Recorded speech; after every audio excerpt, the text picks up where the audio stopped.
Can't go any don't worse than normally normal ask with if you I lot. button. Well, this is it. I mean, Happy New yeah, Year! Yeah, it is. Yeah. Well, will it be? For will be? yesterday. Will it This is be? the Yeah. future Yes. past tense. For yesterday. Holly Willoughby, or No. Huh? it said it. Wait, it sounded like you said Willoughby rather than Will have been.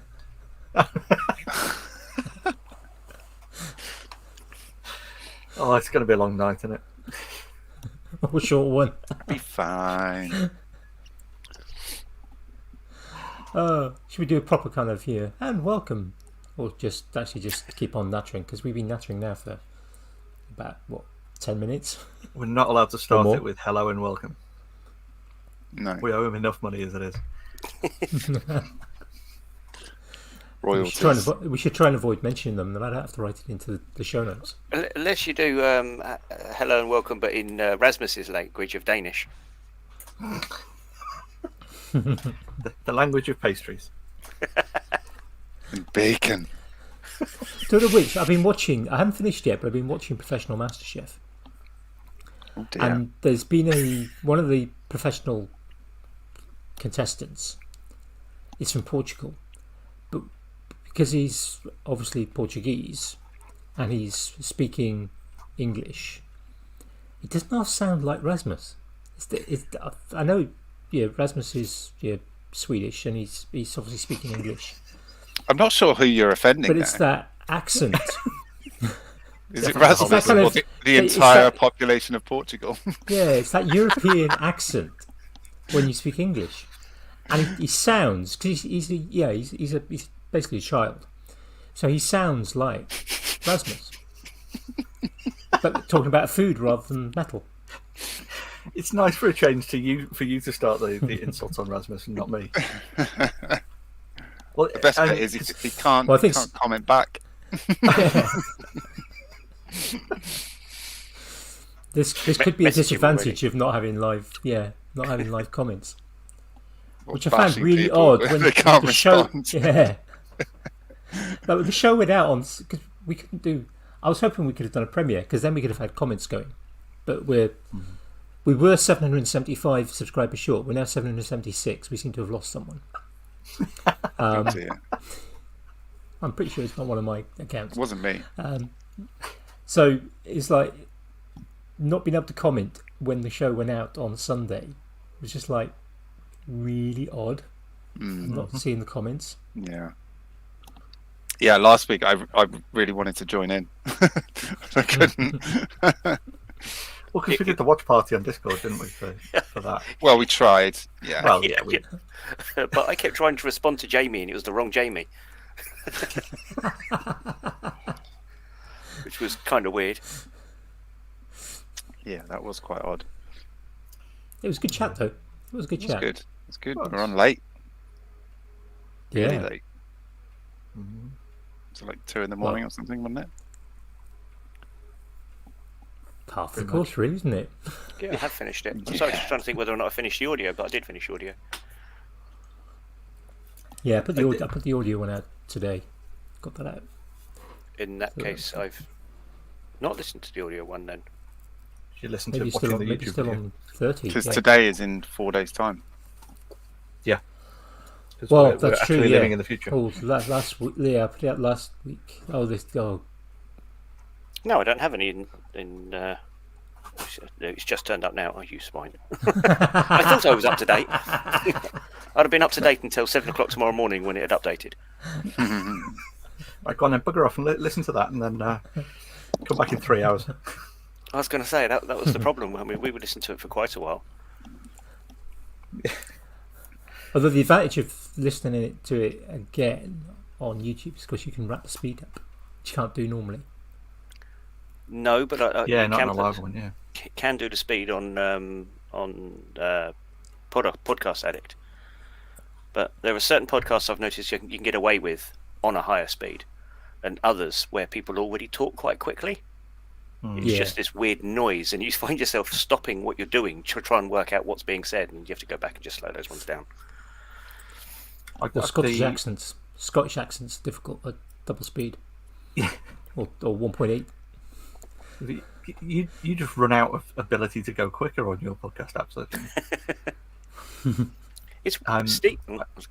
As I say, I run a Podbean for mine, and that's got an adaptive speed adjustment. So you set like a range, and then it will do stuff like filter out dead noise and silences and stuff like that. But it will also then kind of estimate where it can speed things up and slow things down, which can be really, really odd. jarring at times when Yeah. you're listening to something like The Boys, and you just get something where there's like a pause from someone, and then it speeds that time gap up as then one of them laughs. So you get this laugh that kind of Chipmunk. changes speed mid laugh, which can be quite fun.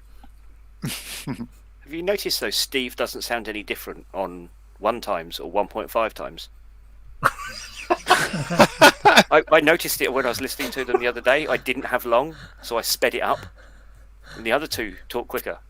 But Steve didn't seem to change. It was almost like no, you need to slow down for this guy.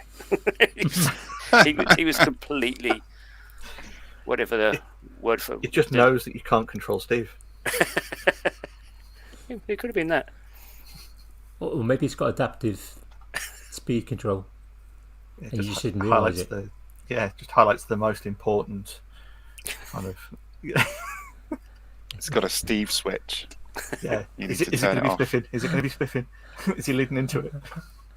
I did think that a few times actually on the last one, and then all of a sudden I kind of looked at the time. Oh no, I still got another 40 minutes to go, kind of thing. It just felt like at almost any time they were ready to go into it.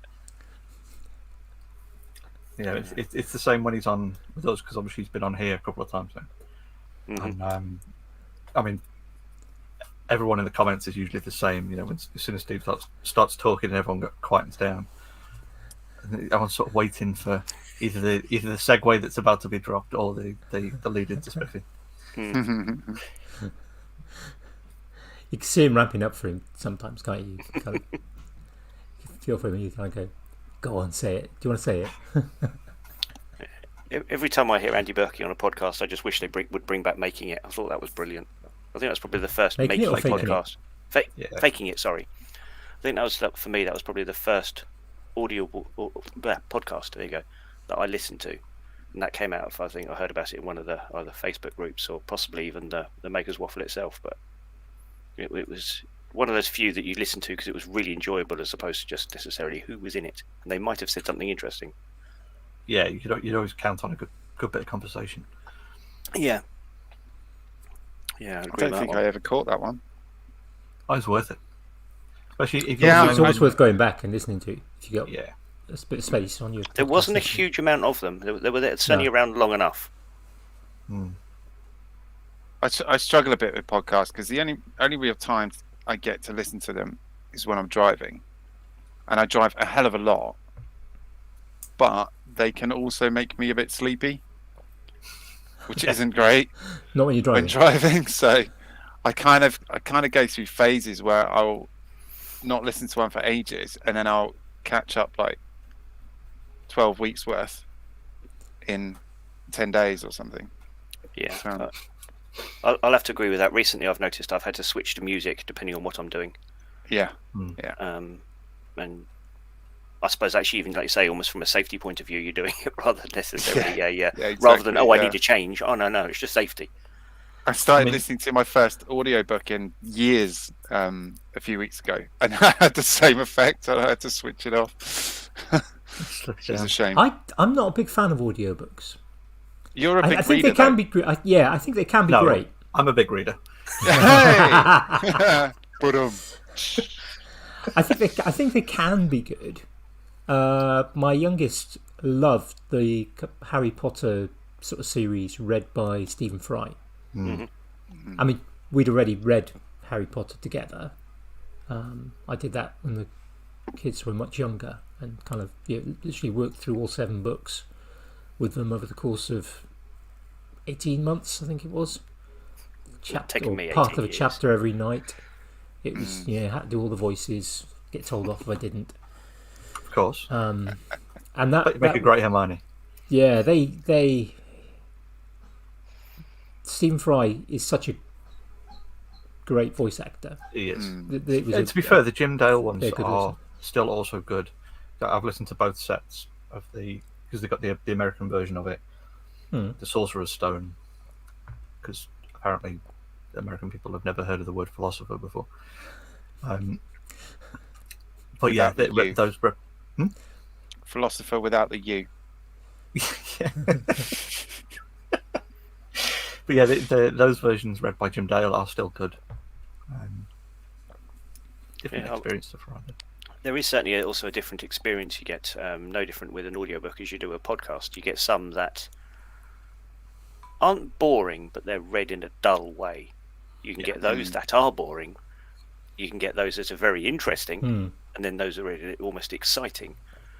I did, one of my early ones was, because I tend to only listen to autobiographies, I did David Attenborough's one that was out at the time, which was great hearing David Attenborough's voice, but for 17 hours, I think it was, or something like that. But it was his whole life. He wasn't one of these people that had done lots of books. He was a catch-up from the last one. So this started right the way back when he started with BBC Two, and right the way through. So that was quite a good one. I was never a Michael McIntyre fan. Listened to his, completely changed my attitude on him, especially since, again, he read it and halfway through it, he just creases up laughing and goes, "This reminds me of a joke," and told you the joke rather than carried on with the book, and then goes, "And now back to today's reading," or something like that, and then carries on reading the book, which was a really good one. Whereas I thought the Steve Martin, My Life in Stand-Up, was going to be brilliant. I came to that one after the Michael McIntyre one. He read it completely monotone, and the second that he actually became a professional comedian, the book stopped. And it was like, and it finished. It was just like, wow, okay, that was different. The one I was listening to was read by Michael Sheen, and he's brilliant.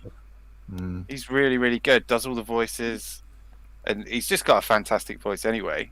But yeah, it didn't seem to make a difference. Still starting to nod off. I think the only book I've got, I did have an Audible. Well, a few years ago, we got Audible on a free trial because we wanted to listen to a particular book while we were driving on holiday. Because that's something we've done quite a few times. Is usually takes out of the library, get some on CD and listen to it on the way somewhere. But yeah, you can usually sort of time it. Yeah, if you've got a 5-hour journey, you kind of get something that's going to be 5 hours, or you get 2 things or whatever, so it'll fit. And I got Audible, and because of the way it worked, I ended up getting another book.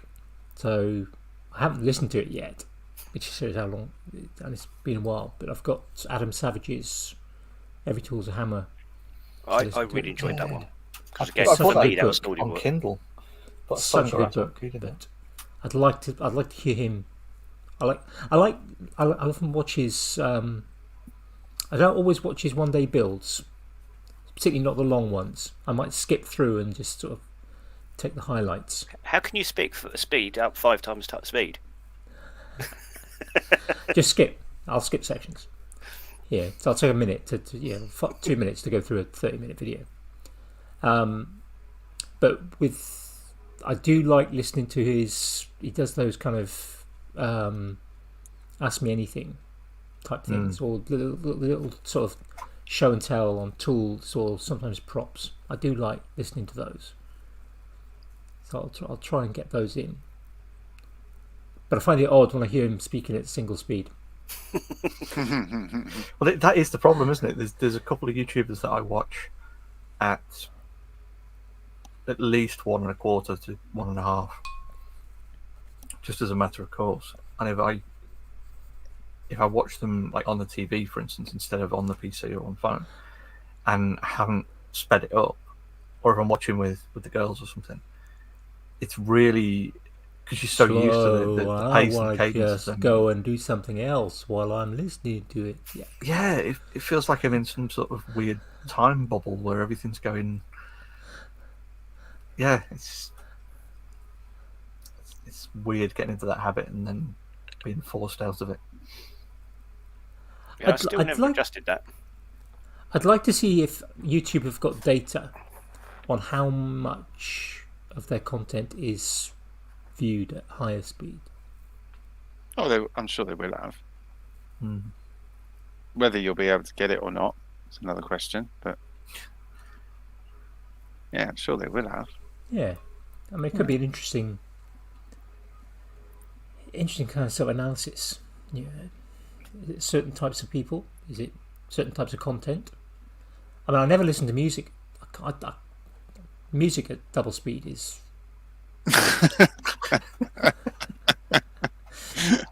I've tried it. I have done that before. When I've had That's where techno came from.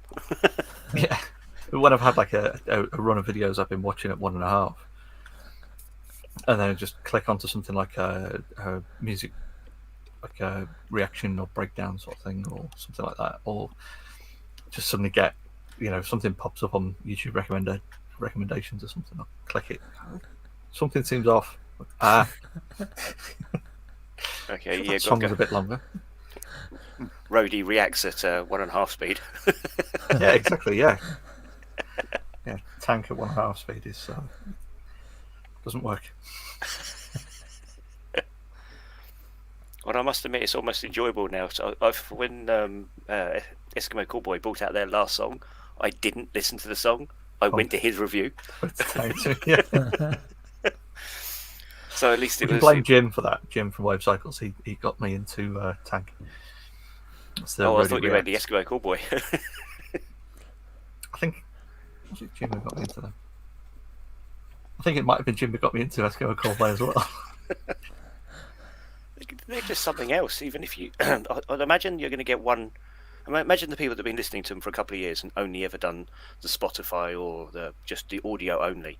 And then someone says, "Oh, have you seen this video?" and not realizing that that's what you've been listening to all this time. Well, so this is the thing. So they did an interview. So the main two guys in Eskimo Callboy, one of them's been in it. I think he started the band, and the other guy's only recently been in it. Yeah, I think it's the singer they changed, wasn't it? Yeah, the metal vocalist is one of the original guys, and it's the other sort of main singer who's new. Apparently, the whole style of music completely changed at that point. I haven't actually been back and listened to much of their old stuff. I've listened to a few of them, but that was one of the things that Tank chatted to them about in the interview, was how some people have gone back and gone through their back catalogue and just got very, very confused at such a massive change from stuff like Hyper and those kind of. Yeah, Hyper was my introduction to them. Mm-hmm. Which brings me back to going, you saying about Witch Doctor earlier on. You've got to go back and see that by the cartoons. It had been early 2000s. And bearing in mind I remember them. Yeah. Bearing in mind that's a remake of about a 1950s, 1960s song. And even in the 60s, it still sounds almost identical. I seem to remember something about a bass player, or maybe his bass, dressed up as a carrot. Yeah, and they all had like these giant plastic rubbery mullets and giant. That's the one. Platforms. Yeah. Yeah, I remember the cartoons. Once you've seen them or heard them, you can't really forget them. No, that's true. It's a bit like Aqua. Yeah. I mean, that was a really weird kind of time for music, because Aqua and Chumbawamba, Venga Boys. Hey, don't diss the Venga Boys. Steps. Oh, you can them. See, I was a teenager in the 80s. I was spoilt for music because 80s music was just so good. I went through a huge spell of listening to nothing. It was, yeah, actually. Yeah, 80s pop I went through a huge phase of listening to. And like you say, there's a lot of it that was really good, and there's a lot of it sitting there going, I want to delete this from Spotify. It doesn't deserve to be there. But at the same time, you flip that to the 80s hair metal, and that music still being played to today, and somehow still holds up to the test of time. Mm. Yeah, I mean some of that is just classic rock. It's now called classic rock. Yeah, it was classic even really at this time, I think. The 80s was only 20 years ago. I'd like to think so, yes. I was just trying to think of my age and how that works. Yes, I saw a couple of days ago somebody posted one of these sort of things that sort of said, like, what was it? It was. I'm pretty sure it was 1939 to 1980 is the same size gap as 1980 to 2021. Oh, Right, I'm leaving. you know. I was born in 81. That's a really, yeah. Oh, that's a Yeah. not nice fact. Next year is 30 years since I left university. You had to bring the tone down, Andy. Yeah. Well, I can't believe it's going to be 2021 soon. Oh, I don't know. I don't want to do it again. Well, I don't Yeah, know. It's going to be fair one. 2022. Oh no, it's in 2020 round 2. Yeah. Well, that's what they were saying for 2021, wasn't it? It was 2020.1. but there's going to be some good palindromic dates, I think, in 2022, isn't there? I think there's. Yeah. Wasn't it the Depends how you write it, 2 on a Tuesday or something? Was Yeah. Tuesday. Yeah. 20, There's only 22nd one. of Feb. yeah, 22, 22nd of Feb. 02, That's it. 2022. I No, think that's the thing not that right. Its someone rounds was of the saying is waffle falls the on other day. Tuesday. No, that's right. Let's get one of those kind of clocks where it kind of shows you digital time and date. So you can have 22 minutes past 8 o'clock in the evening in 24-hour clock on the 22nd of February 22. Now Is there I any other just type of clock other than a 24-hour clock? I went over Actually, to that. it would be 10 o'clock, actually, wouldn't it? It would be 10 o'clock, not 8 o'clock. I went over to those while in primary school due to the fact of, like, so a load of us kids did that watched a load of war films in those days, and I've never gone back. It bugs me when I have a device that, for whatever reason, doesn't allow you to put it into 24 hours. It really bugs me. Yeah, I like having. I like sort of 24-hour clock. It's a good system. It works for certainly a lot of people. But you're saying about the calendars and things that show you things. I've got a calendar that shows you what you can see out in the night sky. I don't think I've been able to see the night sky in the entire of December. But you get this clouds. you get this clear day, and you're thinking, "Oh, I might get a telescope out tonight." And it's almost like this weather. Here's what you were thinking. The wind picks up a little bit. You kind of keep peering outside. It's just about getting dark enough. You walk out there and you can't see a damn thing. Cloud cover just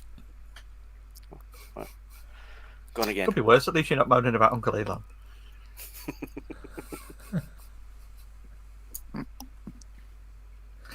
With his Starlink. Yeah, that was me moaning a couple of years ago. It only got in a few photos. Then they fixed whatever they said they were going to fix, and you didn't see. I think it was the 6 or 8 of them just tracking through the night sky. Yeah, it's like some sort of Polar Express or something. Yeah. But if in all fairness, though, if you're standing outside and are looking at the sky enough, you will spot the occasional satellite. Yeah. And it's amazing when you get to see the International Space Station. That actually, that in itself is a bit more of a feature, though. And I have seen a couple of photos where someone's managed to catch it as it was going up in front of a full moon, with the right lens and everything, and you do actually see all of the shape of it rather than just a blob, modules and Yeah, it was a Welsh guy that got the last ones of that I was looking at. Yeah, he's a good photographer. If anyone's wondering, it's not me. I haven't. No, taken any photographs Alwyn of the Wallace, his ISS. name is. I was just trying to Other Welsh remember what his surname photographers are available. Yeah, the problem is with the astro stuff, a lot of people go outside and go, "Oh, it's dark," and anything you know about daytime photography doesn't work. I can't go. Yeah. I struggle to use my camera in the daytime because I spent all the settings are completely wrong, and I'm sitting there. I just go, "Oh, auto." Does that mean I'm technically a better photographer all round then by being crap at using the camera both times?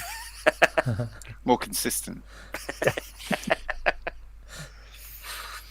Yeah, any of the decent photos I've got this year was actually with my phone sitting on the windowsill behind us on the tripod that is then sitting behind me, because it just seems to be the only time you happen to look out, oh my goodness, it's clear for about 10 seconds, and you hit go on it and leave it for its 5 minutes that it will sit there, and you see the beginning of the photo of it started out quite nice, and then by the end of it, as you go to stack it, you just see all the cloud cover coming back in again.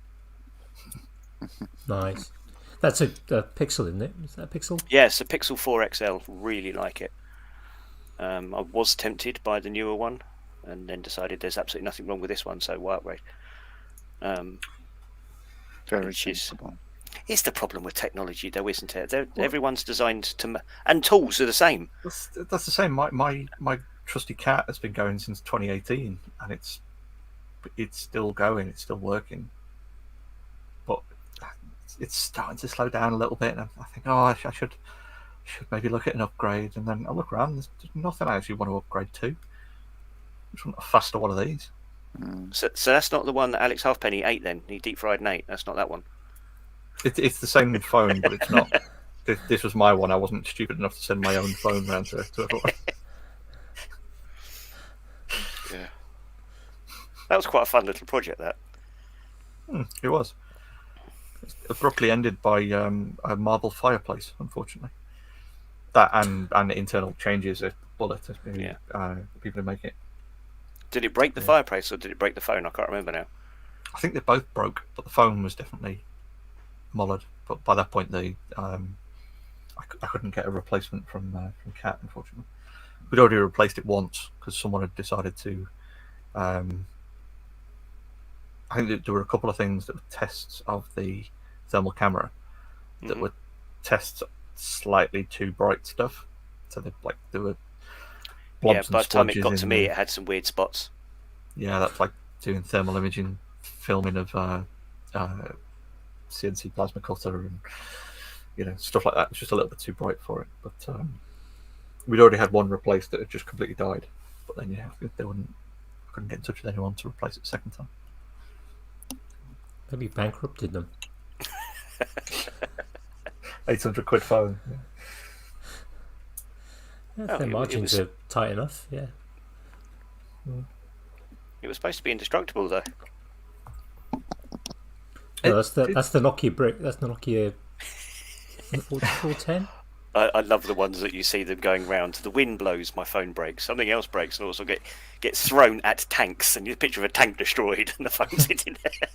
Well, that's the thing. It's the two fictional materials, isn't it, that are the toughest things in the world. You've got Nokium, which is whatever the hell material Nokia phones are made out of, and Nintendium, which is what all the old NESs and SNESs are made out of. Yeah.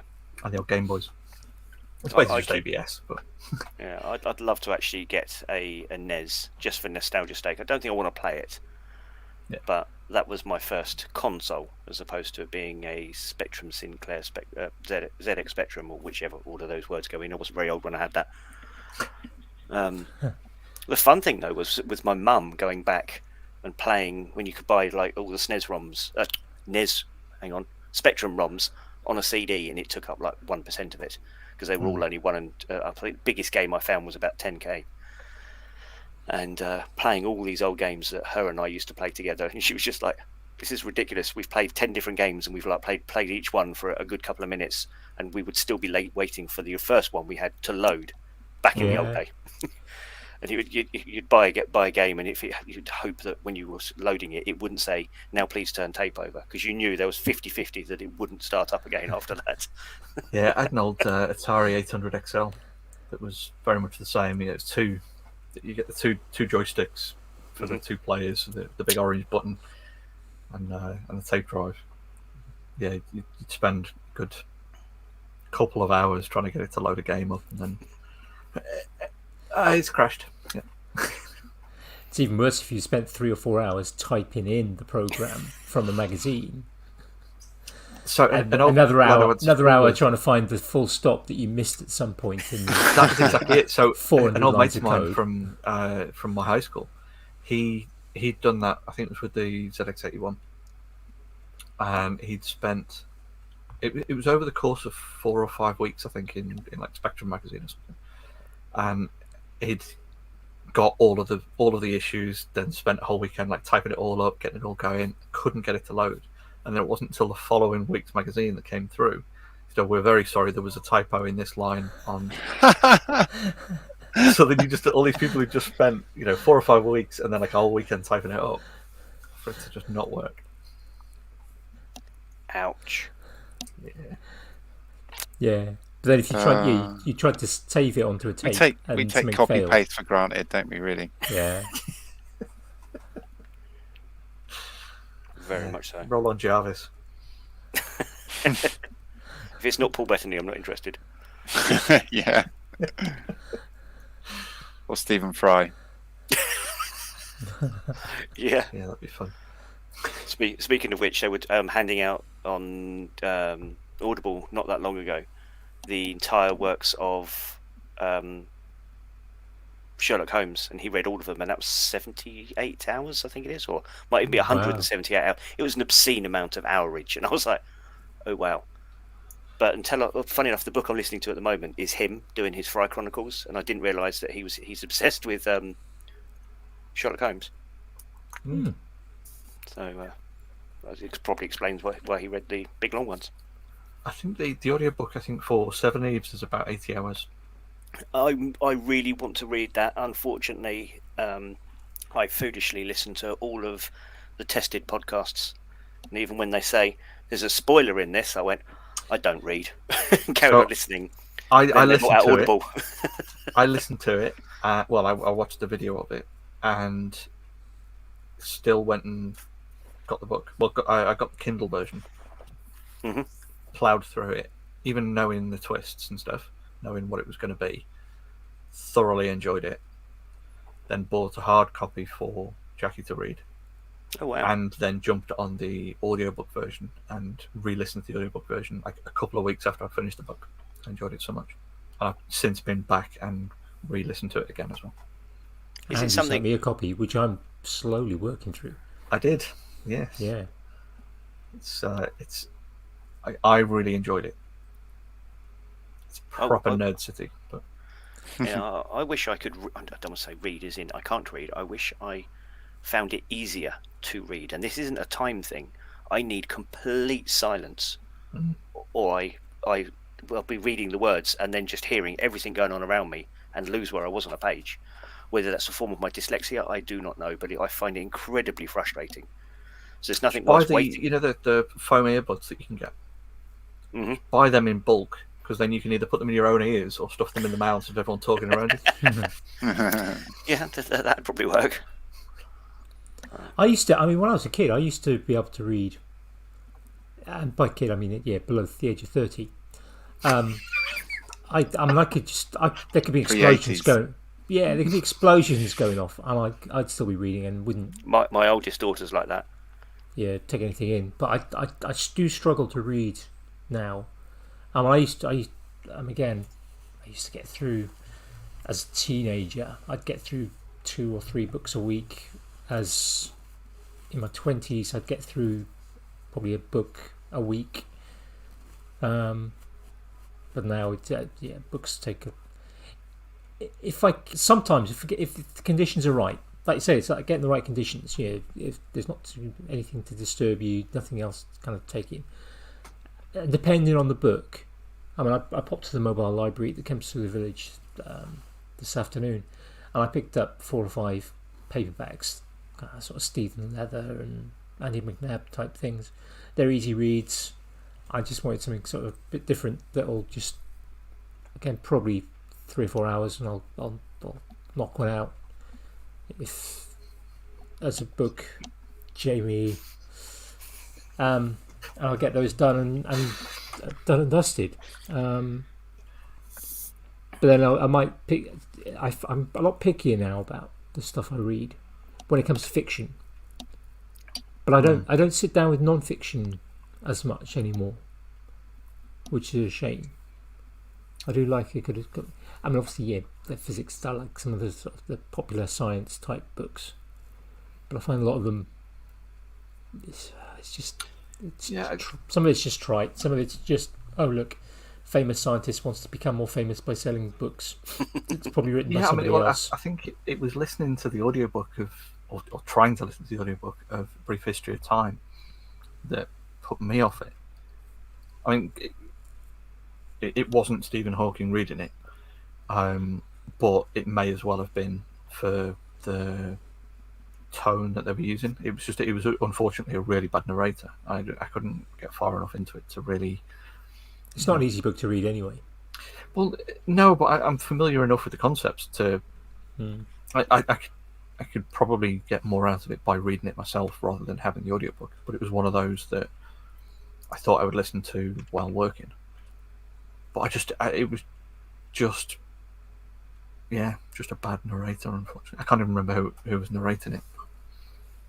That was what kind of put me off non-fiction stuff. Yeah, I think at some point I'll obviously once you haven't had an Audible account, you can any books you had you can still read. So at some point I will listen to Adam Savage, Heavy Tools of Hammer, because it's just such a good book, and with him reading it, I think that'll be a nice listen. I could strongly advise that when you do get an account and you then leave, quite often you get 3 months for £1 thrown back at you very quickly. Yeah, I did. I had the trial account for the holiday, which I think we literally got sort of the day before going, and then kind of at the end of the month it was like, no, I'm not paying for this. Yeah, and then they kind of gave me another 3 month, which is when I got the Adam Savage book. But then at the end of that month, I was like, nah, they didn't want to give me a. Did they give me? No, I don't think they gave me a cheap option. I've got a free credit on mine at the minute, but I don't know what to get. So for me, it tends to just be autobiographies only. So unless there's another book that happens to have come up, then that's what I go with. Or I've done some history ones recently, which have been quite good. But I just wish the person reading it, whatever name you'd give that person, Narrator. There we go. Thank you. Could have just been that little bit more exciting. So Dan, somebody or other who did a load on the Knights Templar, really interesting, but he could have just, as I say, had a few more peaks and falls in his voice. When he's on TV, he's brilliant. You can see there's a lot more enthusiasm in his presenting. So for that, I haven't jumped straight onto any more of his books and just stopped with the history of the Knights Templar. Dan Snow. No, he's the guy that's just done. I've just watched his the 4-part series on the history of the British Navy. That was really good. Hang on, I'll have to look what this other Dan guy was now. Tell you what I did enjoy as an audiobook was Ready Player One. With I still haven't done that. young Wes. Come on, Young Star Wes? Trek fan. I mean, played. Will Wheaton. Yeah, that's it. Will Wheaton. Dan Jones is the Crusher. bloke I'm thinking of, Duncan. Dan Jones. Yeah, I almost said Wesley Snipes, but That would have been a very, very different version of. It depends on whether or not Demolition. he was been reading Demolition it from in prison or out of prison for tax evasion. Did you do the most recent one of the Expendables, which would have been just after? The one that's got Wesley Snipes in it. They break him out of prison. They turn around and say, "What the hell were you in there for anyway?" He actually had the line of tax evasion, and they'd just broken him out of somewhere like North Korea or something like that, and it actually laughed out loud. Was not expecting that in the slightest. I think for something like that, you know, Jimmy Carr was the same, wasn't he? You know, when with all his stuff, and obviously his was slightly different. It was creative accounting, wasn't it, rather than But he got more work after it. fraud. Well, that's the thing, and taking the piss out of himself for it as well. I think you just have to. There's nowhere to hide, is there? You know. He was quite good about that, just being open about it, and then, like you said, taking the piss out of himself for it. Yeah, exactly. Which is good. Yeah. Kind of clears the air, doesn't it? For somebody like him, it's just more material. Yeah. Absolutely. Well, like he said himself, didn't he? He said if your accountant comes to you and says, "Would you like to pay less tax?" you don't question it. You just say, "Yes, please." You know, that was the thing. You know, it was a slightly different situation to like tax fraud or, you know, active avoidance like Wesley Snipes was doing. But It's all good fun, isn't it? Be nice to be He's got rich more enough to be in material that out of it. position. Yeah. Yeah. There's no way any of us mere mortals could do stuff like that. So No. I just give all my spare cash now to Trading 212. straight into either They don't give it back though. That's the problem. either into failing stocks or Milwaukee Tools. Yeah. I'm so close to buying another one at the moment, but I'm being very well behaved. I really want the 3-drawer pack out. I know we were going to try and avoid plumbing, but I did have a revelation today that I can probably actually use. I was going to use my shop vac to try and, because it's a wet dry vac, to try and empty the header tank for our heating system. But then I realised I recently bought the little Ryobi jet washer, pressure washer thing. So I can just plug a hose in the end of it and just use that as an electric pump to pump straight out the overflow. Brilliant. Is that based on the same kind of thing as the Works one is? Yeah. Kind of a handheld. Yeah, so you just have like a hose connector on the bottom with a float that you just drop in, or I suppose a sink rather than a float. Yeah. Sinks to the bottom. A sink. my wet dry vac for M18 by Milwaukee Hoover. Its most used is toilet cisterns. I bought it for carrying extra tools around for everything else, and that's its most used thing. Almost to the point now. Usually when there's like a little handle on the side that if you there's always just a handle, all the water comes out of them anyway. Almost all our toilets at work are close coupled, so you need to dismantle it, and they're always glued somewhere where someone else has done a previous repair. So most toilets you could just leave that in there and just lift it up carefully. No, you'll be pulling and pulling and pulling, and finally a piece of mastic lets go, and you're wearing it. So in there and get rid of the rest of it that way instead. But I did once make up a nice pile of dust and stuff to sweep up, and I was like, here's one off my dustpan brush. My Hoover's sitting there. Brilliant. Colleague could just use my Hoover, cleaned it out, emptied out, and put it back together. It can go both ways round, and the hose attaches, I think, to the base, which basically means the hose was now sitting at the blow end. So I connected it all up, turned it on. I'm in about a 25 square foot room with now probably about 20 litres of airborne dust. He had this hysterical comment coming around the corner and said, "Man, bad, did I put it back together the wrong way round again?" Couldn't tell him off, I was coughing too much. And I'm guessing you didn't spot the phone camera coming around the corner. No, I should have looked out for that, I suppose. But that was interesting.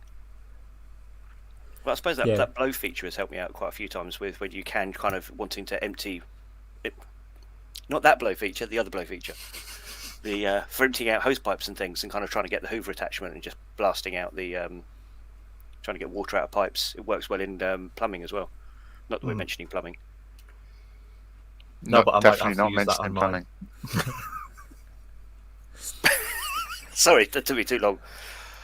They're good for.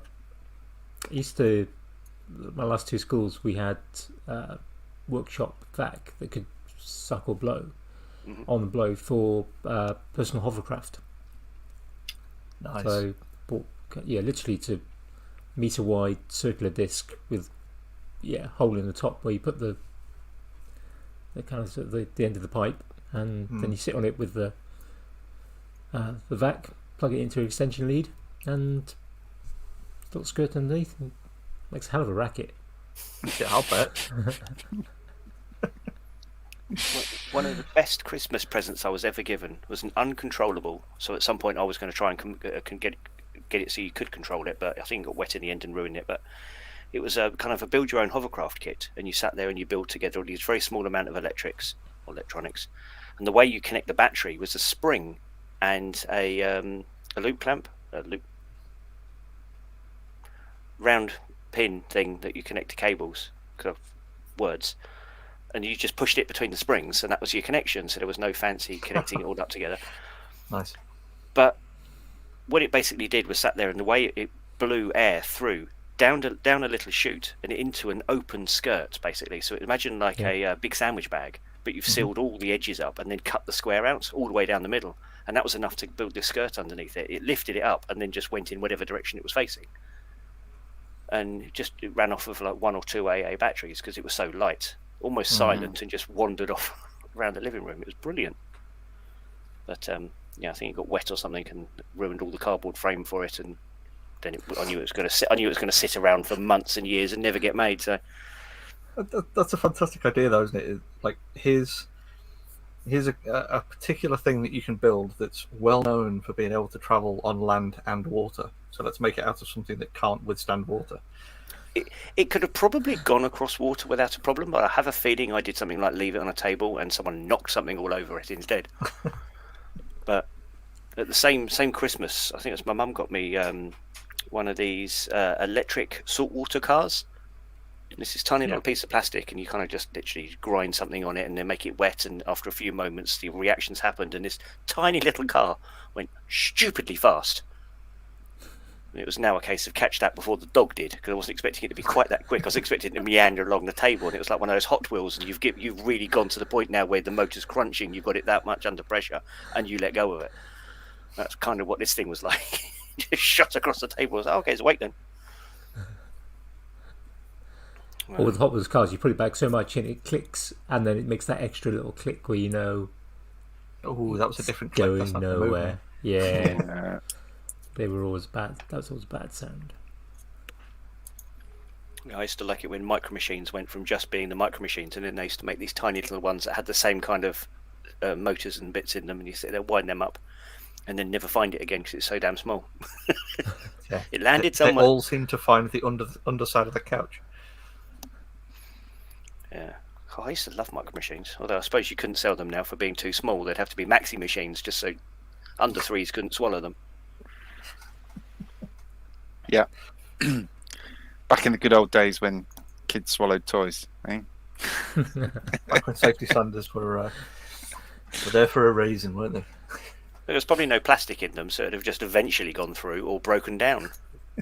The plastic would never break down. I don't think all that the was paint's that was Stripped off the the issue. casting.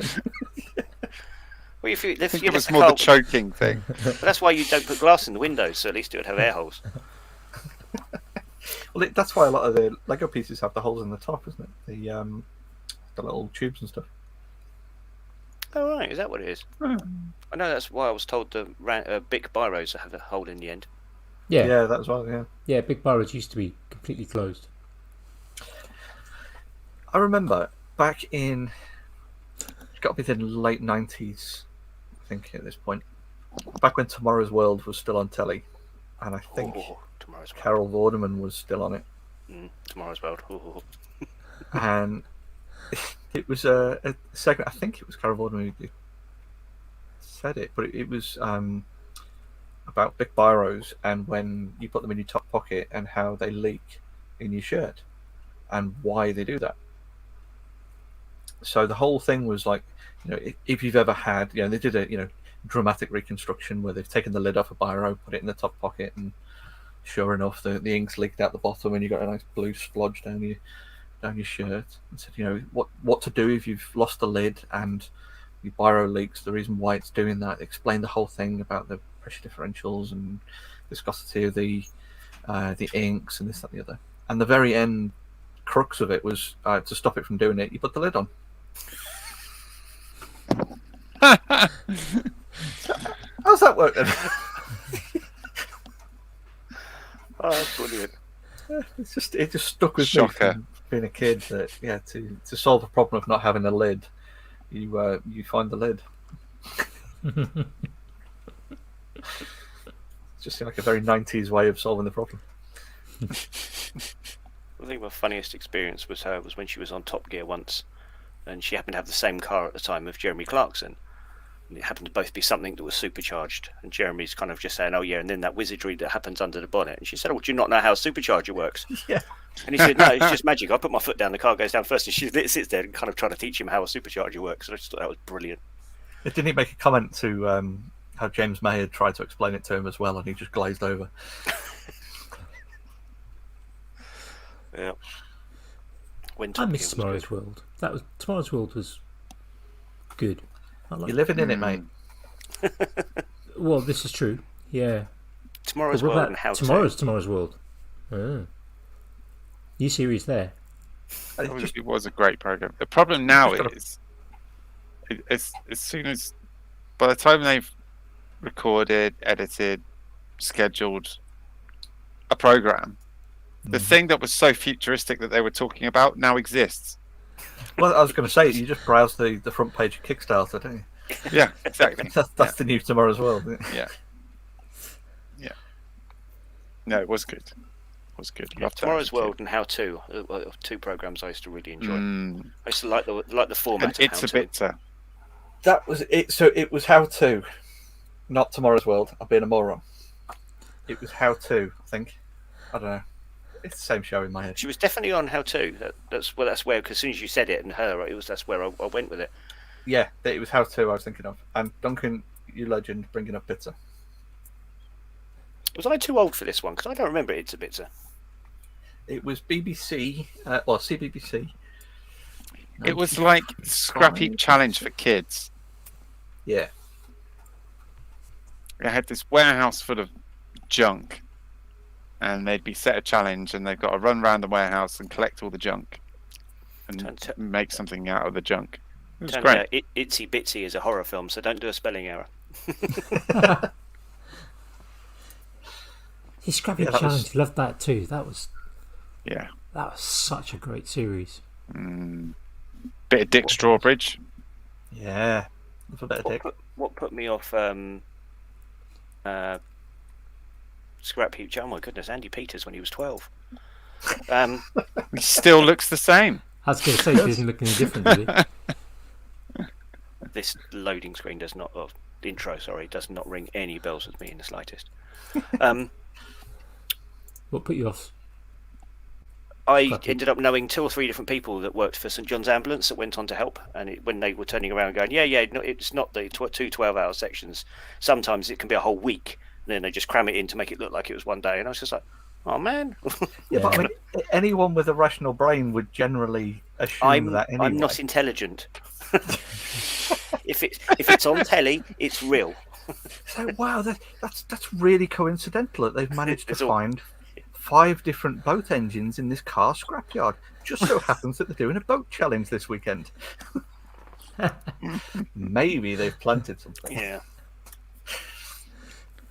I think they could bring that back. I'm sure they could keep Scrap Heap Challenge just toddling over for years, decades, as a series. Because the concept, I'm sure Robert Llewellyn would definitely come back and do it as well. Yeah. I know. I mean, Lisa Rogers. the concept is fairly straightforward kind of concept. You don't really need if you've got a tame scrapyard, or you just make your own scrapyard. It's fairly easy to kind of just seed I seed it with a few things that are going to be useful for a particular event. It doesn't matter if you have kind of over the course of 20 years, if you've got 6 different 1-person submarines and 15 ballistas or the like. You can kind of just tweak the final challenge to add that kind of bit of, oh look, you've got to make a tank, but you're not allowed to use tracks or wheels. Yeah. What kind of tank doesn't have tracks or wheels? One with just legs. have loads of mannequins. A tank spelt with a W rather than a T. Yeah, call it one with Tommy. legs. A walking tank. That's an AT-AT. Yeah, well there you go. Yeah, it's like a tank, isn't it? That would be fantastic though, to just do that sort of thing of like, right, okay, here's you've got a week to build a walking vehicle. Here's your sci-fi source material to pick from. Yeah. Right. So what you're saying is then the next meetup this year, we get May out the way, and we're just meeting somewhere in the country where there just happens to be a scrapyard, and then a nearby metal place and timber yard, someone with a random field or even better, an open closed-in space because of British weather, and see what we can make. That would be amazing. It would be cool to do something like that. That would be brilliant. Yeah. What we need then, a company like, I don't know, Hikoki or somebody to kind of go, Yeah. well, we'll sponsor that. Here's all the tools you need. Get Lincoln Electric involved for that stuff, and for the welders. Evolution for hacking through whatever materials you need. Now, what we need is that we need a machine mart, so that way we don't have to worry about who argues over what tools are left afterwards. We know we're going to give it all back.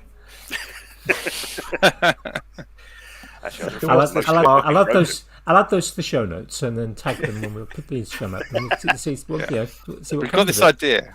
To be honest, I had a conversation once with a guy who was using a lot of Hilti stuff, and someone building storage rooms, which really doesn't require a huge amount, really an impact driver because of the speed that the bit spins, and then the way the impact bit works with firing in these small metal screws. And one of his employees turned up one day with a load of Ryobi stuff. He was kind of like trying to learn that. Just go away with that. There's my Hilti one, and this guy turns around and he said, "What's the difference between your Hilti stuff and my Ryobi stuff?" He said, "Well, when something doesn't line up and I hit it with my Hilti drill, my drill will still work afterwards." He said, "I'm afraid of picking any of those up just in case it falls over, let alone gets abused." So he said, in my words, a professional tool is something that survives being used for something it wasn't designed to be used for. And that's how he defined professional tools. There is a lot of merit to that. I think the Hilti stuff, if you buy it and register it, if you're on the job site and it breaks, they'll bring you one out as a replacement. Yeah. For all his important tools, he had 2 of everything. So while there was downtime, he knew he would have a spare one. So in effect, he always had a reconditioned one sitting in a box ready to go. Makes sense. It's great if you can afford to do that. Yeah. They're impact drivers. I think when I was dealing with him, where they were about 600-700 quid a piece, bare bone. Well, all it needs to do is go down for a couple of days, once or twice, and then you've lost that money. Yeah. Well, these years before I realised the Hilti made anything other than what I call the Hilti gun. Yeah, the stick a blank cartridge in. Yes, that's what I can say. There's 2 things that are called the Hilti gun, and only one of them is actually a Hilti gun. But everyone else seems to call the Hilti SDS a Hilti gun. If you've used a proper one, they an absolute beast piece of equipment. Well, we saw a chap the other day, didn't we? Showing us his, and that took back some memories seeing those. But I think they were all. I don't even know if they make them in 240. I think they've always been, all the ones I've ever seen have always been in 110. No, we've used a 240 Hilti SDS. Have you? Oh. Yeah. Because then you got the SDS Plus or the SBS Max bits. And they got some immense chucks on those things. Yeah, I've got a Bosch Hammer green Bosch old now SDS Plus. That's just such a great bit of kit.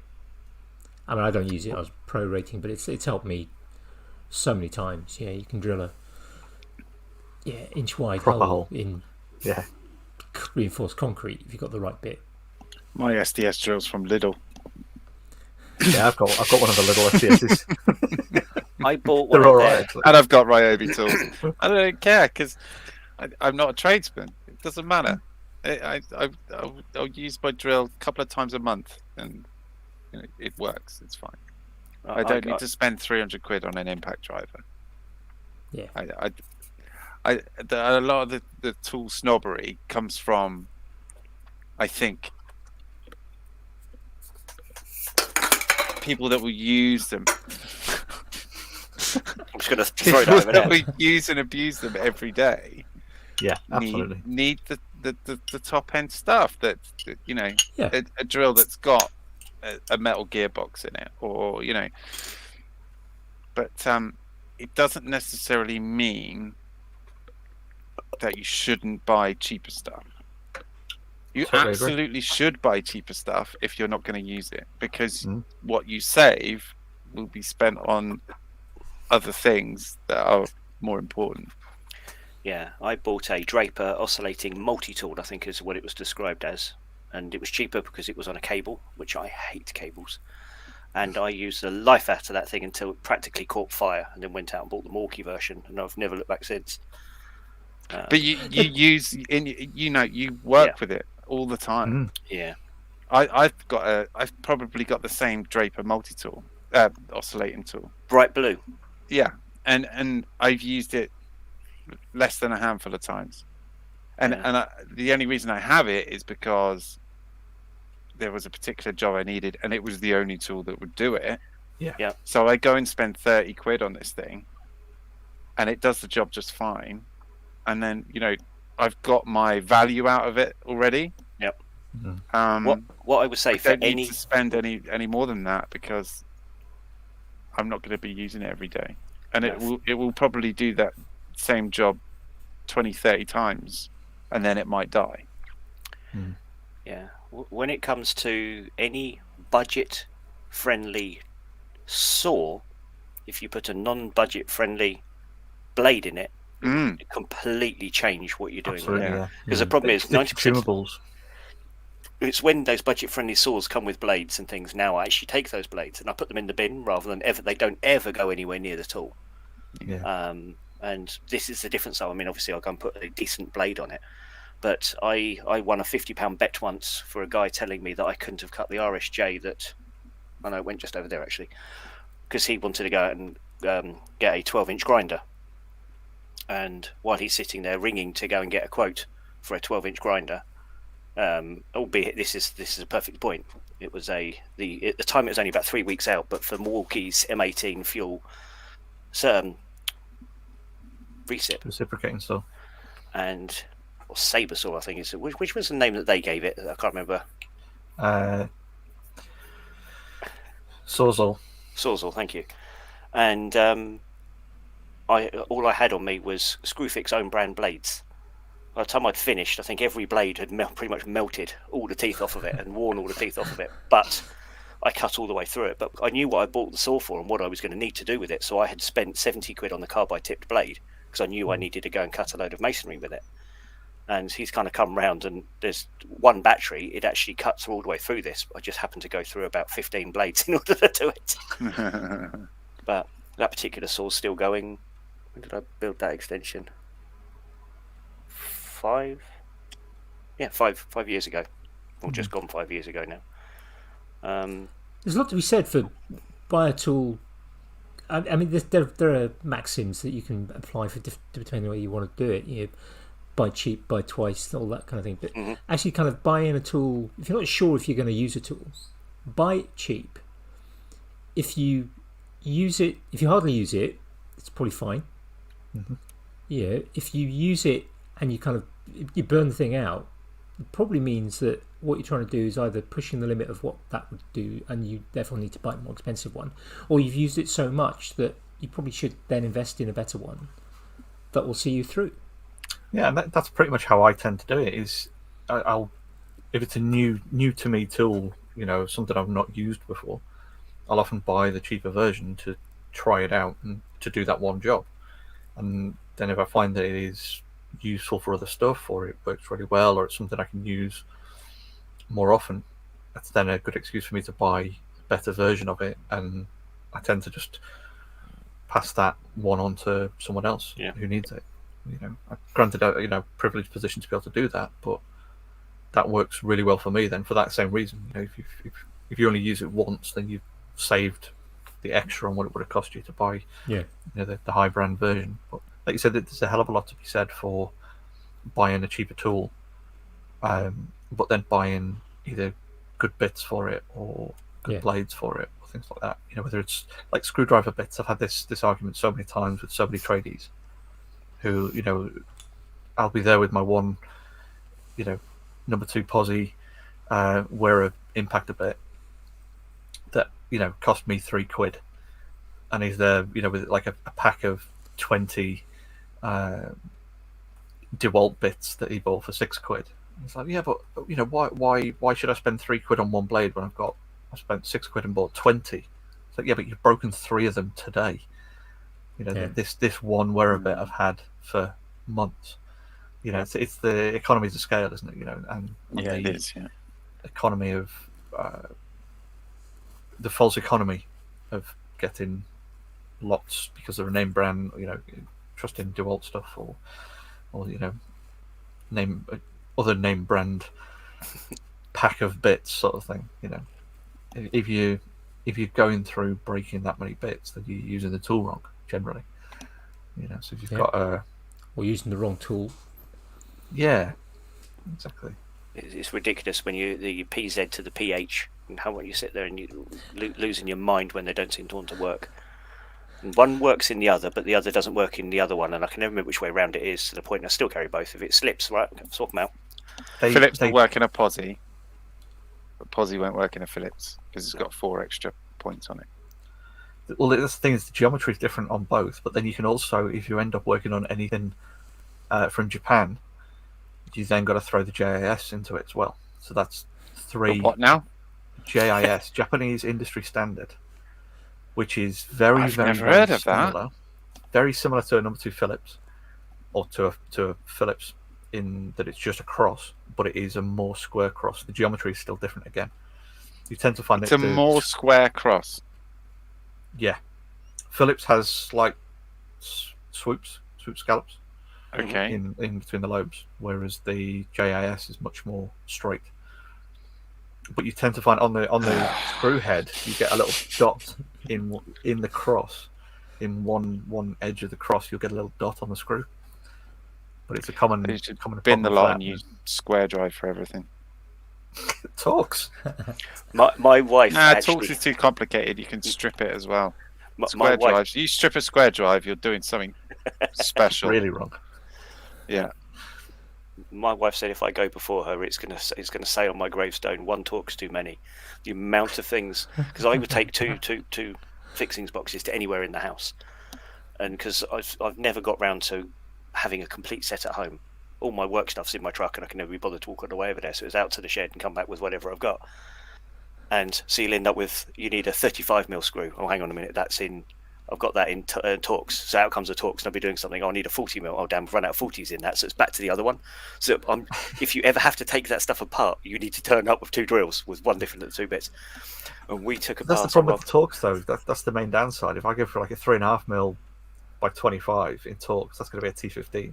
Yeah, and then you jump up to so then you stick a 40mm screw and you're on a T20, and then you stick a 5.5 by 50 and you're looking at a T30. It's the in multiple bits for the same thing. Yeah, we took apart a rabbit hutch that we'd built, and my wife. This has been an ongoing thing between the pair of us anyway.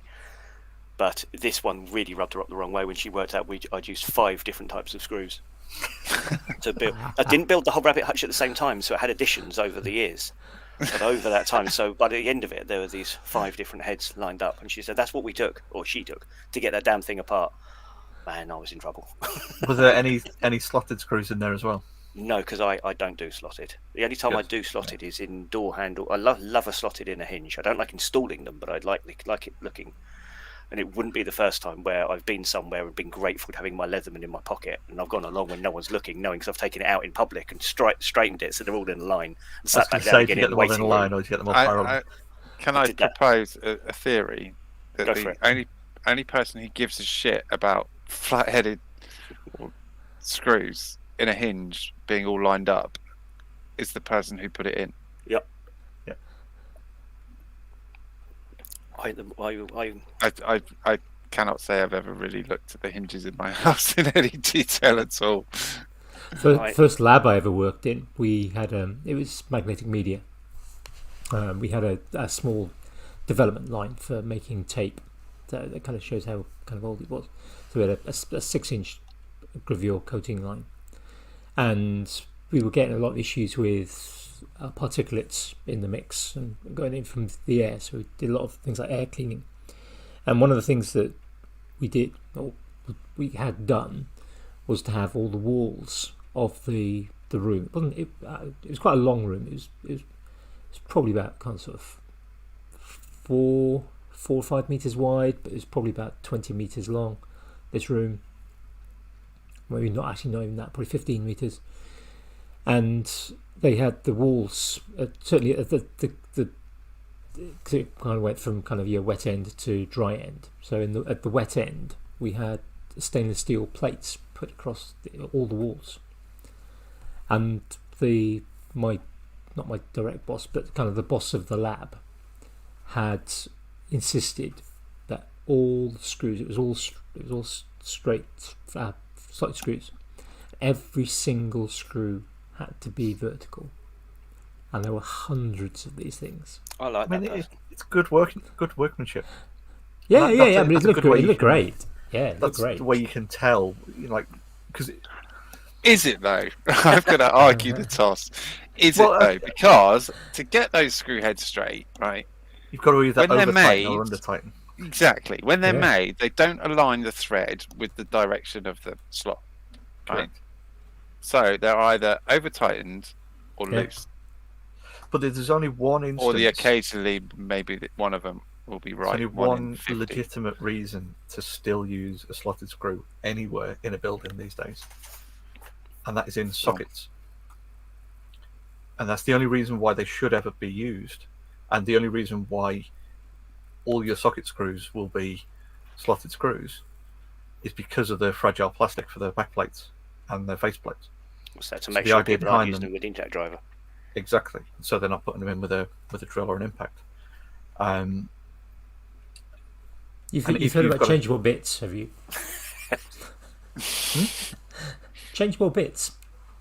You can get slotted bits that can go into a Yeah, but if you try and put a very, very fine thread, it's M3.5 in with a drill on a slotted bit, you end if up you're with cut gonna fingers. slip, Don't ask me how I it's- know. yeah, it is nigh on impossible to get one from start to finish without slipping off it. But That's why they almost did a reason to not use a fine thread though, No, but this is the thing though, is because it takes you because- so much longer by hand. it does, but there's a reason for it. It's because if you over tighten them, they just shatter the back boxes for plastic back boxes, and they absolutely know that if you give a Sparky an opportunity to put them in with a drill, they will absolutely put them in with a drill, which means all your face plates are going to be dinged, or they're all going to be smashed to bits. But when if you've got a row of sockets on a wall, and those screw heads are aligned one way or another, that's at least showing that they've paid attention to what they're doing, as opposed to just boshing them all in and moving across to the next one. Yeah, I'm vertical when it comes to slot head screws. Don't know why. I think it was the way I was taught. And any time that one wasn't vertical, I got clouted with the guy's Yankee. I used to hope he had an empty hand occasionally because the Yankee hurt. Yeah, Should good explain that. drivers. That's Yeah. Yankee screwdrivers. Yep. Yeah. Used to Yeah. flick it. Thump. You heard that shit. Miss one. Crack. Ah, yeah. Okay. And he wasn't like someone who was there to teach me anything like that. We used to quite often just use tradesmen who were really good at their jobs, and I would labour for them for about a year. And as we would start separating ways, I'd have learned as much off of them as I could, and away I'd go. So, no, that was my attempt at training, really. But yeah, you just hear his Yankee just get extended as it comes out on the old spring, just duck. Although I did watch someone once sitting there who didn't know what a Yankee was, looking at it while twiddling the bit at the bottom as I've grabbed it. I mean, literally, it was sitting there eating a sandwich and just happened to look left as I saw him twist it and managed to grab it before he lost either a nose, an eye, because I had a big flathead in it as well. Oh. I mean, And I had to- that's the Luke Skywalker looking into the lightsaber moment, isn't it? It was, yeah. And he's just literally, at which point he's kind of freaked. What the hell was that? I said, well, that's the Yankee when it's closed. And I had two. I had one that was about yay long closed, and I had one that was about yay long closed. So, I mean, that one opened up, and it was Going to hurt. For the benefit Yeah, of the about audio 500 mil. listeners. Yeah, for the benefit of the audio listeners. yeah. No, I was just trying to think whether or not I did it in trying to do it in metric or imperial, and I just asked, I didn't go with metric. Yeah, there was one that opened up to about a foot long, and there was another one that was 18 fine, inches sir. closed. Yeah, I had both in the end. I've managed to get the smaller one at a car boot, and the person kind of pretty much let me have it because they couldn't open it. Just they said it was broken. I took it home, a bit of WD-40, a bit of GT85, and giving it a bit of a twist, and it just shot out one day. And I was like, oh, brilliant, got that going. And I paid about 30, if not £40 at one point, and I managed to get a Yankee to the quarter drive adapter. And Oh, that nice. was well worth it because Yankee bits were starting to become harder and harder to buy. Certainly over here, anyway. Yeah, because they're an odd shape at the end, aren't they? Yeah, they're kind of a like long shaft stepped. and then this weird, like this weird bit. Yeah, step with a V cut as well. I think they were designed to work with a bit and brace, weren't they? Were they the same fitting? Because the bit and brace was a bit of a weird angle as well. Brace is it's a tapered No, square drive, that's isn't it? Yeah, that's it. Square tape on it, yeah. I tell you, to see someone who knows what they're doing use one of those things, they're almost quicker than using a bloody powered drill. Especially with a good bit in it, yeah. What's his name? Paul Sellers. Yeah. Seen him knock a workbench together and chew through like an inch wide hole in a big old lump of wood. Yeah, you'd have the drill screaming otherwise. Yeah, but just think about how often you go to drill something and you just rely on your sheer weight and speed of a drill bit spinning. I will get through this. Fires coming out of it. Again, we're back to using the correct bits. If you stick the correct bit in it, or a nice sharp bit, you'll actually cut through it without burning your drill out. I bought some Milwaukee bits at one point.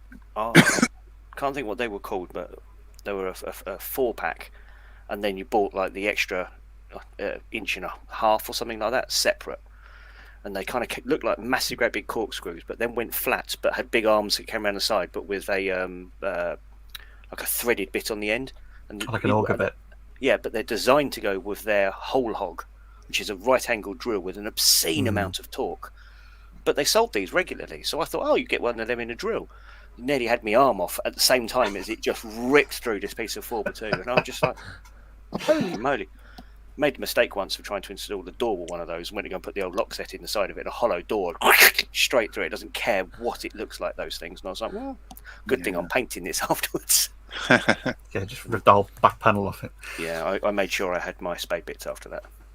But those things. Good auger bit of rip through anything. My granddad was a wizard with a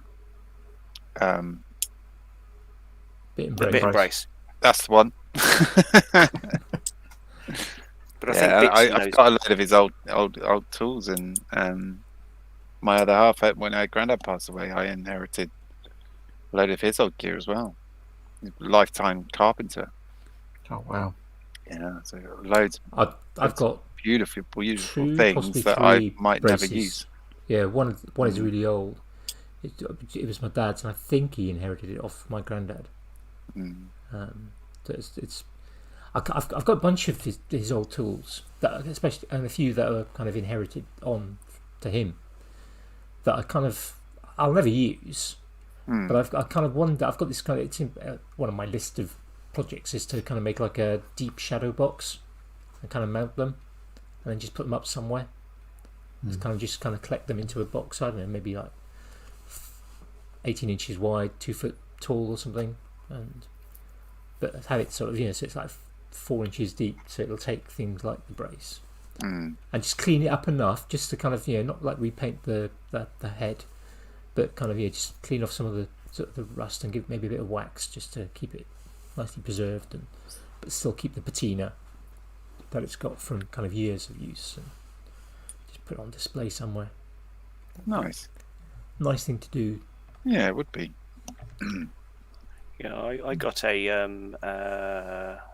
number 4 plane, I think it was, for my 18th birthday, and a bit of a Stanley set, and that's still in mint condition, because still to this day I've never managed to get an angle, a bevel on it.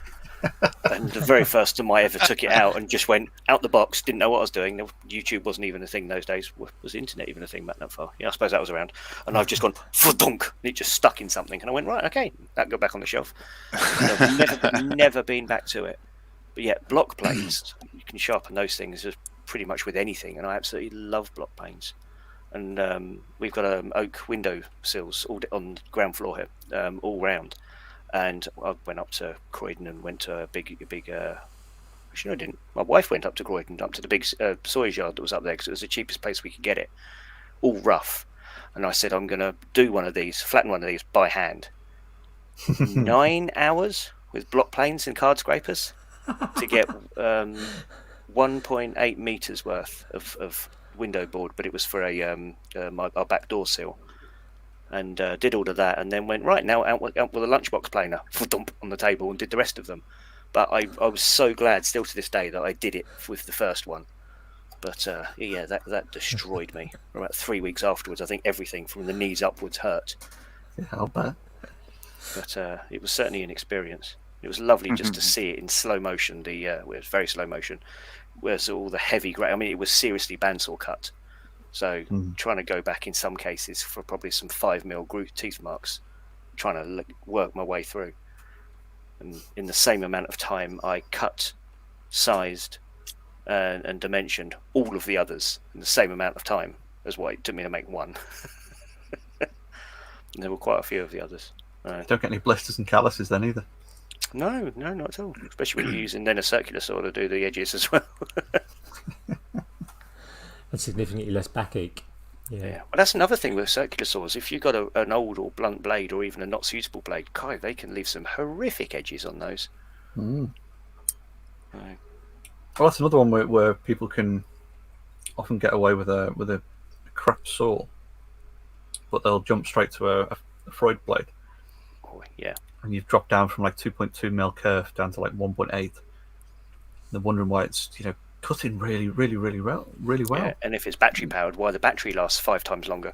Yeah, it's like you're dramatically taking down the amount of cut surface and power needed and stuff like that.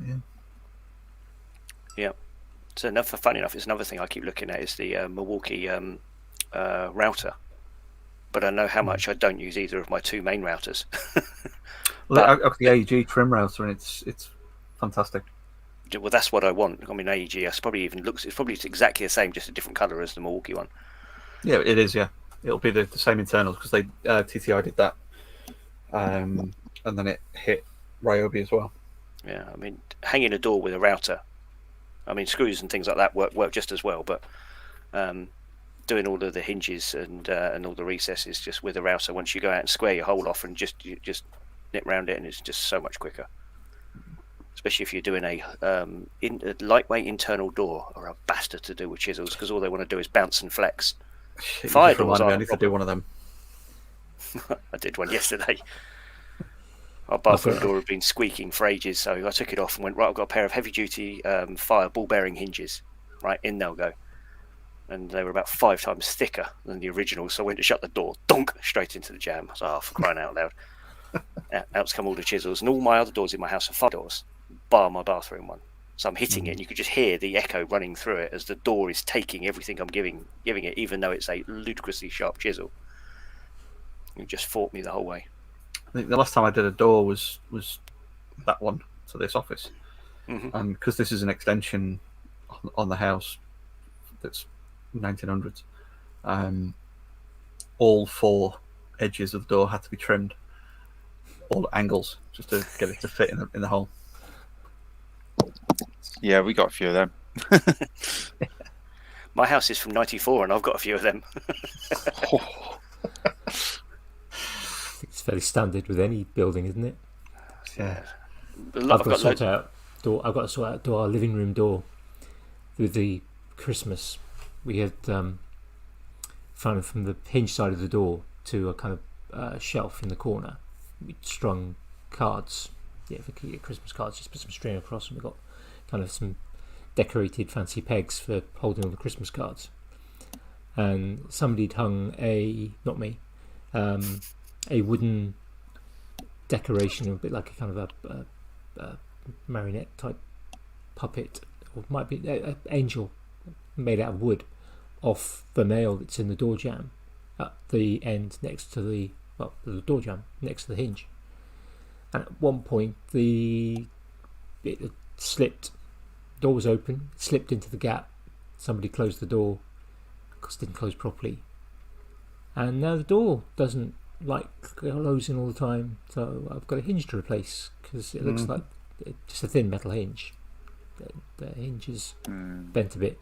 I might try popping it off and just kind of stick the hinge in the vise, just see if I can straighten it out a bit. Give it a squish. I was going to say, quite often you can do that. But it's going to be a bit of a bugger to get out, because the guy who put it in, again, not me, He's flathead screws. What a Didn't you? wanker. No, didn't use flathead screws. Did not use flathead screws. No, I wish he had used flathead screws, because then he wouldn't have stripped the blooming heads. Oh. Well, all you need is you need to get sponsored by Dremel, so you can cut yourself a slot in the screw. just to argue with you there, Duncan. It wouldn't be flathead screws, because flathead screws are just the ones where the head are flat.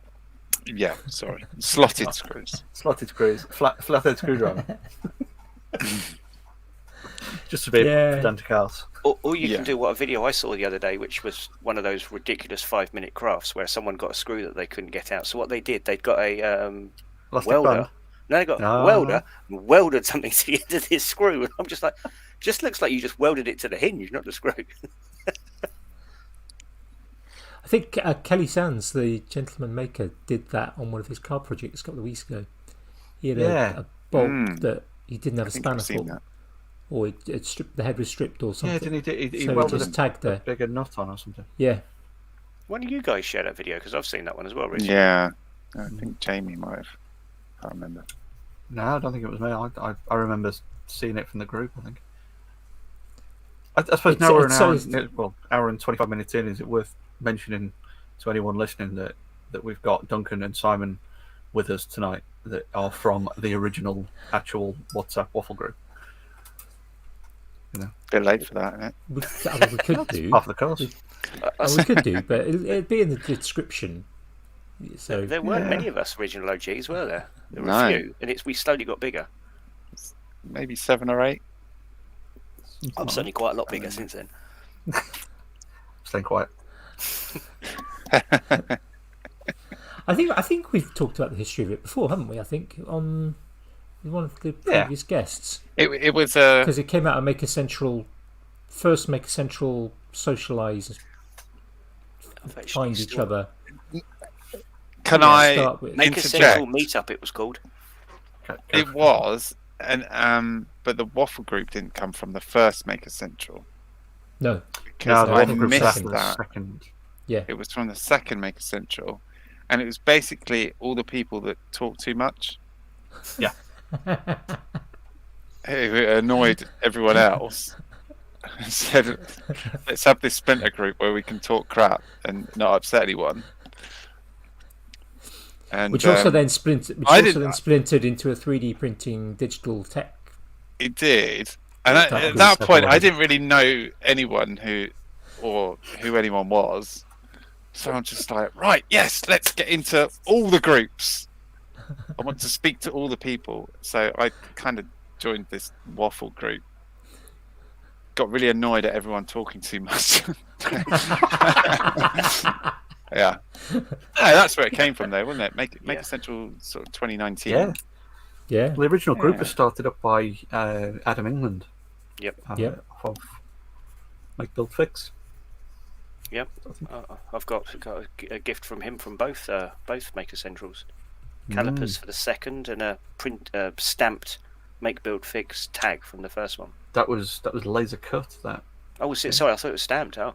No, it was laser cut because he basically got a cut, full sheet done, and then brought it all in a rucksack, and realised after about 3 hours, it was everyone that walked past him, he was trying to give at least 3 or 4 to trying to lighten the load on his backpack, tipping over. Well, Nate turned up one year with a stamped copper, didn't he? Is it copper? Yeah. Copper tags. I can't wait till May. Yeah, it's going to be good. I really can't wait. I can't wait till the end of April. All right. I can't wait till the end of April. I mean, I suppose that's for anyone looking for an insight of what the waffle chat is like, it is basically this sort of piss takery and winding each other up. But you could share the last picture that you put out last. Which one? Oh yeah, The cork. corks. Yeah. It's just memes and winding each other up, I think, isn't it? Yeah. Yeah. Yeah, it's good fun. Second family. Pretty much. Yeah. Yeah, and then it's. I think it's the sign of a good community where you've also then got people who can go, I'm having a really crap day. because this has happened and this has happened and this has happened. I just don't know what to do. And people will bunch in and go, well, you can do this, you can do that, and just come and tell us about it. Because And it's that kind of friendship as well, where Share it. in that group of someone having a bad day, and you've got like 5 or 6 lovely replies, and then one sarcastic one taking the piss out of you still. Yeah. Yes. It's that perfect mix of friendship. Yep. But I mean, what is it? The rules in there as well, is it? Don't be a dick and. No No, politics. that was it. That was it. yeah, pretty Standard much. rules for life. Yeah. I think we need that on a T-shirt. Don't be a dick and no politics. Well, didn't maybe we said too much? They had the first one, didn't they? I think. Oh, Will Wheaton was saying "don't be a dick" years ago. But I know. There's a little bit of history of ideas being borrowed. I think on occasion. It's always at times they're sentiment. borrowed, not stolen. Yeah, Like- repurposed. That's it. Like podcast titles. Yeah. It's going to be the second podcast that's stolen a name from something, hasn't it, recently? I know. Making it had their name, and then a show came out of it. Sorry, it was the other way around, wasn't it? Yeah. Yeah, But I Fake mean, even Game Tools Master. of Tools has been cloned recently, isn't it? It's now you don't know whether you're going to get a YouTube channel about bike repairs, or you're going to get the 3 lads chatting about food and weather. Yeah. One moaning it's too hot, and everyone else moaning it's too bloody wet. It's about right. Yeah. Mate, it is approaching winter now in kind of, sort of California, isn't it? So it's getting down to the kind of Like mid mid-20s. 20s Celsius Back into double figures. with occasional bits of rain. Very occasional. So it's the only thing I don't like about the English weather. It is the only thing I don't like about it, and it's the bloody unpredictability to it. I mean, I watched the weather forecast this morning as I walked through the living room, and it basically said no rain till Wednesday, while I'm walking towards the back door, and it's raining. It's just like, literally. So what you're saying is, it's the only thing you don't like about British weather is British weather. Yeah. It's just a fact. You can't predict anything to it now, to the point where we bought a huge Coleman gazebo. So at least now when we plan something, you know you can do it dry. It doesn't. In Well, fairness, it's not too windy. it's the temperature swings that get me. You know, if it was predictable that you would, from November through till February, you'd get, your temperature range would be a temperature swing of 10 degrees total. You'd drop down and then ramp back up. That, something that's predictable and a nice tight sort of range would be great. But having, -2 one day, 15 degrees the next day, 4 degrees the day after, snow, then sun, then thunder, it's that kind of like, I'd like a bit more predictability and maybe to have the temperature range slightly closer so I can sort of get used to a season rather than. Yeah. Well, the thing is though, No Andy Duncan and myself are all low enough down in the country that we know if we get fucked over by the snow, it's destroyed the rest of the country, because we're in Bahamas compared to everybody else. Yeah. Yeah, the That warmth moment- tries to work its way north, but the snow very definitely tries to work its way south. Yeah, the moment that Gulf Stream moves, which it doesn't do very often, but when it does, yeah, we all bitch and moan down here because we get that white stuff. Yeah. It flipped into a different location a few years back, and I think we were about -12 for about 3 weeks, which I know isn't necessarily cold, but it was a hell of a shock to the system. Yeah, -12 is cold. Yeah, Yeah. you can say it's cold. I was running a That's fishery I was running a fishery at the time, and I must admit the fish couldn't quite work out why nothing on this was coming in anymore to feed them. And we stayed frozen, I think, for about 4 weeks. And even if you broke the ice so you could fish, it was it refrozen either throughout the day or definitely had refrozen by the following day. Yeah, I think that particular winter it got down to minus 28 in Liverpool. My Yeah. my car was in the garage up there, and even with all the antifreeze and everything, it's still frozen. So I'm just way. Our antifreeze is good for normally at best minus 10. Yeah, exactly. Yeah, it's not designed for lower than that. I was trying to think how Because well we don't get it often enough. I mean, Was it 18 or 28? It was bloody cold either way. Yeah. We don't get considered. I mean, we were talking about this last week, weren't we, with Caro and Kiel? Yeah. In the UK we don't get those consistent winters. Yeah, we don't get. Yeah, it's like the whole thing of kind of putting summer tyres on, winter tyres on. Yeah. Most people in the UK don't even know that you can get special tyres for the winter. Never mind having a requirement to actually put them on. You get in some countries if you want to be insured. Yeah, I think isn't it that they're only Denmark. Yeah, exactly. It's like only really of any benefit below minus 10, I think. No, not below minus, below 10. Well, that's generally when you'd start to switch them, is when you get a run of a couple of weeks being below 10 degrees. Yeah. But I mean, we've got like a 4-day stretch now, at the end of December, where it's 14 degrees here. Yeah. I know I've got got the 2 window weeks' open. tyres on mine. Yeah, you'd be changing your tyres every week. Yeah, exactly. Every other day, sometimes. Well, I suppose Kent, a few years back, you got snow and we didn't. It was almost like it got to the border and went, "Nah, we're not going over there." I mean, it's odd because of the shape of Kent, because obviously being close to the coast on two sides. Sometimes we get hit off the northeast, coming down off Siberia, and we get it, quite nasty. And sometimes, of course, it's bloody from the Danes. continent. And it's just.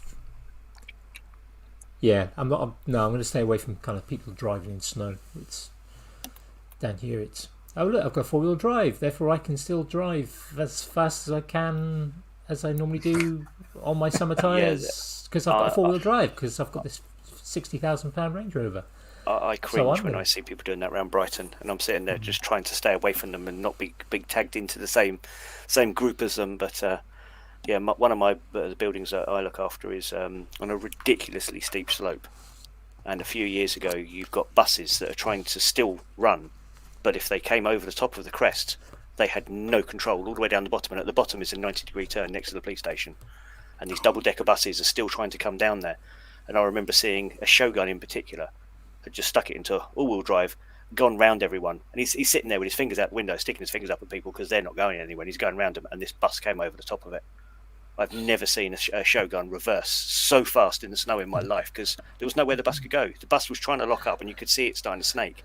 And I'm just watching it going, I can't. I'm just going to listen for the noise and then go down there and see if I can help, because there's no way I'm going to watch this. Yeah. And when I didn't hear anything, I've looked round the corner, and this woman must have been an absolute pro at driving in a double-decker bus in the snow, because not only did they not hit anything, they made it around the corner at the end.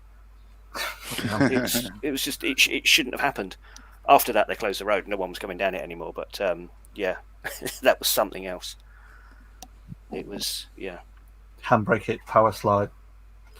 Well, Dump the when clutch. we went out there because someone had hit our wall and was now blocking the road, and it was someone driving a Mini Clubman, so slightly longer. Every time this driver freaked out, they put the handbrake on.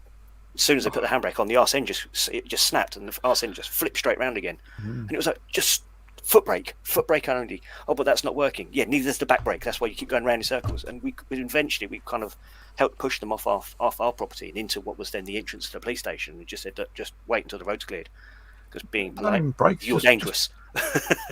Control it as much as you can with gears. That's the safest way you can do it is to control your speed with gears, and then gently ease the brakes on when you slow. Yeah. A few years back, mate of mine, he's got 2 vehicles. He's got a G-Wagon and a Smart 4.2. and it just so happened that he was getting a load of work done on his G-Wagon when all the snow hit, so he had to just commute to work in the Smart 4 trying to go up hills in the snow in this little tiny smart car. And so he got beached at one point, and all of a sudden these two Eastern European dudes, just sort of big Slav type blokes, jumped out of their car and just pushed his Smart back onto the road. It's just like, So you say picked they're it up, actually walked. pretty much, they just kind of like manhandled the car back onto the road, yeah. just kind of bounced it across the snow. But, just bad timing to have the large 4x4, mostly agricultural vehicle to be off the road. Yeah. When we had all that -12, so I mean, for the majority of round here, we had ice rather than snow. But back in those days, I had the GSX Vauxhall Saphira people carrier, which normally was lovely to drive, but because all the computer in this thing was trying to make you not die, you couldn't drive it in the ice. The only way I could drive it was by hitting the sport mode, which turned off all the advanced features. But the problem is, it now meant I had ridiculously good throttle response.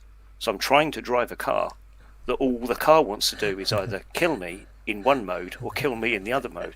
And you're trying to almost ride the clutch, so you weren't just trying to, because it wasn't stupidly quick, but it was quick. And all it kept wanting to do was, as I say, either as soon as all the dashboard light up like a Christmas tree, you kind of just stopped and went sideways across the road. I don't know what it did. It was almost like it walked. Sport mode, all that off, and you'd go in a straight line. But that was interesting. Not fun to drive. My Renault was no good in the snow either. Well, Perfect that's in every other fun condition. to nudge it up into a higher gear, to give yourself a fighting chance, because you're getting rid of that that high torque. You're lowering the torque down so that you're less likely to slip the wheels. Then. Yeah, we had one. It's like clutch smell though. we had one year where the A23 was closed, and the police were at an area called Handcross Hill, which was down one hill and then up another one. And basically people were getting stuck at the bottom. So one at a time, the police were towing people up that hill and then letting people drive off. They drive back down, pick someone else up, and obviously it closed at about rush hour. And I think some people didn't get off of that until like the following afternoon. Ooh. And I remember being able to get off the junction early before that, and I was driving the works van, which was an empty LT35 V5 engine, about 300 brake horsepower, high top, long wheelbase, and the back end was empty and it was rear wheel drive. But I knew the country lanes really well, and I was absolutely fine being the only person driving on virgin snow through the country lanes, thinking, brilliant, I'm going to make it home. All of a sudden I met a load of headlights that were doing lane in. So it was like 3 Land Rovers across the road driving at me because they were all playing in the virgin snow. And at the last minute, they're all ducking to try and get out of my way. That was something else. Because at which point I'm going, if I brake, we're all dead. So I'm flashing lights at them. They're flashing lights at me, but I'm like on my side of the road. You think? Yeah. Well, I had a hedge next to me, so I was hoping so. But that was something else. I got home that evening and kind of went, I don't want to repeat that again. But I left Colchester with not a drop of snow on the ground. And as I'm getting further and further south, you're just hearing more and more horrific weather conditions. And I'm like, okay. And the moment we went over the Thames, that was it. It was just snow everywhere. It's like, I might go back that way. I've done that before when I've gone to see the family up in Liverpool. I'm coming back down to the Midlands. And all the snow starts to hit, and you late at night as well. And it's just that kind of feeling of being, going into warp speed or something. Star Wars, yeah. Yeah, exactly. The Millennium Falcon doing sort of 70 on the M6 with just this pitch black, and just all you can see is the headlights in the snow. And then a shitload of brake lights, and then you realise that some idiot has decided to ditch it or something. Yeah, it's there's some idiot that's you're doing a kind of reasonable speed in the tracks, this clear road ahead, and then some idiot behind you wants to do 100. Yeah. Somebody in a big long wheelbase van comes hurtling past you.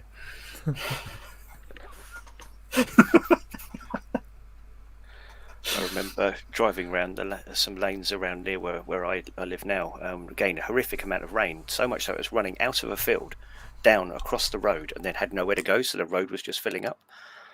And I didn't know how to get to where my daughter had gone to a party, and this was the only way I knew. And I'm heading along, and all of a sudden I'm seeing, oh, we've got a bit of a puddle here, and a Series 1 maybe Landy had gone round me and driven still down the middle of the road, but I could see how much of its tyres were visible before it went in to the puddle. And I was like, I can follow it. Bearing in mind, I'm driving a Fiat 500 XL, which isn't much higher off the ground than the Fiat 500, but it being a manual, first gear, ride the clutch, and just hear what I could hear from behind me was the blah, blah, blah, blah, blah, as I'm underwater, but it's doing that, and I'm following him through. I kid you not. There was a dead Audi, a dead BMW, all fancy ones where they just tried to go fast and it didn't work. And then something else that was dead that was a 4x4, and it was like, okay, this is a bit weird. I'm slightly in trouble. We got out. I followed him through around the puddle, and as I've come past it, this old boy farmer's leaned out the window and gave me a round of applause. I did the same with the Vauxhall Mariva, one of the first. Oh, nice. Horrific car. Do not recommend them. I just remember the adverts. But it was the turbo diesel. Mm-hmm. And same sort of thing of just, really, really horrific weather. And I'd gone to a site visit for work, and it was somewhere that my boss knew. It's the village they're in. So he was like, oh, because the weather's really bad, come in the top way because it's easier and safer and something. And there just happened to be the flow going under this railway bridge where the flow of the water was running. So it's coming down one side of the bridge, running under the bridge on the roadway, and then coming down the embankment the other side. So that was the only way to get through. So I'd sort of gone to the outside bit where it was shallower and worked my way through and got through fine one way. And then coming back the other way, as I'd done the same thing again, I'd obviously hit the grate or something. So the water line was still below the air intake. Mm-hmm. And I just hit something. And it was enough to just knock the air intake down under the water. And being a turbo diesel, just hoofed it in, the engine just shut down. So fortunately, there was some guys in Land Rovers just driving around the village, just pushing people out of puddles. And that's what they ended up doing, pushed me out. It took 2 days to get the car back from the garage. They basically just stripped everything off it, dried the whole lot out, and then put it all back together, and it actually did still fire up. But we were expecting it to be completely terminal, because once if the water gets into the cylinders, it just doesn't compress, so it usually just breaks the block and stuff. But yeah, that was a bad time. And you got wet feet. No, I didn't. I didn't have to get out of the car at all. Oh, they pushed you even before you got needing to go find help. Oh, that's handy. Yeah, I was basically just sat in the car. I rang my boss up, said, "Yeah, I'm stuck in the puddle. I'm not going to be back to work yet." And after a couple of minutes, these guys just drove around and just sort of shouted through, "Do you want a quick push?" I was just like floating. The HGV went past, and I just kind of like floated along. Ouch. Yeah, it was fun. Doom bar glass. Is that all vodka, Andy? No. No, just 50-50 with tequila. And some white rum. Yeah. God, that'd be an interesting smell. Yeah, afterwards as well. Created an interesting smell. It's where Andy then goes to light up a fag, it just explodes. I was going to say, it's a long time since I've had any. Is Malibu colourless? Yeah. Yes. Coconut rum? Mm. I don't think I've ever drunk it neat, so I wouldn't know. My 17th birthday still brings back nightmares. Yeah. I think it's... Got alcohol poisoning for my 17th. Don't recommend that. Yeah, it's probably not a good idea. Waited longer than my dad. He got it, I think, for his 14th. So, what's the saying? Fail fast, fail early. Yeah. I worked in a pub at the time, and even the smell of alcohol just made me feel ill. And the problem is I just hid in the kitchen. It was great until they'd do the steak and ale pie days.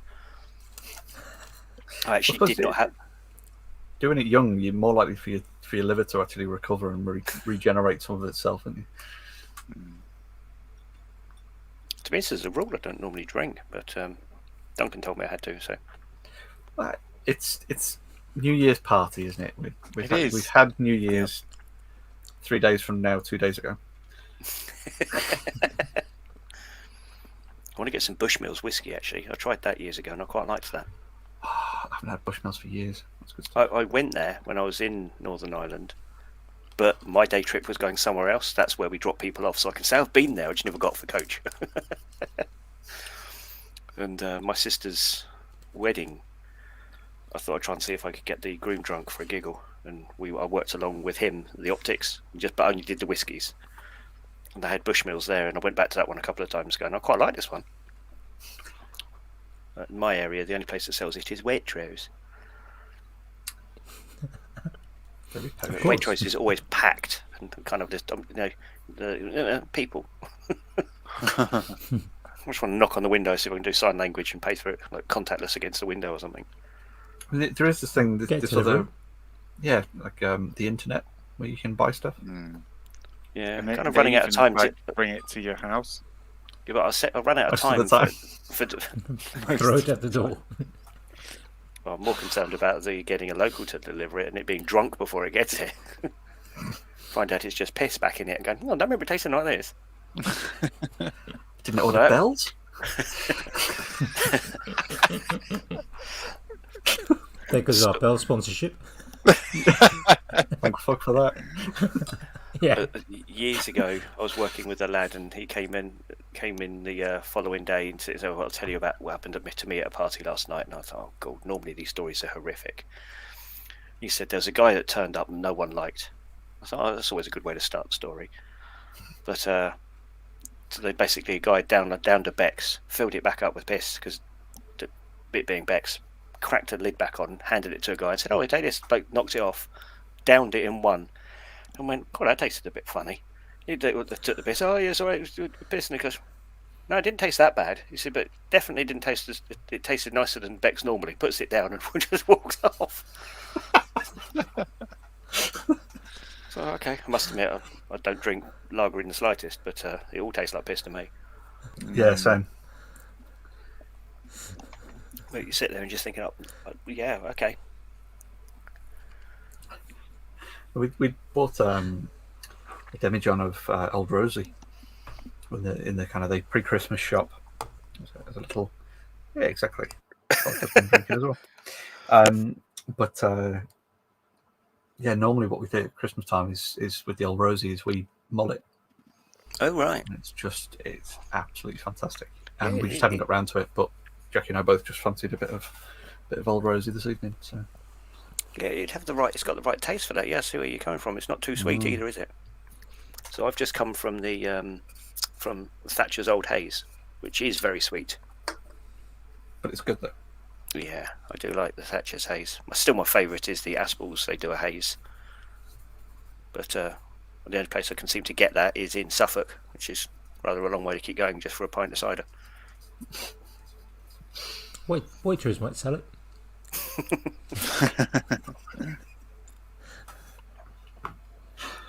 Yeah, there is that.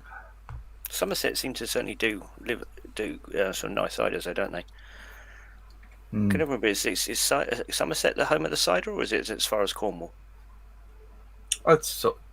Somerset's I'd say cider kind country. of West Country, generally for cider.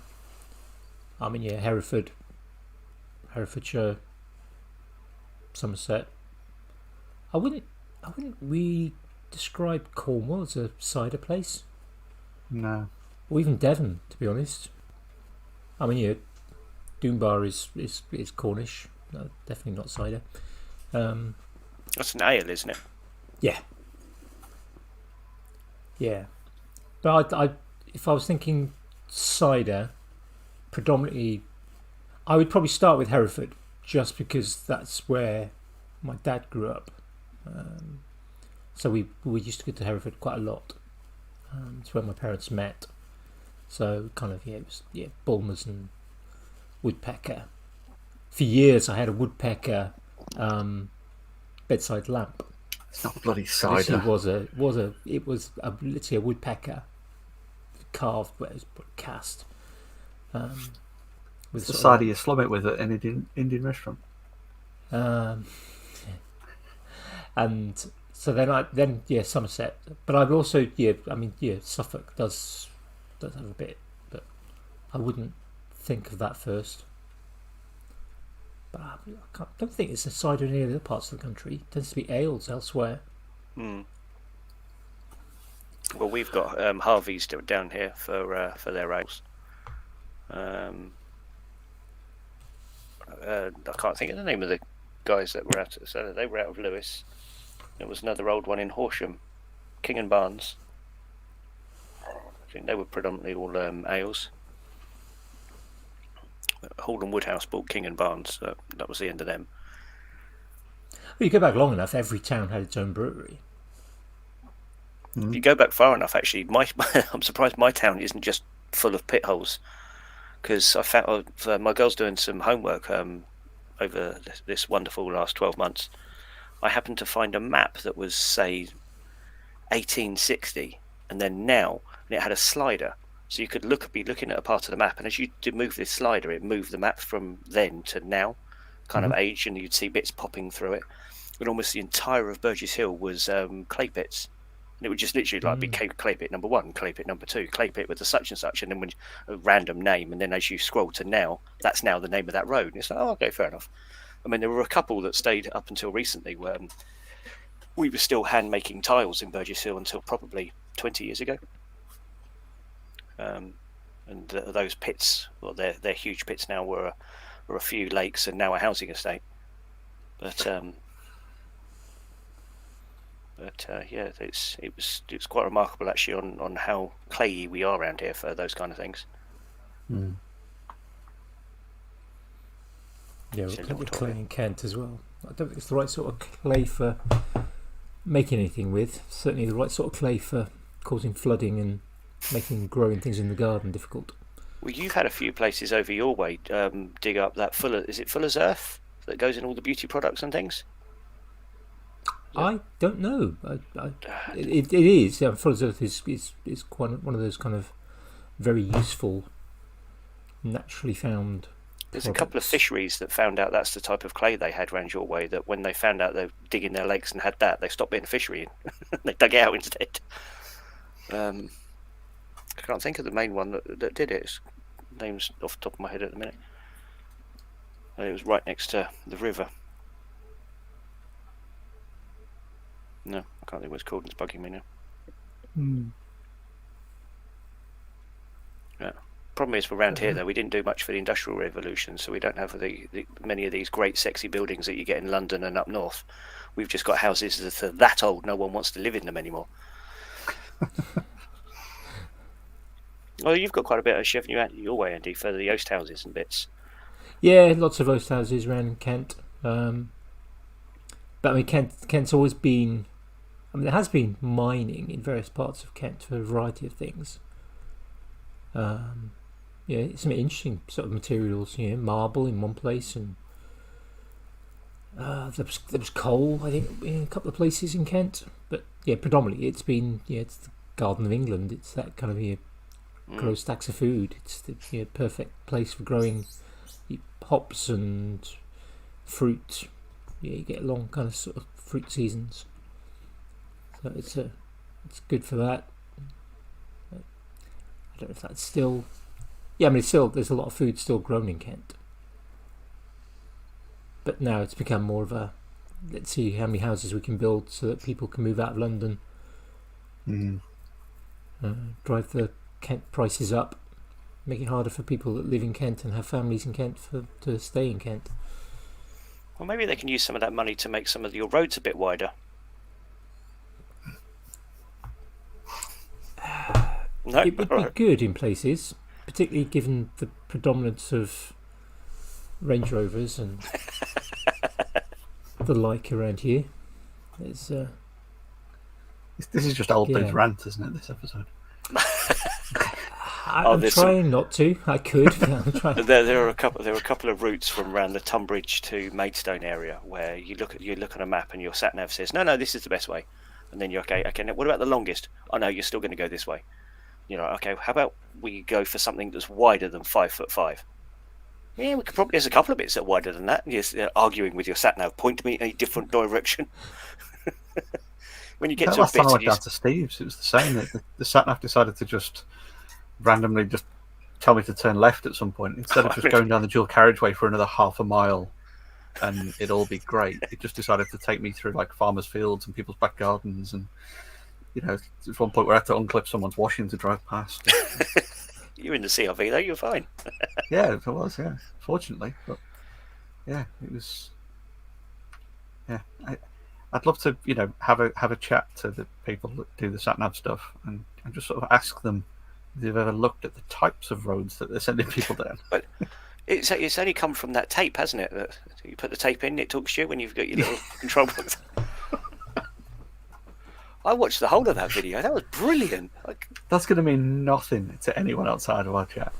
Well, they do their utmost best to get in. It means nothing to me. It was a clip from Tomorrow's World, wasn't it? I think it's possibly quite an early Tomorrow's World. It was for the benefit again of people who haven't seen it, which is probably everyone apart from Jamie, Simon, and myself. The look on Duncan's face is brilliant. It was an early navigation system. The demonstration was in a Volkswagen Beetle, and it consisted of two parts. Yeah, the original Beetle, not the new one. It was when everything was still in black and white, and you had a cassette playing in your cassette deck in the car, which had the instructions for a particular route. For anyone under the age of 40. Is like old MP3. Can I have a guess? Did you have to drive to the time of the tape? No. It was cleverer than that. Good.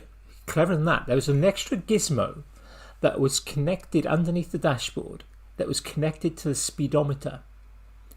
You had a card which you could add in, which would tell the device the diameter of your wheels. Mm.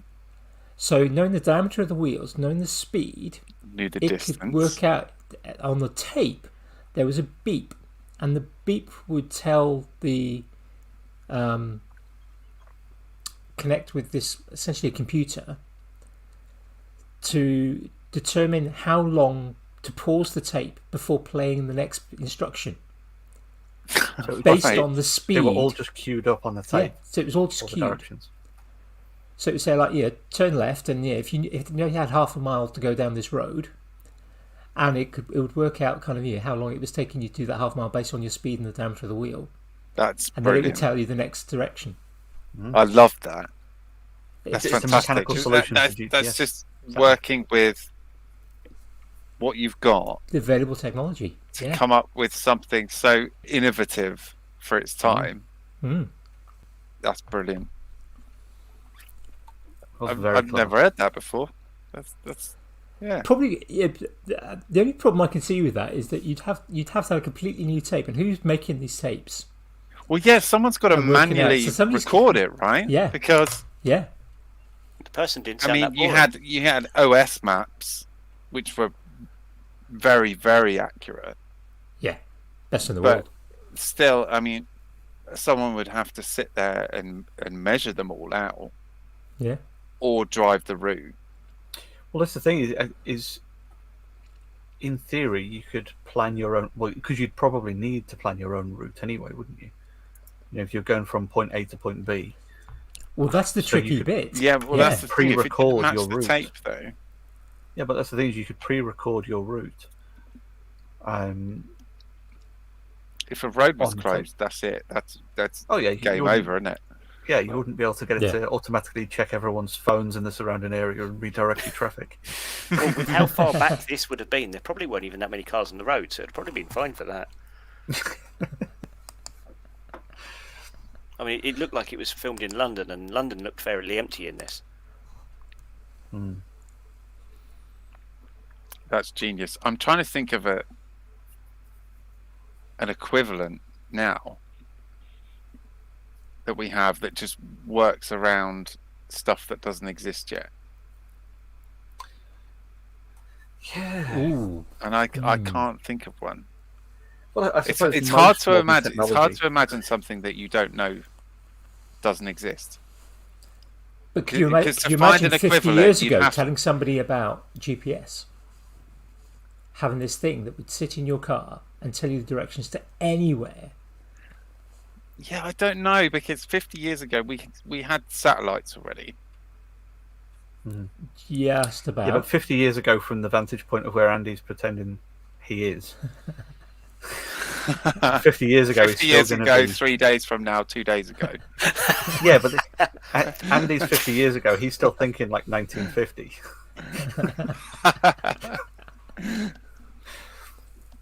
Yeah, worryingly, when 50 years ago he's still, 1971. That's the scary bit. Mm.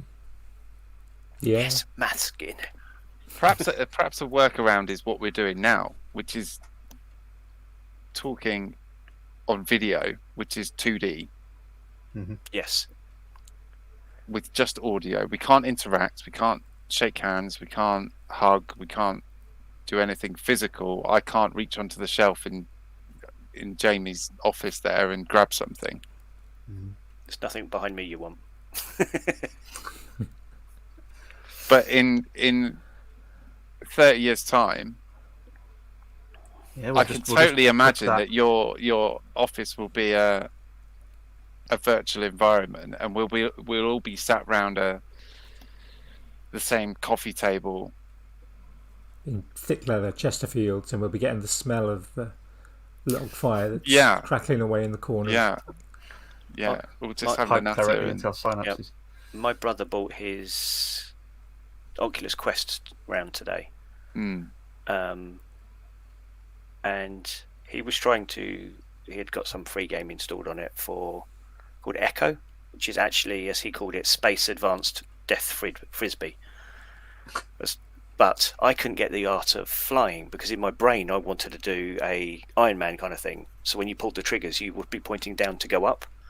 Instead, it wasn't. It was a Superman thing, and the jets fired backwards. So you pointed up, out was the ceiling there, and you would go up. I keep forgetting that's there. I don't know why. So in the end, when he said, and you can push this other button and your character grips. So I was doing the opposite. I was doing a Spider-Man. So I'm walking up the walls and then stopping and looking down at what I'd climbed off. So I'm in this weird, like, spaceport is the only way of describing it. And that was the really weird feeling of climbing up a wall across the ceiling and then looking down and kind of almost getting vertigo inside a game, even though it was so fake because it was a spaceport. And you look and your hand's kind of gripped onto the wall here, and it's rather it hadn't sunk in and it was bad CG or anything. It was holding onto the outside, and that was pretty cool. So when you saying about for what we've got there, for me, whenever I still think of the future, I still think of Johnny Mnemonic, which I think is something Jamie and I were saying about the other evening, and kind of the way that went. Even though the CGI was horrific for that film, the concept of stuff like that I still think is absolutely amazing, and I almost wish Keanu signed back up to make another remake of that, but with today's technology. I don't want this necessarily as a remake, so it's remade. I want it as that film, but with today's tech. Yeah, I'd quite like I've to. not seen that. It's been years since I did. I'd like to get to the shit, what's the film? RoboCop. Tom Cruise one. Oh, Minority Report. Minority Report, yeah, based on the Philip K. Dick book. Yeah, with the like the holographic stuff, and I suppose it's like Tony Stark with the glass panel for his phone and stuff like that. That would be that. Just leap forward in time to that era of tech. That'd be quite fun. Well, if you're talking about like the tech rather than the three future projecting people that live in a swimming pool. Oh yeah, totally. Yeah, I don't want the precogs and all that kind of rubbish. Yeah, well, that kind of already exists, doesn't it? It's all little pieces at the moment. It just needs someone to put it all together. Like you can get like motion sensing, like it's a little gadget about yay big, sit on your desk, and you've got Leap a virtual motion. keyboard. Yeah, Leap motion, that's the one. I couldn't. yeah. You get the leap think of motion is the camera one. It's not the projector Yeah. keyboard. So But it can all, got a you leap know, motion. that kind of mapping for hand Mm. movements is already there. Yeah. Things like haptic feedback gloves, Yeah. they're already there or on the way, so you could virtually touch something and feel pressure on your fingertips. Yeah. VR's pretty good from what I understand. I don't have a VR headset, but it's kind of there. 360-degree like treadmills, Yeah. kind of there. The one in Ready Player One, I think I'm right in saying they actually built it. I don't think it was like working fully, but I believe it was a physical thing. You know, it wasn't CGI. So that's kind of already there. It's all this metaverse thing.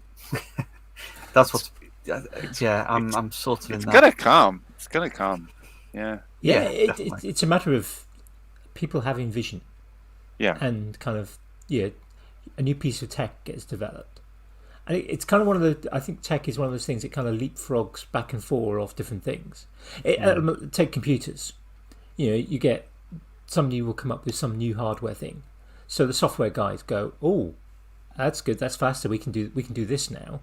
And then, of course, then the kind of hardware guys go, well, this is now stretching the capability of the hardware, but we can now go a bit faster because they seem to want this. And then, so you kind of get it kind of oscillates up as new things get developed.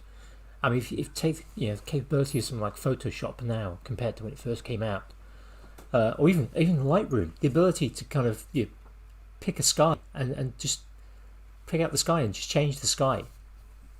The what's capable now with just imaging and things like if you use like Adobe Premiere Pro, what you can do with video without going into After Effects and all the kind of the heavy duty stuff.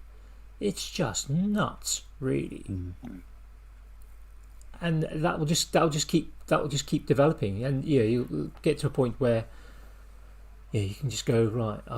As a YouTuber, you'll go right. I've got 5 hours of footage. I'll just upload that into Premiere Pro, and I'll press a button that's called YouTube 15-minute video, and it'll just sort it all out, and you won't need to do anything.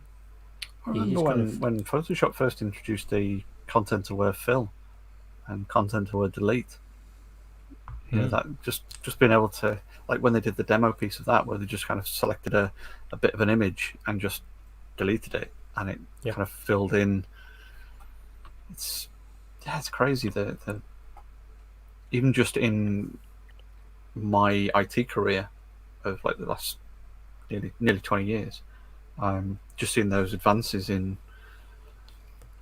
what was to what now is, and it's really crazy and really exciting, I think, for me. Yeah, and where's it going to be? Where's it going to be in the next 20 years? Yeah. What's going to be? Like you say, 20 years time, Makers Waffle will be happening around a virtual coffee table, beamed straight into the plug on the side of your head. Plugged in the back. I thought you were going to point to your glasses then, where you with the old third screen. That's 10 years time. Yeah. It wasn't.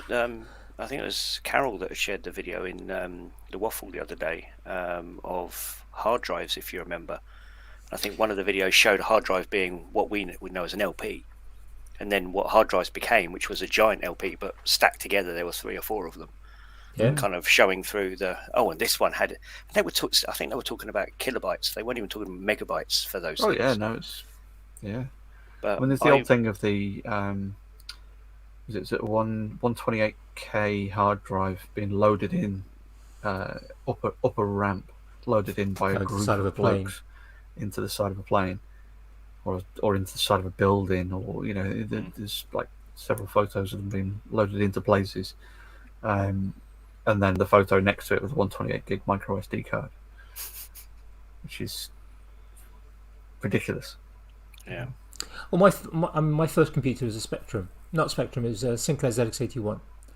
It had 1K built-in RAM, and I had a 16K memory pack to go on to the back of that. My first PC was a Commodore 3. It ran at 10 megahertz, not gigahertz, megahertz. You literally could type and watch the letters. You could, if you were good at typing, you could sort of type something and then see the words appearing letter by letter on the screen. It had 20 megabytes of storage. They were hard cards. They weren't really hard drives, but they were PCI slots, hard cards. And I never filled them. I mean, you didn't have the graphics didn't exist really. Yeah, it was basically those just text days, documents, wasn't it? Yeah. Which you want your sort of favourite actress or actor. There's a picture on your screen. It was just made out of asterisks or a variety of sort of characters, ASCII characters. ASCII art. Yeah. Yeah. But it took up hardly any space. But, and 20 megabytes, and I never filled it. Not with documents. But I mean, I had literally dozens, if not hundreds, of floppy disks. 5 1/4 floppy disks in order to kind of have documents on, because they were obviously a little bit more limited in space. Yeah, I must admit my first PC was Pentium 1 220, I think it was, MMX, 2 meg graphics card and a 3.2 gig hard drive. And I was heartbroken when I filled the hard drive, because at that point you were still looking at a lot of money for not much of a bigger one. I collect this machine here now. It's got 3 terabyte and 4.8 gigahertz over 12 cores. It's crazy. The Moore's law essentially. N+1. Yeah, but I mean Moore's law is kind of the number of discrete elements doubles every 2 years, which is kind of holding up still, despite the fact that they didn't expect it to after a certain point. We're getting down to 8 and 9 nanometers for transistor sizes and stuff like that is just absolutely ridiculous. Yeah. It's But as soon as that technology hits a wall, something else will come along. Well, that was it. When we hit the first kind of major speed wall, with like the Pentium 4s and things, all the single core stuff, everyone was thinking, Moore's law is going to stop now. We're pushing the 3 gigahertz barrier. We're not going to get faster than that. We can't do it with the transistor size and everything. And then someone went, tell you what, should we just stick a second core in next to it? So, wow, revolutionary. And then when it went to the to the 4 cores, like what Andy was saying, once the hardware is available, people start working on the software firmware side to make those 2 cores work together. Yeah. Because you can't just have the 2 cores. And then the software guys and firmware guys will hit a wall, and the hardware gets better, and the hardware guys go, you've developed this new way of developing this firmware that works with 2 cores. Could you make it work with 4 or 8 or 12? And they go, yeah, probably. And then they deliver. And I love the way innovation works like that. It's so interdependent on different technologies and skills and societies even. Yeah, definitely. I forget the point that I was getting to. Yeah, we forget sometimes the things that drive the tech and the changes. Yeah, I mean, there's things like wars. I mean, World War II particularly drove some major advances in technology.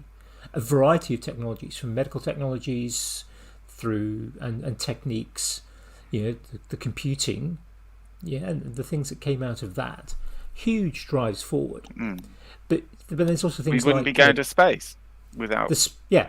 But then you rocket take the space technology race. that was Yeah, developed. people go, why should we be spending billions on the space race? Or not the space race anymore, but kind of going into space and the International Space Station, but they don't necessarily realise that actually those developments that put the James Webb Telescope on, or gets a probe onto the Martian surface, pushes technology that then develops into other things. Whether it's absolutely everyone's non-stick frying pans, wouldn't be a thing without the space race, because Teflon. disposable nappies. Or PTFE was Yeah, developed for disposable nappies. Yeah, like Teflon coatings were, for high temperature applications for re-entry and, things like that. There's loads of stuff that is off the back of space race. Mm.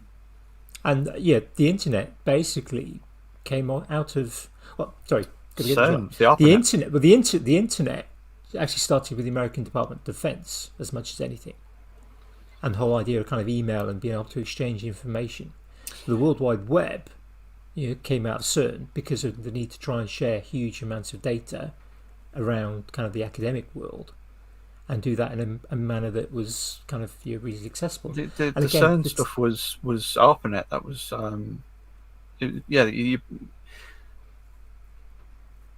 there were several things that were very similar to what we would say is the internet, but the internet as being, I suppose nowadays the internet and the World Wide Web are essentially synonymous to most people. But I mean, the internet being connected, phone line based, computer to computer connections for data exchange. It's had many different similar forms over the time. Yeah, and it's existed for in excess of 50 years. Oh yeah. But the World Wide Web, I mean, what was it, 89 when Berners-Lee basically something like kind of put that forward? Well, here's the question: when are they going to fix the outer net? Because that's definitely broken. It really is. Well, one could argue it's trying to do the switch off and turn back on again. He's definitely trying that. Yeah. Switch it off and on again. Which could work. Reformat. Install Linux this time. There's this massive infection the Earth has got called humans. It makes you watching the original Matrix in a strange way when you listen to Smith's speech. Yeah. Watched the new one last night. Ooh. You've not said anything. I don't want to influence or spoil. Ooh, okay. I appreciate that. Thank you. I would still like to see it, even though I've seen some headlines. I want to watch it again. Okay. Before I form any proper concrete opinions. I did have a chat this morning with a friend I often talk about films with, and he had some strong opinions, which I don't necessarily agree with. That's often the case with when we talk about films. But yeah, I'm looking forward to what's going to watch. Makes me feel old now to think that I saw the original Matrix in the cinema 3 times. 3 different cinemas, I think, in 3 different towns, probably even 3 different counties as it happens. But so there were 2 films that really influenced me at the time when I saw them both. And I saw them both, I think, on the same time. I think it was like a Channel 5 epic week-long thing, and they were doing like 2 movies a night, and they had The Matrix and then Blade. Dude, Where's My Car? that was a good film. But no, it was The Matrix and Blade on the same night. Ooh. So I watched The Long black Matrix coats. and then watched Blade. Still, the amount of people that still don't know that Blade was a Marvel film. It's a It was lot the of first leather. Marvel film, wasn't it? Yeah. But here's the thing, though. So it was the common misconception, wasn't it, that Neo wore leather, or that Neo wore a long leather jacket, but he didn't. His was moleskin. It's Morpheus and Trinity who wore the leather. Yeah, I was going to say it's more Trinity, wasn't it? Yeah. I don't know. I've just been telling everybody that I know your theory of James Bond and The Rock, Jamie. The amount of It's people not I've my said theory. it to. I read it on the internet. You told me, but the amount of people that I've told and you've seen the brain go. It works. To all the people I've told it to, that none of them have just gone, yeah, whatever. It's all been a, holy shit. I think you've got to spill it now. Yeah. Reiterate it. The theory that James Bond and 007 is just purely a given name to an agent at the time. So the theory goes that Sean Connery's version of James Bond was the first, and that he was Technically the second. But... Well, okay, not that he was the first. You're not old enough to remember that, you, Andy. You're right. And but we're not counting Bruce Forsyth. David Niven, I think, is the gentleman you're really trying to refer to. No, because I think Bruce Forsyth was on the radios beforehand. Did he? No, I didn't know that. Ah. Yeah, so he'd be the third. And yeah, but anyway, that Sean Connery's Bond was captured, and they brought in Roger Moore as the next James Bond 007 incarnation. But that down the line, Sean Connery's Bond was then brought back out of the prison that he was being held captive in, to help Stanley Goodspeed break into Alcatraz in the film The Rock. So that is then the headcanon that kind of looped those two films in together. Not my theory, just found it on the internet. I think it's brilliant. It's fantastic. It's But, fun. It Fun to think works about anyway. because it just fits so many things. Yeah, it's good. And it would have made me go back and watch The Rock, but I then think the reason why I haven't seen The Rock in a while is I can't find it, which means I probably only owned it on VHS. It's such a good film. I have a copy, of course. It's super cheesy, Oh, Yeah. totally. but it's good. Yeah, it is exactly it's- what you want it to be. It's Pearl Harbor level cheese. I've still Yeah. never seen that. You're not missing a great deal in life. If you haven't There are seen certain Pearl there are Harbor. certain films though that I feel that once you've gone over a certain period of time, there is no need and necessity to see something. Yeah. Mm-hmm. Just for me. Armageddon falls in the same bracket. I unfortunately firmly. have seen that one. Yeah. And interestingly, the main line I remember after that film is it's the equivalent of shooting a BB gun at a particular locomotive. And aren't NASA doing that currently? And that's all I can think of when they keep going on about the fact they've launched this satellite basically to fly into something to see if they can knock it off course, just to see if they can. And Yeah, I just pretty much. keep going back to, well, it didn't work in the film. Yeah, but films aren't necessarily based in reality. Mm. Or I'm sorry any to break the accurate to you science. in Yeah. 2022. based in science and engineering. Well, they say The Martian could possibly work. So interestingly enough, I was watching an interview with Neil That's a good deGrasse film. Tyson the other day, and that was one of the things he was saying that out of all the sci-fi stuff, The Martian is probably getting pretty close to being Mm. vaguely accurate. I've just managed to What, get that hold we're of going to go to Mars and then leave again, but leave someone behind. Yet again, it's just rescuing Human Matt race again. Damon, isn't it? Just all the Matt Damon films are rescuing Matt Damon. That's a good book, and it's a good film. The book is better, in my opinion, but maybe that's because I read it first. I've just managed to get Unfortunately. hold of the extended cut, which I think is about 20 minutes longer, so it'll be interesting to see what they've put in or left in. Yeah, you have to feedback. I one of think I those might films- have to watch that one and then do the book afterwards, just so that the book doesn't ruin the film. But don't listen to the audiobook while you're driving. Don't need to bloody drive anywhere these days. I could see how that certainly that particular film could could be read in very dull manner. I think Matt Damon does bring quite a lot of happiness to a character who otherwise probably would slowly go insane. So I suppose you'd have to. You're going to talk to yourself. I mean, look what it did to Tom Hanks. His character went a bit loopy. Yeah. Although I still haven't never seen Castaway. It's one of those things that you hear the ending, you hear all of the main, everyone's running around, repeating all the same quotes, and it kind of just went, I think I've seen the film without seeing it. Well, I think that's the thing. I'd say Castaway's still worth watching, though. It's a brilliant film. Is it better Really, than really Money good. Pit? I haven't seen Money Pit, so I can tell you. Oh, crikey. Money Pit. That's going back a bit. Castaway's very, very, very good film. And no matter how many spoilers you've seen, I think it's still worth watching. Oh, okay. Yeah. There's enough Just films because now Tom that Hanks- are. Well, yeah, exactly. Has he enough films now been you in a can watch bad the film? Trailer. I don't know. That we know about, even? He wasn't a nice guy in Road to Petition, I think it was called. Does that count? Well, he doesn't have to be nice. No. I just think he makes a good film. Yeah, I think I'd pretty much say Maybe he's just good at picking them.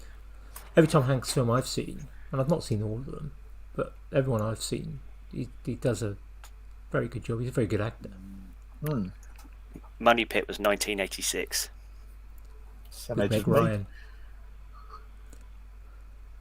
No, it was Shelley Long. Oh, was it not Meg Ryan? That was Meg Ryan. No, Meg Ryan was Joe versus the Volcano, I think, and We'll just let the old people talk it out, Jamie. Yeah. well, Meg Ryan, she's the one. Oh no, she's not. Oh no, I'm getting her muddled up with Melanie Griffith. She's also Harry Met Sally. Yeah. I've never seen that either. It's one of those Wasn't programs. it, One of those films as a kid, Got my Mail? parents told me I wasn't allowed to watch, You've Yeah. got mail? Was that? which is actually my email tone notification. The AOL, you've got mail.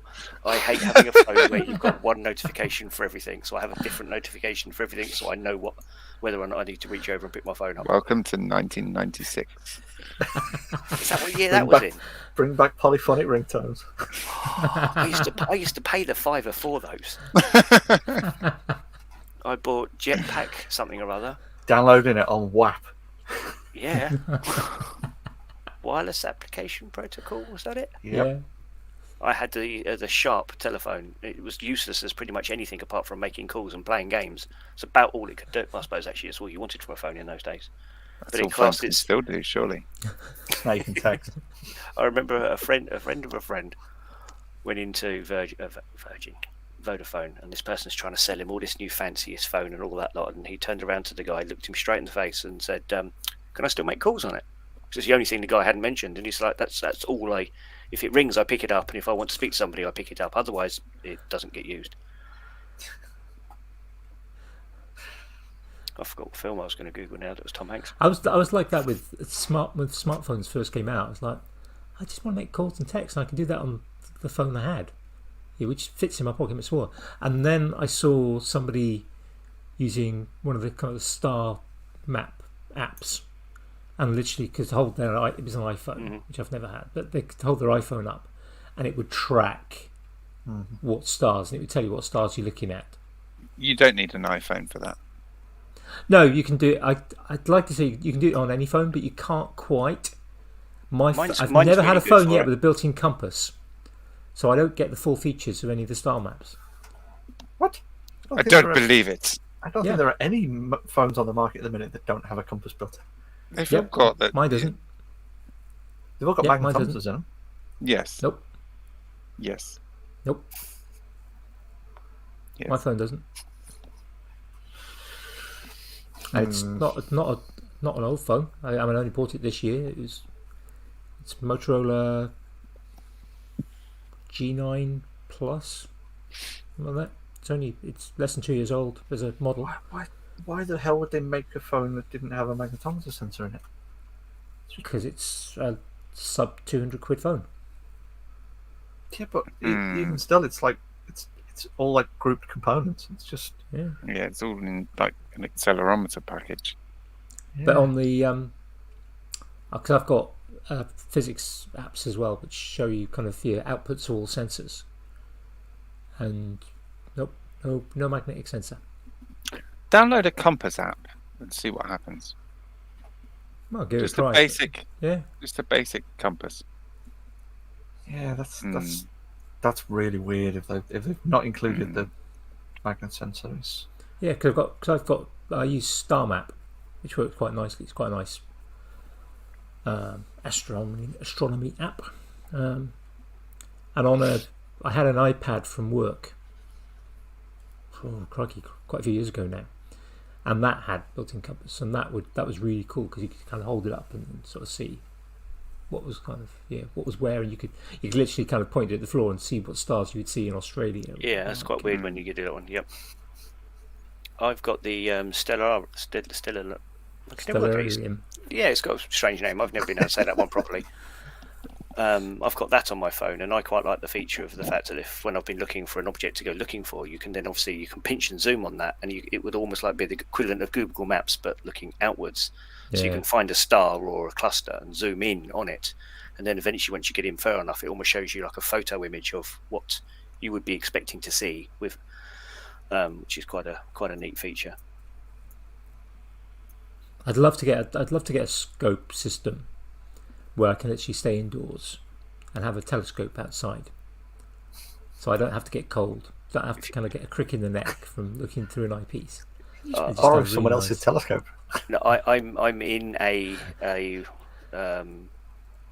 Facebook group where clearly for some of these people money isn't an issue, and whenever there's a what are you viewing tonight, it is a photo of someone's laptop where you can see it sitting on their lap and you can see the TV in the background.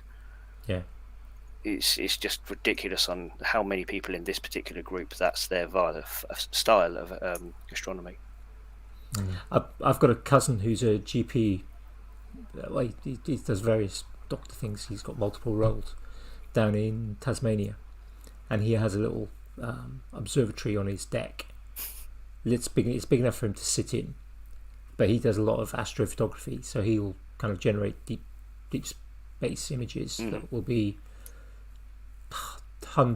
dozens and hundreds of hours of imaging, just stacked.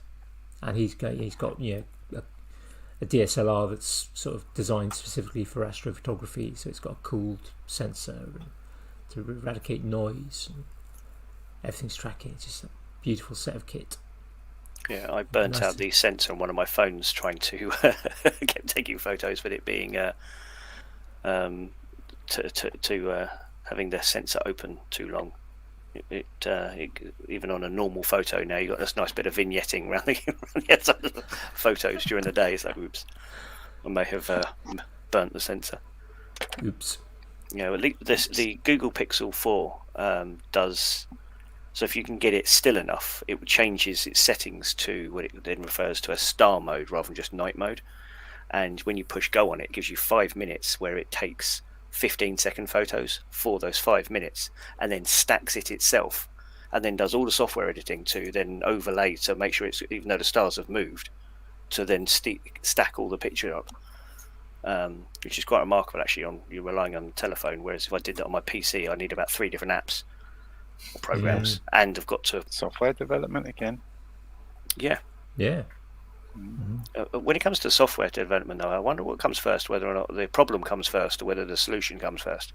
Yes. I'm sure there's some programs out there that I've used that actually I'm sure the problem didn't exist until this program told me I had a problem.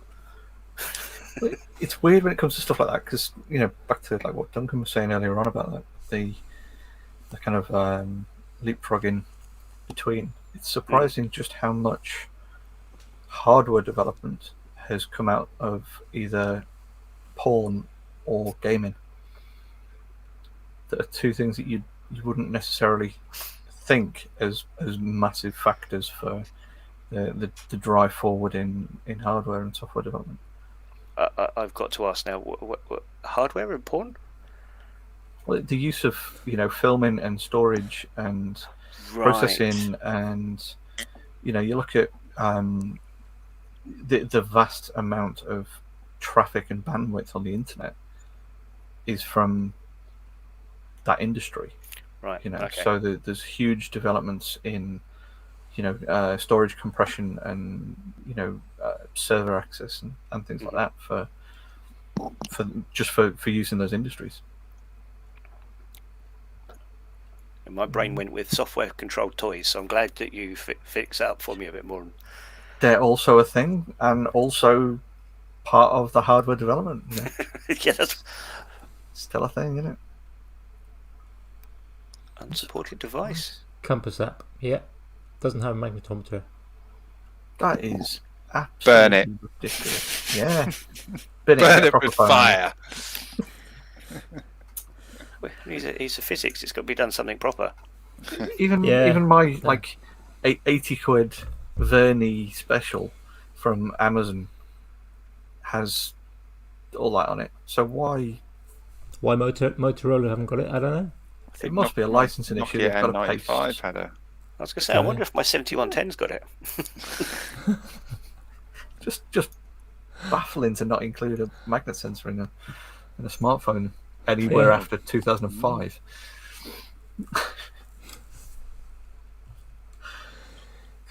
Crazy. Well, yeah. One day when we've got Makers Waffle up, taking on Joe Rogan, I'll get something a bit more expensive. Just don't pick another Motorola. An assistant. Yeah, I'll get my PA to pick out something. Yeah. I'm going to have to Google this Joe Rogan fella at some point and find out who or what he is. That's disappointing.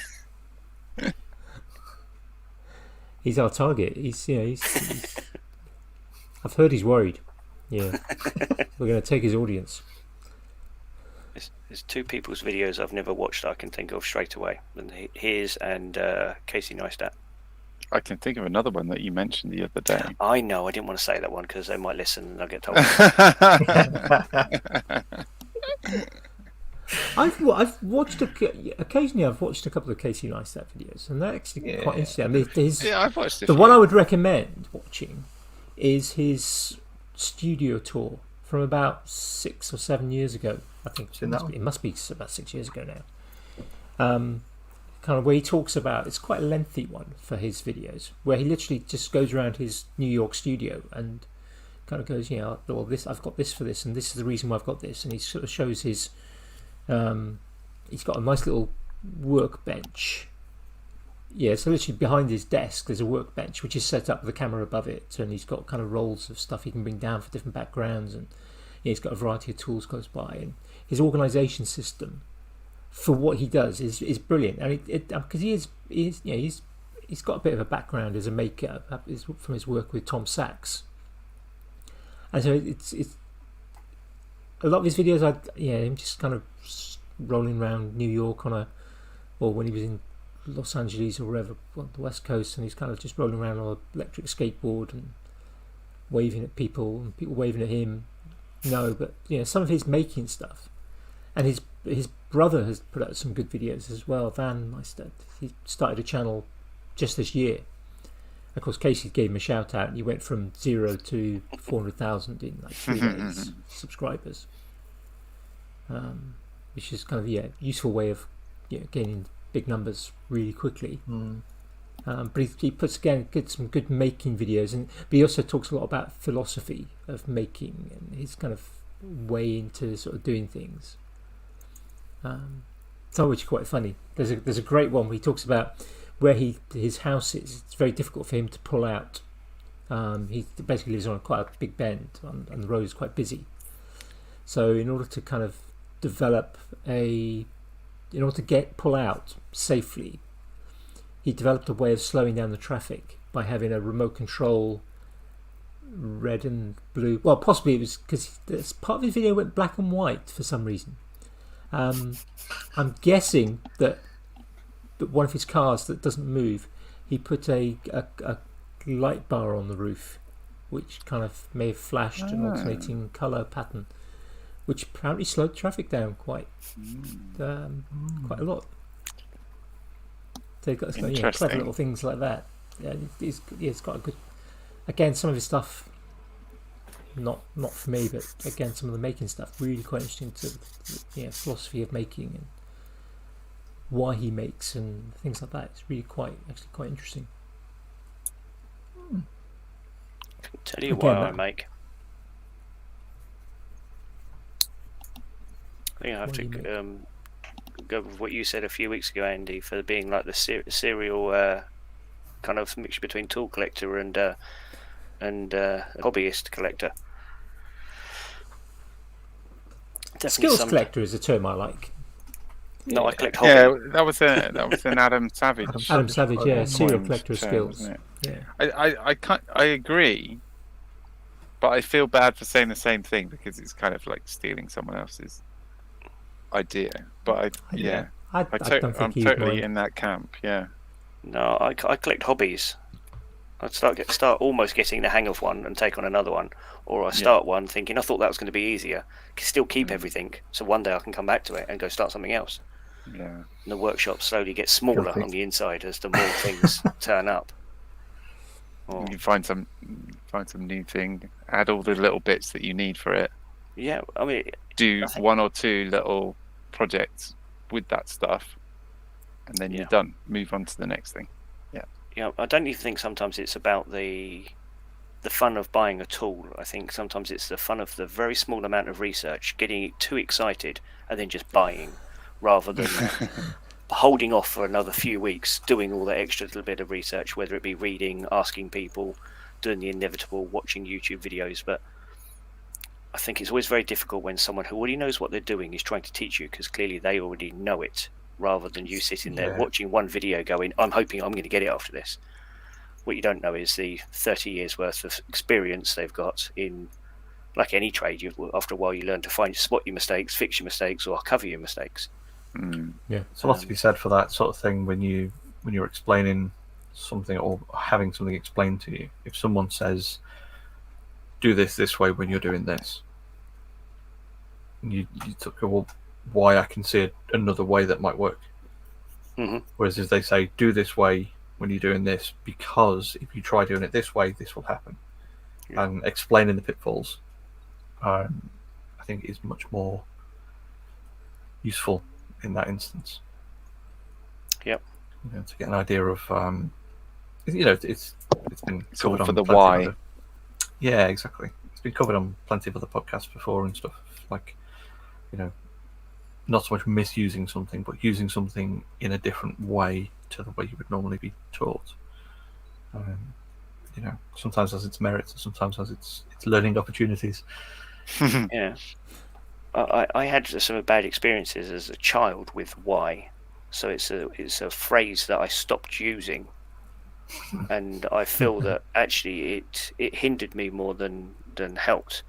So I used to go to Sunday school, and they'd be telling you all these Jesus-y things, and why and how, and too often it was Simon, you're asking too many questions. Go and sit in the corner and colour in. That's all I ever used to do at Sunday school. Cheers to that. Yeah. And I exactly wanted the to know. same camp. Yeah. And it was kind of like you ask a question because you want to know. Or you're confused. You're sitting there watching too much TV, and someone's telling you this thing can happen. And I remember after a while, I was asked my parents to stop taking me, so I didn't go anymore because I kept asking too many questions. Which was a shame, really. I mean, I'm not saying it took away any beliefs or instilled any new ones, but I certainly remember that I put two and two together, that why and how were bad words. And that's really sad, because actually asking why. I mean, there is that classic thing, particularly if you've got really small children, they go, why? I could have been one of those annoying ones. I don't know. Why? Yeah, and it's like 300 whys, and they're still just asking why. But actually, as kind of trying to make sense of the world, asking if generally 6 or 7 whys should be enough to kind of get to the nub of most things to a level that's actually. Or you reach the limits of the explainer's knowledge or patience. Yeah.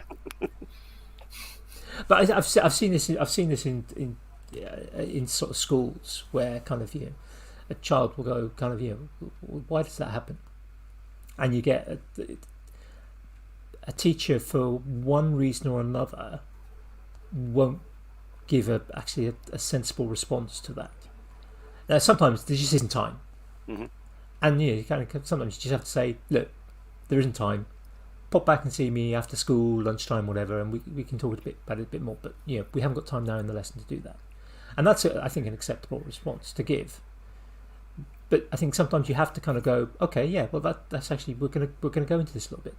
But I think sometimes, and I've seen this, and particularly where you get perhaps teachers who are teaching, for example, obviously my specialty is sort of physics and science, but where you get people who are teaching outside of their specialism, and they will either kind of not want to admit that they don't know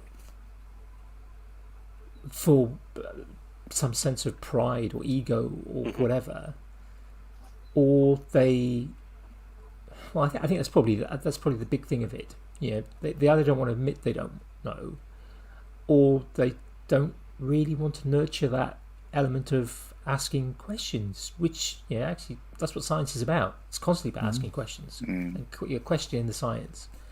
And this is the frustrating thing now with the kind of the anti-science movement that we're seeing, kind of particularly at the moment with the kind of follow-on from the pandemic, and people kind of going, oh well, science doesn't ask questions, or science doesn't correct itself, it's wrong. Well, that's all that science does. I've just that's witnessed what science is about. rethinking itself, so therefore all science everywhere is bad, apart from the iPhone I'm sending this tweet on.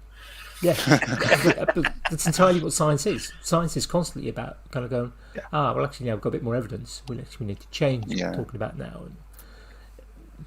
But you get that kind of. One thing I always used to sort of say to people if I was training student teachers, is never try and kind of tell a student that. Try and make something up. If you don't know something, just say to the student, look, that's a really good question, but I don't know the answer off the top of my head. So either there's two ways you can then sort of take that, and you can go, well, tell you what I'd like you to do, please, student, go away, see what you can come back next week and tell me a bit more about it. Or you go, do you know what, I'm going to come back to you next lesson. Yeah, and I don't know now, let's find out. Yeah, and whether that's actually like that with answer. the student or you do. Me too. But if you try and BS a student, 9 times out of 10 they will spot it, and they won't trust you. They lose respect for you. Yeah. Because if I'm on the learning end of that situation, then I'd much rather hear someone say, "I don't know," than try and waffle their way out of it. However, I do understand how hard it is to say, "I don't know." Because it's when people have asked me sort of technical questions about various things, then there's that want to help this person out. And and in a commercial scenario, I speak in a way that I think I know what I'm saying, when perhaps I don't. But I think I do, because I have little snippets of information that I can piece together to try and give them an answer, to try and solve whatever the issue is. But actually, I don't have much experience in that thing. I don't know what I'm saying is true. And you're just sort of tempted into that situation of making stuff up, almost making stuff up to try and help someone out. Isn't it? Yeah. I mean, in some situations with that kind of thing of technical explanations and things, often, like, because I get it quite often at work, I'll fix some issue with the server or with the PCs, or some sort of issue at work, and someone will then say to me, "So what was it?" It's like, you don't actually want the answer. You want some either technical bullshit that means nothing to you anyway, to go, "Oh, you did know what you were talking about," or something that's they don't want to hear. I don't know. I just turned it off and back on again. No, I mean, I had to remove a driver, change some registry files, and re-put a driver on. But the second I mention driver, they've glazed over anyway. They either just want, "Oh, I just had to change a few things." It's usually good enough, and they go, "Oh, okay." It's like you don't want to know what was actually wrong. You just want some sort of comfort or some sort of pacifying to say, that there was something there. Yeah. And sometimes that technical explanation is very similar. Something that sounds right is quite often enough to satisfy someone who's asking the question. But if you've got someone who's technically minded who actually wants to progress further with the information, it's then choosing your battles to be able to say, I don't actually know. Yeah, because filling the gaps of knowledge with BS is entirely unhelpful. Absolutely. Yeah. Especially if the person's actually one of these people that are very good at remembering what they've been told and then thinking what they've been told is correct and then go off and doing it. That also doesn't help.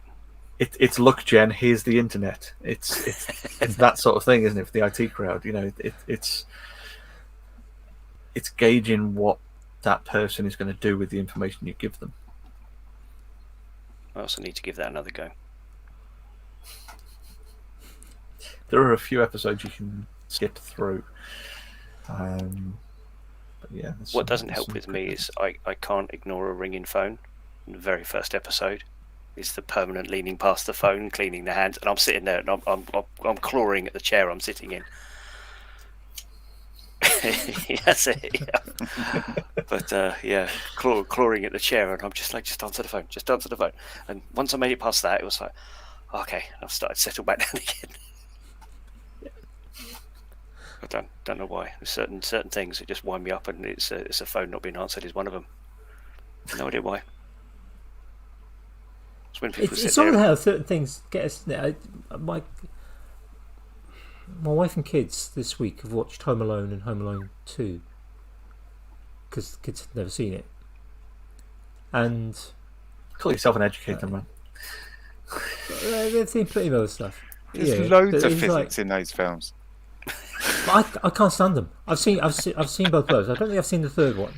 Swinging paint cans. Yeah, I can't stand it. Earlier this week I watched James Bond, the latest one. Mm-hmm. Obviously, most James Bond, huge amounts of violence. Yeah, things getting blown up, people getting shot, people getting kicked, cars zipping around.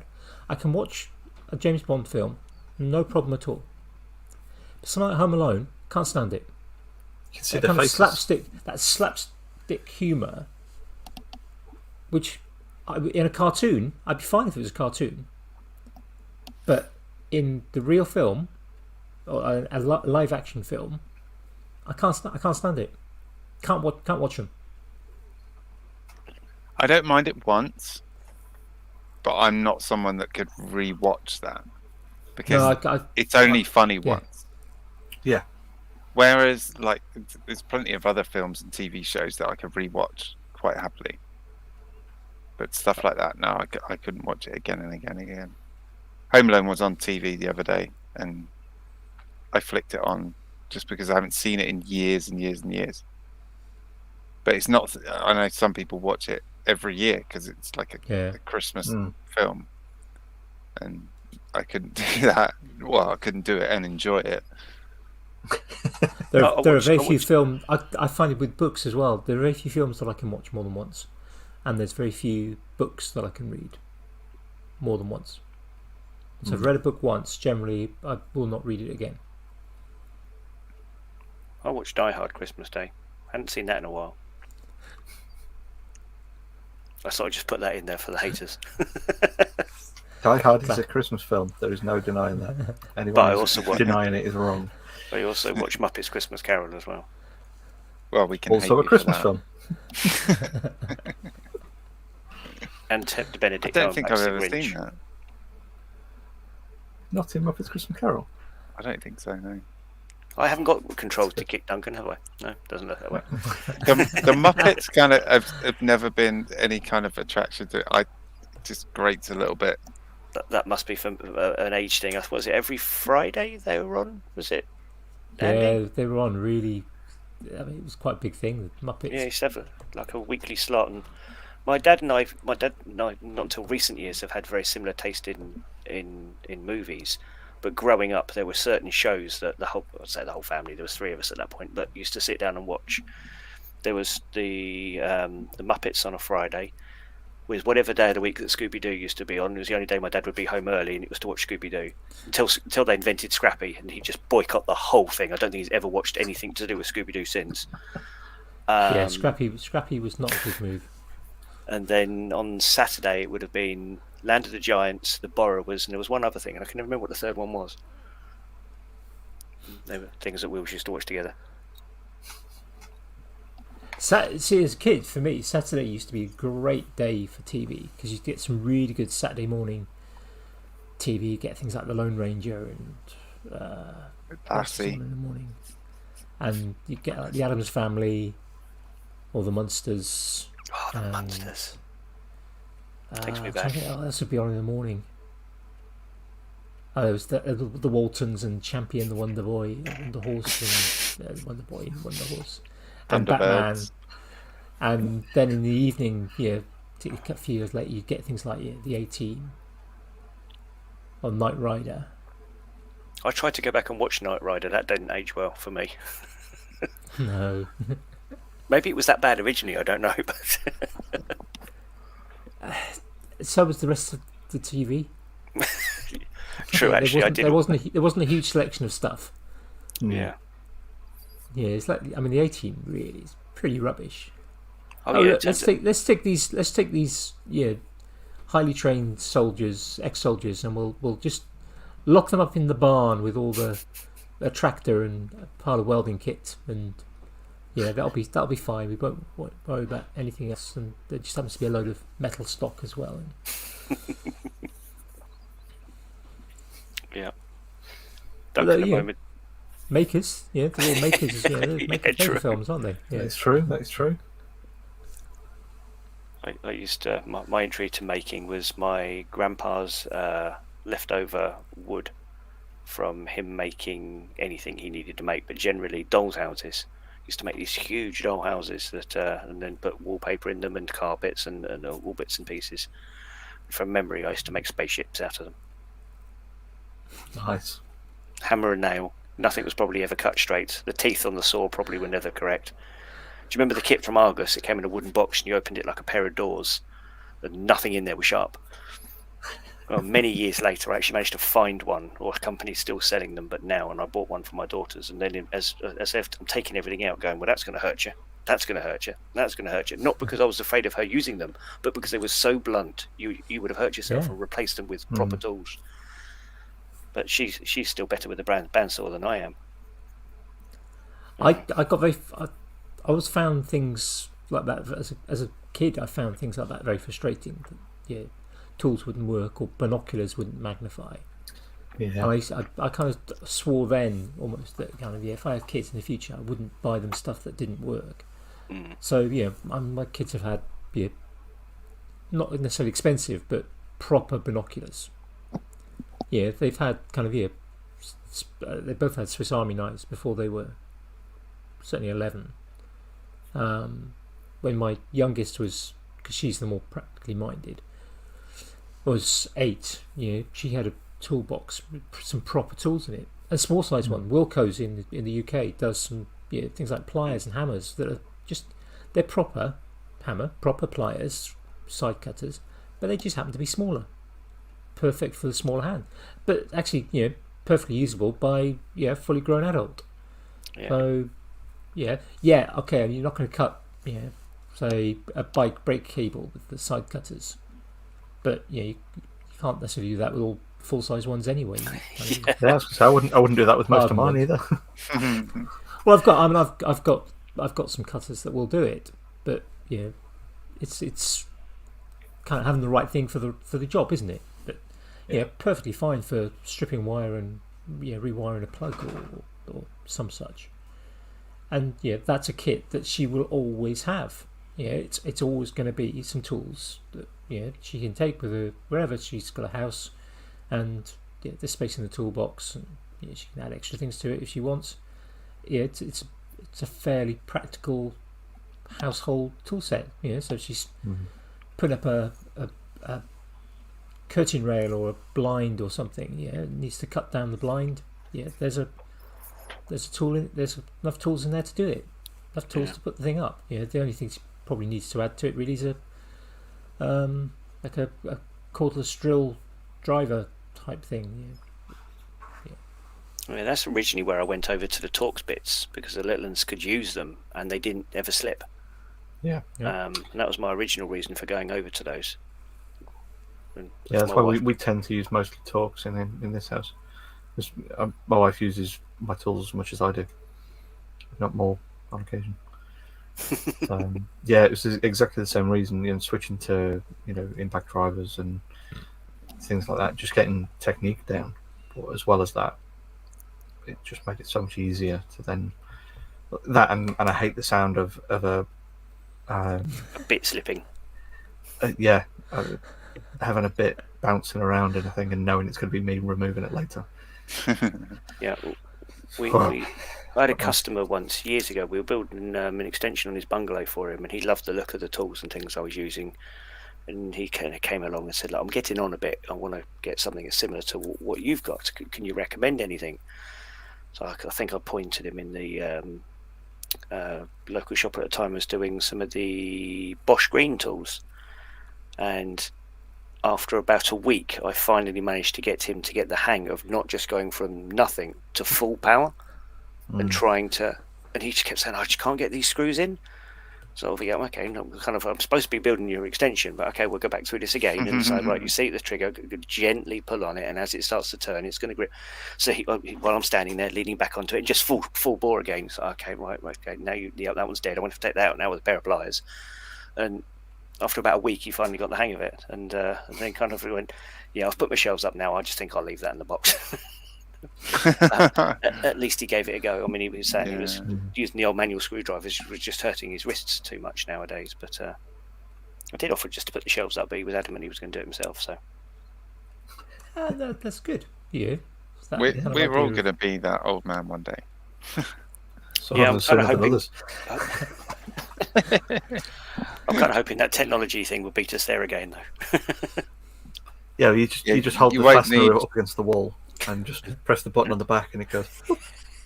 Well, you won't need actual shelves because you won't need actual books. You won't need anything. Or paper or like anything. You'll need CAD skills and 3D modeling headset skills.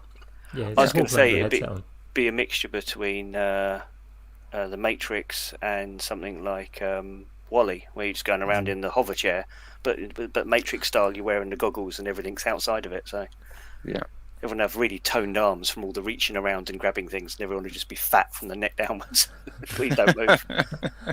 I mean, I'm working on it. I would like one of those. I'm saying nothing. One of those setups I've seen a few times where you've got kind of a really cool sort of chair, but then the monitor comes down on an arm from above, and it's kind of wraparound, curved or multiple monitor setup, and it comes around, but then everything you tip back, and the kind of you're working on the sort of keyboard must be on. You don't need that anymore, Andy. You just need a tilting chair and a VR headset. Well, this is true. Yeah. And then just kind or Jamie's glasses. Type in midair. I'm looking forward to the day where I can walk into my garage while sat in my chair, obviously, and get a hammer and chisel out, and knocking away, trying to make some dovetails, which I've never managed to make before. And meanwhile, in the actual garage where I'm not physically, there's a CNC machine just cutting it out perfectly as I'm chiseling away virtually. Like the and then you can come out of your virtual world and walk in and go, "Oh, look what I made! This beautiful thing." No calluses. Yeah, no calluses. And I haven't got a lung full of sawdust. Would you chisel, or would you have just a laser coming out of your finger to cut the dovetail? No, I think you need the augmented sort of oldie worldy craftsman experience, right? But with the simplicity of modern technology that will just do it right. So with the blacksmithing module, would you get with the kind of VR get a bit hot around the nose and burn a few nasal hairs? Yeah, and create the smell the cold It is smell. weird. We're talking about that with blacksmithing. It is weird how many blacksmith projects all smell like burnt nose hair and blood.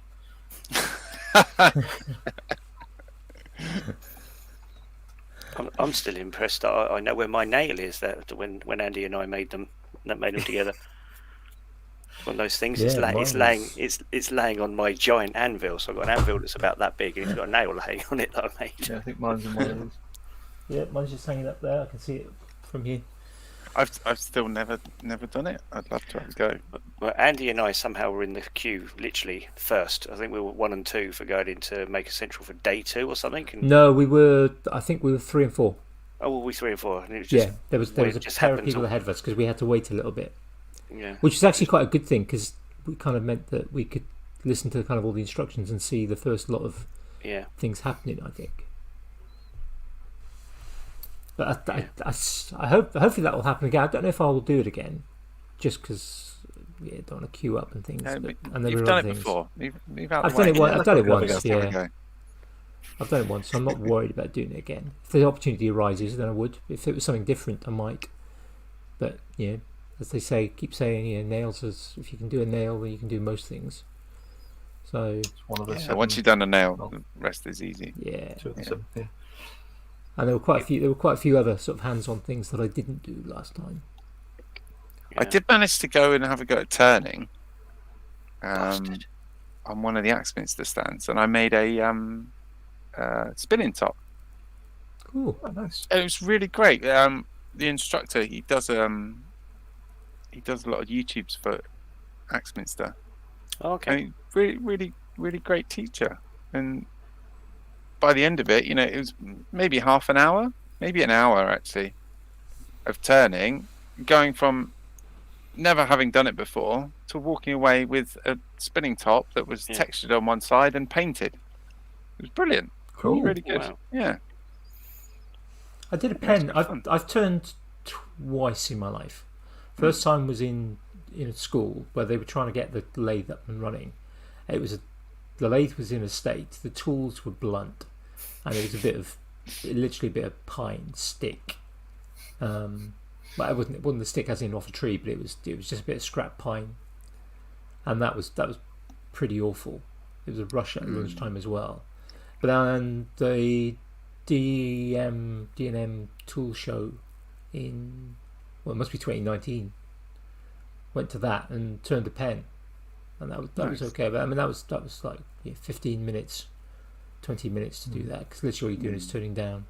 They already had it, the blanks prepped, so you're just turning down a square blank down to round of your choice of how slim you wanted it or rounded, and then just assemble the pen. So it wasn't very long, but that's all the turning I've done. But yeah, turning some more would be good. Lathe still terrifies me. I'm cautious of all my other tools, but the lathe terrifies me, and I've done an awful lot of pens on that. Done a few bowls. I feel comfortable doing a pen because that scares me less. But every time I've gone to do a bowl, even though we're only talking like very small dishes, just the whole time I'm petrified and tense as anything. Kind of come away from it and almost feel like I need to go for a sit down each time. Yeah. The wood turning lathe did scare me. I've got experience with metal lathes, and that's completely different. Everything's very, very well secured. Your tool is in a rest. It's all very controlled. You're taking a millimeter or less, or maybe a couple of millimeters at the most of a cut, and you physically can't cut more unless you deliberately make the machine do that. Whereas a wood lathe, everything's handheld, and wood breaks easier than metal and shatters, and It's much more opportunity to get summer teeth. yeah. I go up to the lathe kind of dressed in everything when I'm doing that, and make sure that in theory I should come away with all the right amount of fingers and not come away with extra bits poking out of me. But Lathe I scare think my I'd like to beard. do turning, Not but I me. think I'd get bored of it. I think. Don't spend. It's one of those skills that I'd like to be able to use it when I need it. Mm. But again, well, it's like everything else. I wouldn't it's not something I'd want to become an expert in, but I could say that about a lot of things because I just want to try lots of different stuff. And once you have a go at something and complete a project of some kind, then you go, right, I've done that, on to the next thing. I don't think I've got anything I've turned up here. I can see the potential, particularly for like with the pen turning that Simon does, and that I think around here potentially with craft fairs, that could be quite a nice little.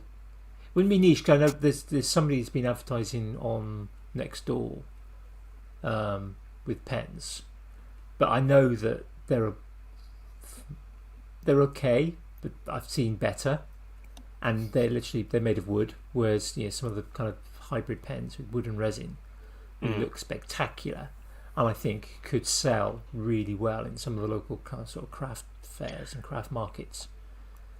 Yeah, but it's quite an investment to kind of get to a point where that's happening, both in sort of time but also in money. Yeah, the last times I was buying acrylic blanks, they would need to be expensive because certainly where I was buying them, the price was certainly starting to go up. I remember being able to buy almost like a pack of 5 slimline blanks for £1 each. I'm sure the last time I went and did anything like that, then they were now jumping up to kind of £2.50 each, which I know for a lot of things still isn't a lot. But when I wasn't already charging a lot for the pens, instead I went back to wood because I was able to make everything out of offcuts, or you got a leftover piece of like my window board. I had a load of oak bits for that, and I just cut it up into tubes, and away I went. I mean, it's the Freddo economy, isn't it? Up from 10p to 25. My dad still moans about, was it the wagon wheel or a marathon bar that we went through decimalisation, and in theory it doubled overnight because of the way that what was 2p still became now 2p or something, or 50p, and the way it works, it was now your money was worth half the value, and his favourite chocolate bar didn't change in price. I said, I don't understand what you're talking about, you're too old, but that was my biggest fear of hearing once when they said at one point about they were going to get the same person in to come in to work us out for if we went over to the Euro that did the decimalisation. Obviously anyone that remembered that was like, no, don't get him back. Surprised he's still alive. He was getting on a bit by all accounts, but this is when I used to listen to radio 2 years ago. But at about the same time, they did also come on with the son, I think it was, of the person who made Thunderbirds, and they managed to find out what FAB stood for. And it never stood for anything fantastic or wonderful in terms of it stood for acronyms. The word of the time when Thunderbirds came out was fabulous, so it literally was short for fab, and that was it. That's what all FAB stood for. Well, that's boring. Yep, I can't remember. I think it was Steve Wright in the afternoon that asked him, and kind of went. He did exactly that. You what? Is that it? Sometimes just simple answers. Yeah. I was talking with this now yesterday or the day before. Talking about things like English literature in school, where you've got to kind of analyse every single word in a poem, and why the poet chose the particular words, or in a play, and the Shakespeare's or whatever, and you kind of analyse it really deeply. And sometimes you just think, well, maybe they just chose that because it rhymed, or maybe they just chose that rude because they've already used several synonyms already, and they just needed a different one because they didn't want to repeat themselves. Or maybe it was just a word that they used quite often, and there's no big deal about it. There's no conscious decision about why I'm going to use this word because it gives much more meaning to the situation that I'm already describing. Just a word. The Follower by Seamus Heaney. I hope to never read that again in my life. And funny enough, we were talking. My oldest is now going into GCSEs, and her and my youngest were chatting about the pointlessness of the English literature stuff. And my wife just happened to wander past and goes, "Oh, the Follower," and just carried on walking. And I was like, "My God!" Bearing in mind, I was set 3, Sarah would have been set 1. Happened to go to school together, never knew each other there. And I was like, "What? You studied that as well?" And so it was like this hour-long rant of this awful poem. And the whole poem is written in this from the point of view of the son who's following his dad pushing an old plough towed by ox. And just she even at her level, because she would have studied you took English lit if you were in set 1 at our school, but if you weren't, you didn't have to take English literature. But still, everyone covered the same damn poems. And that one was horrible. And I think we had to do another one of his, but that's the only one that stands out at the moment. So maybe the other one wasn't quite so bad. But why do you think? Like, over time, that kind of sometimes metaphor and meaning and things that we read into something retrospectively, we can analyze something, and humans are very good at pattern spotting. Mm-hmm. So we can do all this kind of stuff and come up with something. And like Andy says, maybe it just rhymed, or it just matched something earlier on. Or maybe they just liked it. The whole thing flowed nicely. Everyone knows the number for Heinz being 57. And there's like apocryphal stories all over the internet from back in the days of sharing memes before they were memes.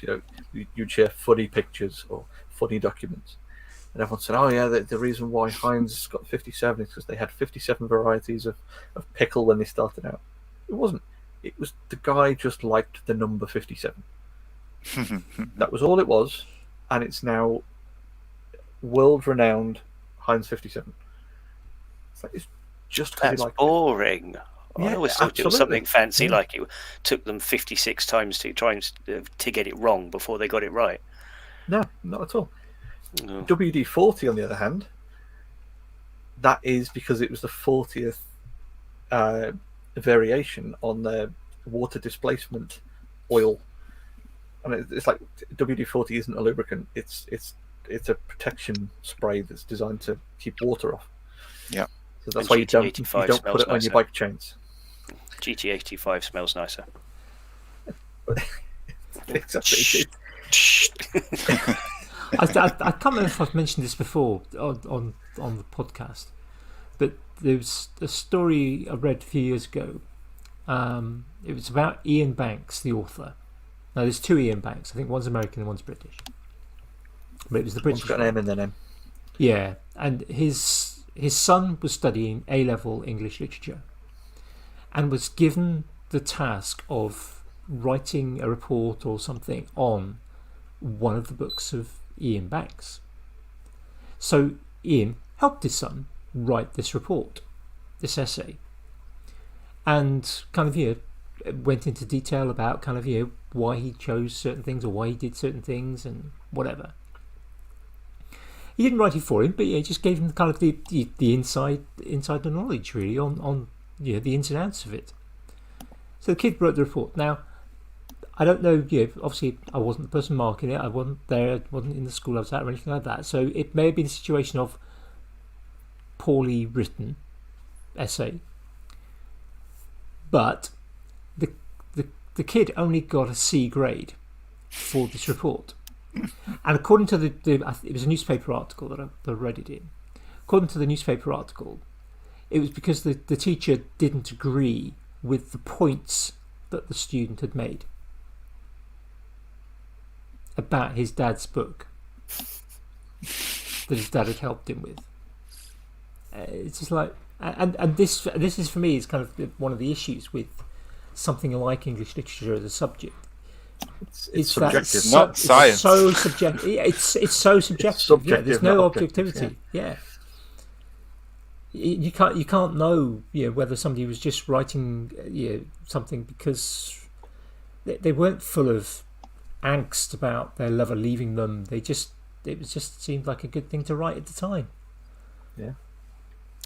My wife got out of admin because she preferred numbers because they were easier to read than people. Well, I mean, the whole, whether you get English literature or English language, as subjects, they are subjective to, as we've just said, but, something like English language, which is forever changing, there is a similarity with science in that respect, that you have to keep up to date with things. Yeah, and But there is more objectivity with English language as a subject because absolutely, the grammatical structures that are used, there are set ways of using them. but again, this is something that I have recently developed more frustration towards the English language that I learned. In that, the school that I went to, it was very much here are the rules that you have to stick to because this is how language works. Studying Latin and ancient Greek, it was the same sort of thing of, here is the origin of English language. This is how and why you use these things. But then in recent years, learning that, stuff like that, you taught as a kid, if you want to know how a word is defined, you read a dictionary. You look the word up in a dictionary, and you're told that the dictionary is a prescriptive thing of, here is, if you don't understand how a bit of language works, read the dictionary. And then finding out recently that no, the dictionary is a descriptive document. It is a record document of how we as humans use the language. It is an after the fact, when people have done their languaging, their use of the words. It's like I would rant at, no, you shouldn't use. You shouldn't use jealous when you mean envious. They are two different concepts, two different words. And then someone will go, "Oh, common usage. Everyone says jealousy now." No, but the rules are the thing in the dictionary, the thing that tells you the difference between the two. And then you look in the dictionary and you go, "Oh shit," because so many people have used jealousy wrongly for so long, it now means the same as envious. But it never used to. But the dictionary has now followed what everyone said, and then you go, "Hang on, everything I was taught is based on the wrong information." And that like opened my world up to not being this curmudgeonly old, linguistic pedant. Okay, I can let a few Americanisms in now because the common usage. It's not an 8PHC connector, it's actually an RJ45 because everyone knows them as an RJ45, even though it's not the same standard. It's that sort of thing of like... Even Screwfix sells them called an RJ45 connection. That's what I call them. I didn't know there was different. But you can't search for an 8PHC connector and get the same thing, despite the fact that the technical standard for what you're using is an 8PHC. But everyone knows it as an RJ45, so that's what you go and buy it as. It's things like that it's where those rules have diverged from being rules to not being. They're not rules. They're just guidelines. But like the Pirates Code. Code. Even that. It's just a description of how everyone else uses historical record. Exactly that. Well, what's the point in even learning it? If all you're actually doing is mimicking everyone else, then just mimic everyone else. There's no point in having the rules for the language if they're not rules. We should all go back and speak Latin. Oh, no, please. I'd rather not. We never learnt Latin at our school. I wouldn't have a clue of a word of Latin. You'd probably use more of it on a day-to-day basis than you realise. Yeah. A friend of mine who's Greek said actually he found, because they learnt Latin at school, that for him it was great. It means bouncing around almost languages. You can take rules that are pretty much based on anything for that. Didn't really have much of a clue what he meant, but he said for him it really helped anyway. So well, that was the beauty of doing ancient Greek at school, in that I can read numbers. Not anymore. I can't remember enough. I can read the letters, but I can still remember the alphabet. But you know what Omicron is. Yeah, exactly. For starters, and why they jumped to that one, missing the last two. But linguistically, for the written language, modern Greek and ancient Greek are almost identical. Obviously, there's new words in modern Greek that weren't there in ancient Greek, but the pronunciation would be completely different. So, learning ancient Greek, you couldn't go to modern Greece and speak because no one would understand you properly. All the vowel structures are different and things like that. But It's the same in you can't. English. It's the same in English. Absolutely. Icelandic is good for 1,000. Has been good for 1,000 years. Yeah, but that is rigorously prescribed enforced, yeah. rather than described. This linguistic It's probably enforcement. a lot from isolation as well. There are literally yes, but there are literally there are governing bodies for it. It's the same with French as well. Really? yeah. Okay. Interesting. There's a great episode about it on the Illusionist podcast. In fact, there's 2 episodes. Last month, I think there may have been. Yeah. Or the month before, if you're watching this or listening to this in the time when it comes out. And Could just say November. yeah, I can't remember if it's November. I'd have to look it up. This is the problem when you get a bunch of nerds talking about the future, past, present tense, or the future, present, past tense. Or Yeah, I think I'll have to go back and So reread Hitchhikers. you guys need to go and get those clocks that actually only proper nerds can read, because the binary clocks. you got binary, and there was another one that was just shapes. To me, it looked like a Klingon clock, but I can't remember what it said it was called now. And it said like the ultimate nerd clock underneath it or something, and I was like, well, I did used to have a binary watch face. Yeah. did you ever know what the time was? Yeah. Just took you 10 minutes to work out what it was. I've seen ones where you get kind of things, 3 o'clock is cube root of, or square root of 9. Yeah. 2 o'clock is cube root of 8, something like that. Yeah, and you get a little mathematical. I'd still be working it out. Well, so this is where we briefly mentioned on like date formats before. ISO 8601 should be the de facto universal across the world.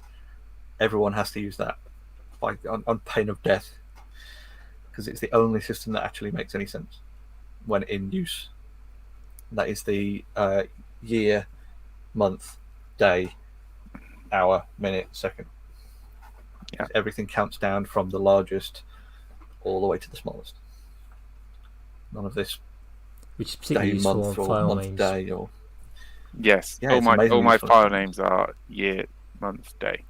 Yeah. When date is necessary, because they're Yeah. sorted in the right order. and Yeah. it's how adding up and numbers and counting and Yes. things work. They go up by 1. Unless it's the French or German language, then it gets to a certain point, then it goes back down and starts multiplying back up again. French and German both do that. Yeah. Yeah. Hearing Kel moaning about it the other day. I was German laughing. doesn't do that so much. German just No, French says the is the numbers in the weird order. Yeah, So it it'll does be the, like it does the hundreds, ands then and then not units, then tens. Yeah.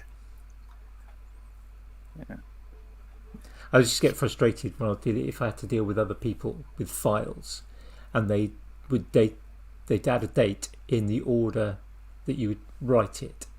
So you'd get like 29/12/2021, and they'd also put full stops between them, which isn't a big deal with modern kind of operating systems, but when you kind of 8-3 file name. remember the days of DOS, 8 figures, and you can only have 1 dot before the type of file type.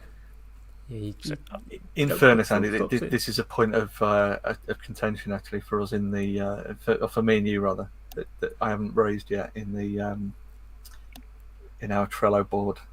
That you started off with the dates of it would be 29 Jack 21, and it's the hypocrisy. that's the thing is So that's not a file name. No, but it's And the episode numbers are already there, so the order's already determined. I've so many times I've nearly just changed them all just for my own sanity, and then thought, no, be the bigger person. Don't be the usual pedant you tend to be. So no, That actually dates back to when I was doing things with military things, because that was the format that I was taught with writing documents, dating documents. Yeah. Military stuff dated like See, mine's always been day, So month, the year. month would always be 3 letters rather than a number. That's just RAF weirdness. Well, yeah. But when you're ordering your room service, in the hotel, I kept Put getting the floor and then the room number. you got to keep your receipts, Sandy. Yeah, making your claims back. there were quite a lot of those kind of memes of all the different services taking the mickey out of each other going around a while ago. I just find all of them hysterical. I think obviously each one of whichever one you were in, you wouldn't find hysterical because it would obviously been taking the piss out of you. But I thought it was rather amusing. I love that when you get the those matrices where you've got certain things as viewed by other things. So you quite often see like there's an IT one with that sort of thing of like software developers or game developers or hardware techs or network administrators or sysadmins and stuff, and then it's how they view each of the others, and then how the others view them. So it's software developers viewing software developers as these like you just get the little image of the the wizard commanding all these things around, and then you get like the how they view the other ones, and it's generally just like monkeys hitting computers with hammers, and that kind of thing. It was fun. It's one of those things, isn't it? It's like as teachers, you look at geography teachers and they just teach colouring in, and I won't mention about PE teachers just in case they're only listening. Well, I mean, I can happily quote Holly from Red Dwarf. This is about having an IQ of 6,000, which is the same as 6,000 PE teachers. I actually sat down and started working my way through all of those. I don't know what stopped me. I may have run out, I don't remember, but I was in hysterics at so much of that. It is my go-to comfort watching. I started to watch them years ago. Started to rewatch them, and I found out with quite a few things actually. Again, it's me. There are very few things that I can rewatch or reread, but there's so many times I've sat down to kind of think, oh look, there's a film on that I used to really love. Kind of you put it on and go, how on earth did I like this? This is just rubbish. And it's not even that it's like, oh look, it's really bad CGI and that's all they had then. It's more of just a case of there's nothing good about this film. It's just poor dialogue, poor action, no good effects.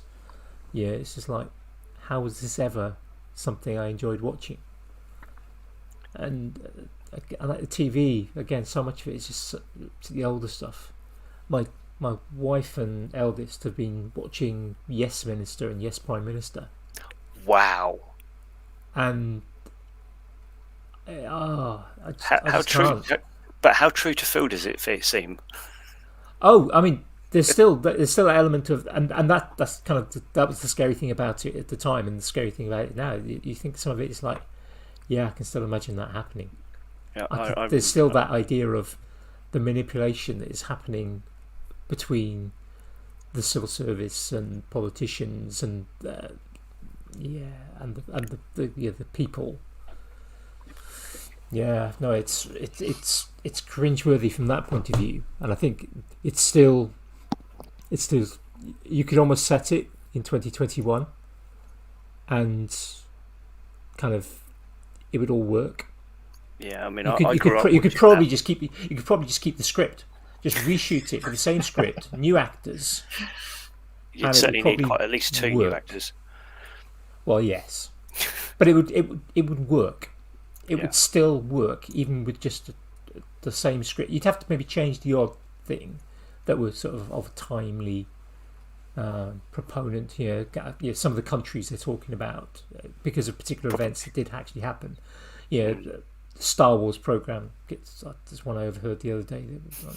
The Americans were developing under Reagan That kind of got a mention. But yeah, I bet it's just I can't. That's the beauty of YouTube. I'd have to watch things again. There's enough stuff on YouTube. I never have to watch anything twice. Little parts of me would like to go back and watch Citizen Smith, the old Robert Lindsay. Oh yeah. Only just to see what it was like, because a lot of TV that was on at around then, I will say I was too young to remember. I was too young to really pay attention to.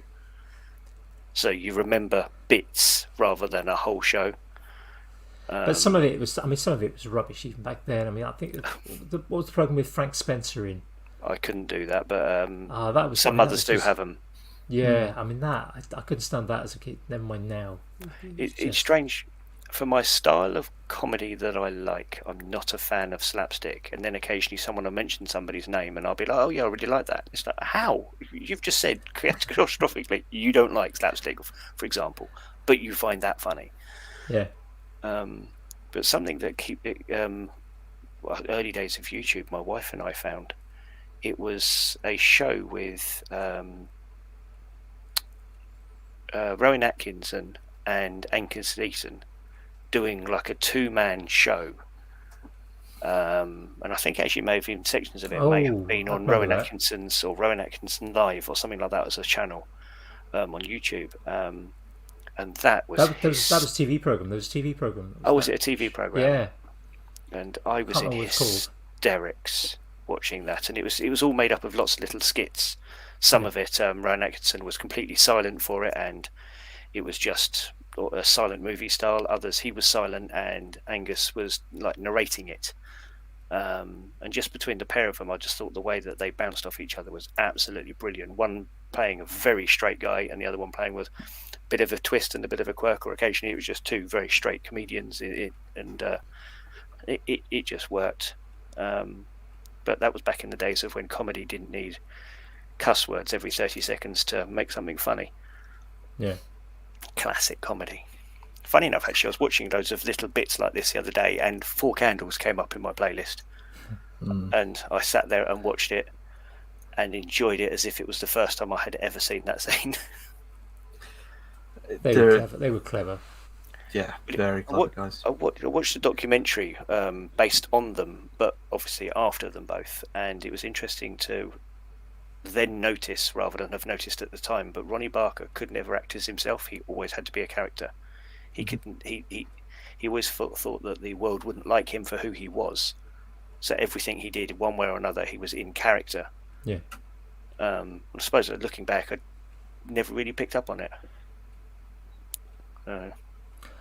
Partly a reflection of just how talented he was, how clever he was in some respects, and how good he was at portraying a character, even when it wasn't an obvious character. And possibly a reflection on the mental health system at the time. Yeah, there is that.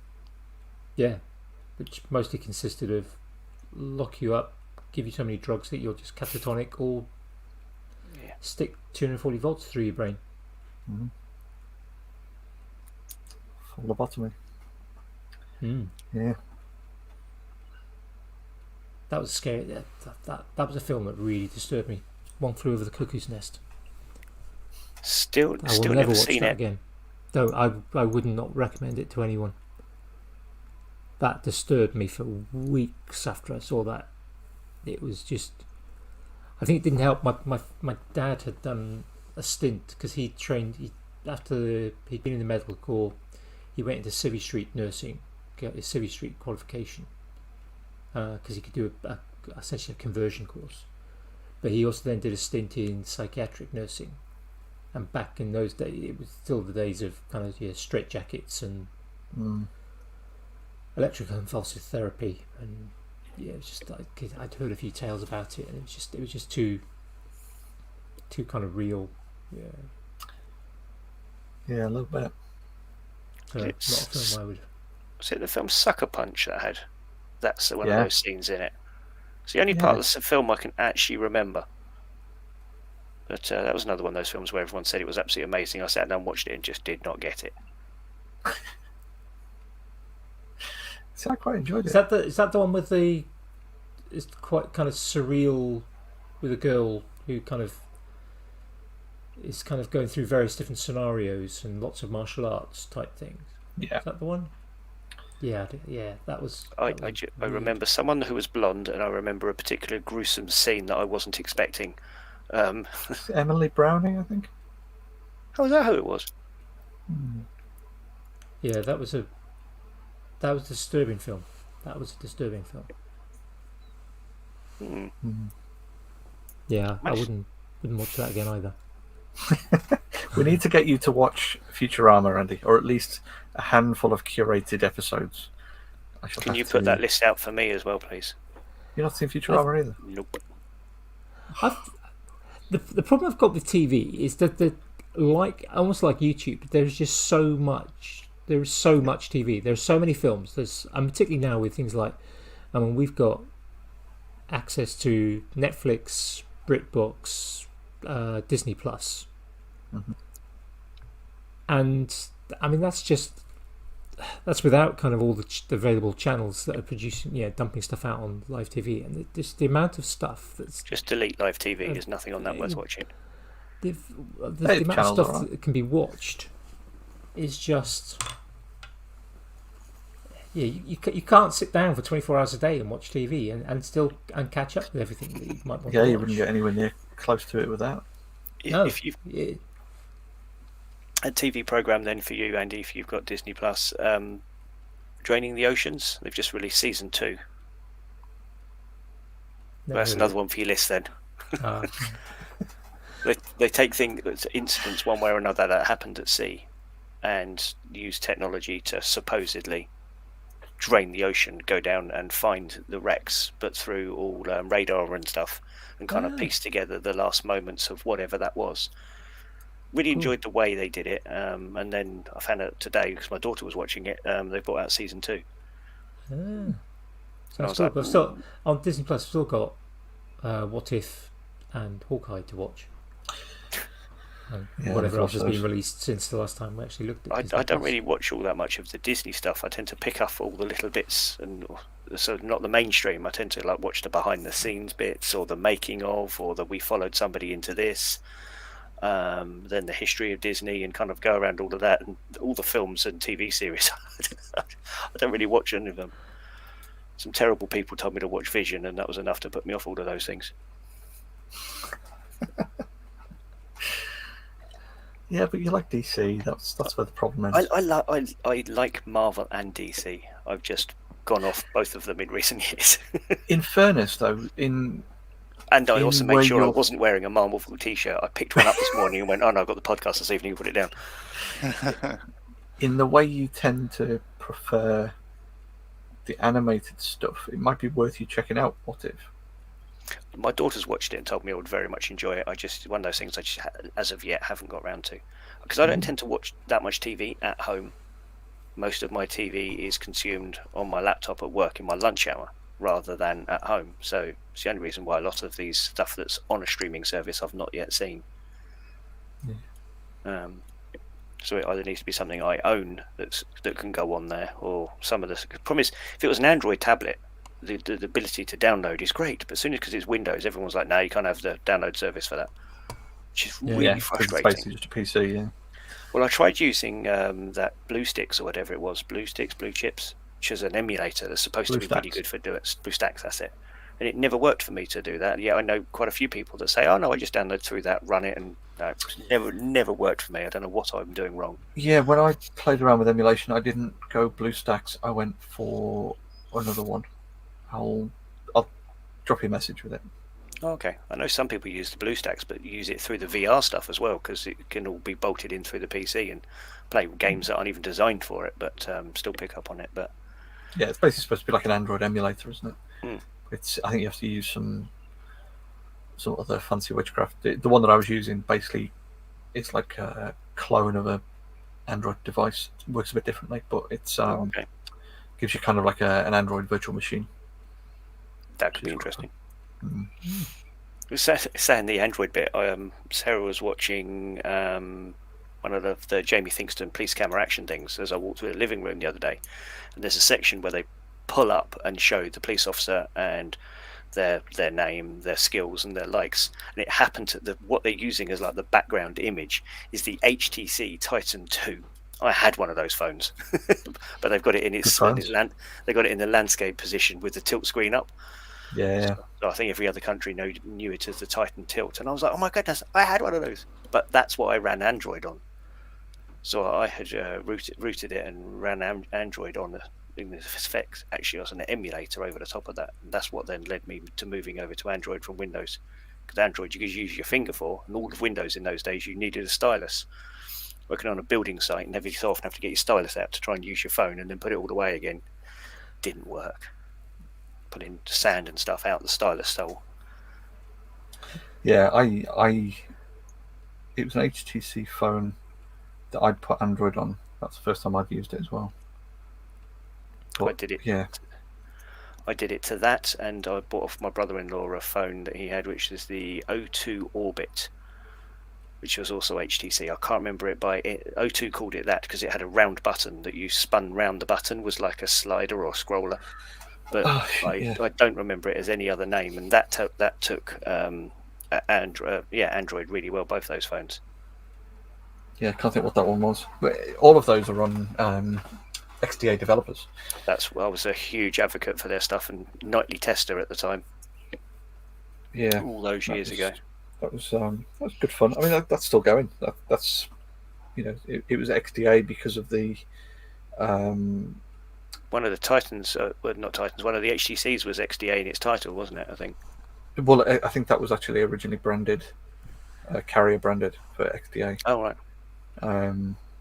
And yeah, just stuck, even though that it's not using those or hasn't used any of those platforms for years.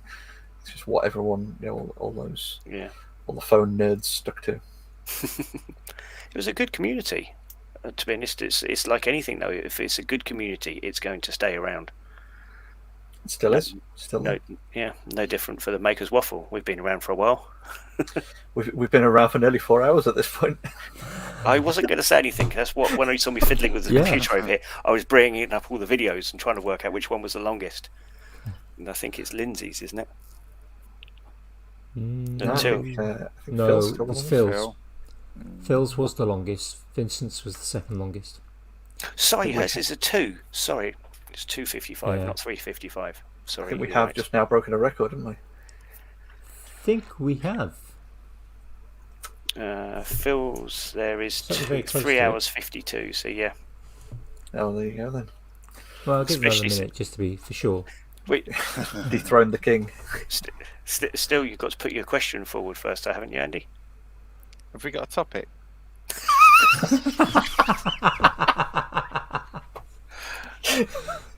Yeah, I think it's going to be about a 2-hour topic. Is that right?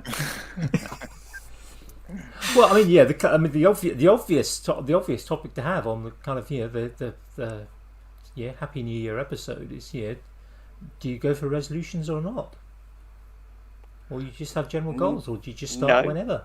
I've got a goal. For me next year, I really want to get into some form of understanding of programming. Hence all this last week of messing around with this damn laptop here, trying to get a different operating system on it. At the moment, anything so you can then use that as your programming laptop. That was part of the kind of the idea and an understanding on how that worked. So this week was trying to get Raspberry Pi OS working on this, which I did got it working fine, apart from Wi-Fi, which kind of meant doing anything with it was very limited in terms of. Pi OS is just basically Debian based with a. It actually, on top, so. Yep, it basically loads up with that. So I was like, okay, fair enough. But then reading through a few other sections of the wonderful internet, someone basically went, just go and put this version of Linux on it, and it works. And then literally finished installing, and then it went, would you like to do your sound card, Wi-Fi card now? Oh, yeah. There's the SSD I want, and there's the password. Okay, there you go. Oh, and there's already an update. Would you like that? That's for crying out loud. Well, I mean, because you've gone through Ubuntu anyway. Yes, Ubuntu. Any of the Linux builds are going to be fine. It's just a case of working out how to drive it to do the thing that you want it to do. If someone's written it for one, it'll generally port across to other modules.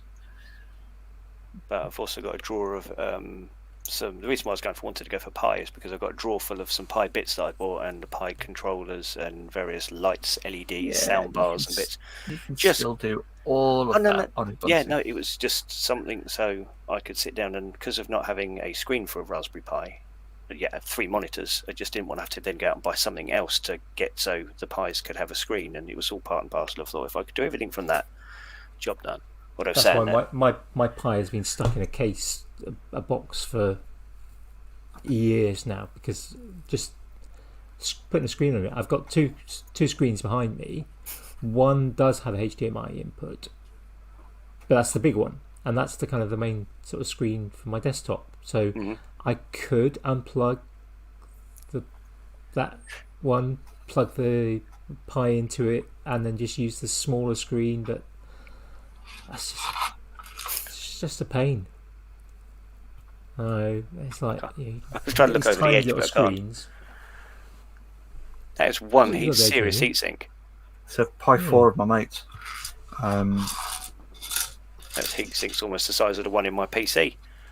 And we've got a question mark box Oh, as a case because it is his other half bought it for him as a Christmas present as arcade thing, emulator thing. So Yeah. he's got a nice little tiny 256 gig SD card to put all of the game ROMs on.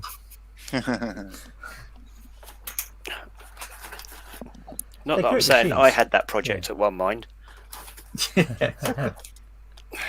Sam's just pulled out a variety of controllers. Oh yeah, sorry. Duncan, what about you? What sort of resolutions have you got? Are you bothering? Well, with I'm this? glad you asked, because you talked about this last week with Kiel and Caro, and I really wanted to join in. I'm pretty certain you probably did join in, but no one could hear you. Yeah, no one could hear me. I don't know. I think resolutions are okay. It's kind of a natural starting point for things. Yeah. But Kiel also said that if you want to start something in October and people then go, well, I'll just wait until 1st of January. That doesn't make any sense. I definitely agree with Kiel on that one. Yeah, that's just a form of procrastination. Yeah. But I do think it's kind of a natural point to go, well, what can I do better, or what can I do differently? And I don't necessarily have resolutions, but it does tweak your brain into that mode of, well, I haven't done so well at this year. Maybe I can do something different next year. And I think that's okay, and there's no problem with that. And I think you have to approach it with caution, as to not say, well, I have to do this year, because then you're just setting yourself up for failure. So I don't necessarily have any resolutions, but there's things that I'd like to try and do better at. So more of the same, but incremental improvement, I think. One in particular was entirely triggered by the Fools with Tools treasure trade, and that is just to get on and do stuff that I enjoy in my little workshop. And because I'd been in a funk for like 6 months of not really doing anything substantial or recognizable as a project, and that's part of the reason that I really enjoy doing the Fools with Tools, because it gives you that kick and that push. Yeah. The treasure trade, sorry. And so I just want to keep going and to always have a project on the go, and to finish it before I start something else. That's fighting talk there. It is fighting talk, but I think the treasure trade that I took on, there's a long story behind that as well, which I won't go into because we'll be here for another 3 hours. But I took on too much, and it was ultimately I had to start again and do something simpler. But yeah, I think simple projects, simple goals, Achievable and goals, isn't it? Yeah. achievable goals. Yeah, the failed treasure trade will be on the list this year to try again, because I've invested so much time. I've learnt so much along the way. Yeah. Too much to sort of just toss it away and say, "Oh, Yeah. I can't do it." Well, the thing is, because obviously I had the background following along with you, you're lamenting and head bashing at the desk, Yes, and you are so bloody close with it. I am. I So want to close. see that thing finished. Yes, You know? I want to finish. And it I think too. it is. It's all very cryptic because I don't want to quite give it away yet. But Of course, yeah, I do want to entirely finish achievable. it. Yeah, it is achievable. It is achievable. I think it was the time constraint is what got you. I think It was time and being overconfident in my abilities to do new things. That's what it was. that's the treasure trade mantra. That's what happens to all of us. It is, and it was several processes and new materials and the sort of thing where I just went, yeah, I'll be able to do that. Couldn't do that without some practice, and I didn't have time to practice. So yes, time and overconfidence. But yeah, achievable goals, I think, and yeah, just to keep doing something. The momentum is huge. Yeah, to try and keep that going, because I do very easily slip into, I can't really be bothered with that. It's too easy to just slip into, I'll just play this game instead for a little while, or I want to do that in the garage, but there's stuff all over the workbench and I have to put all that away first, and before I can put that away I have to make a home for it, and you create this list of barriers. And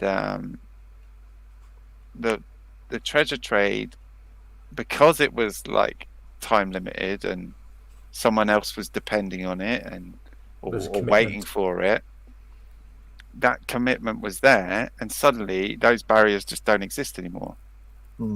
Because they're not really barriers. They're just things that you make up to procrastinate.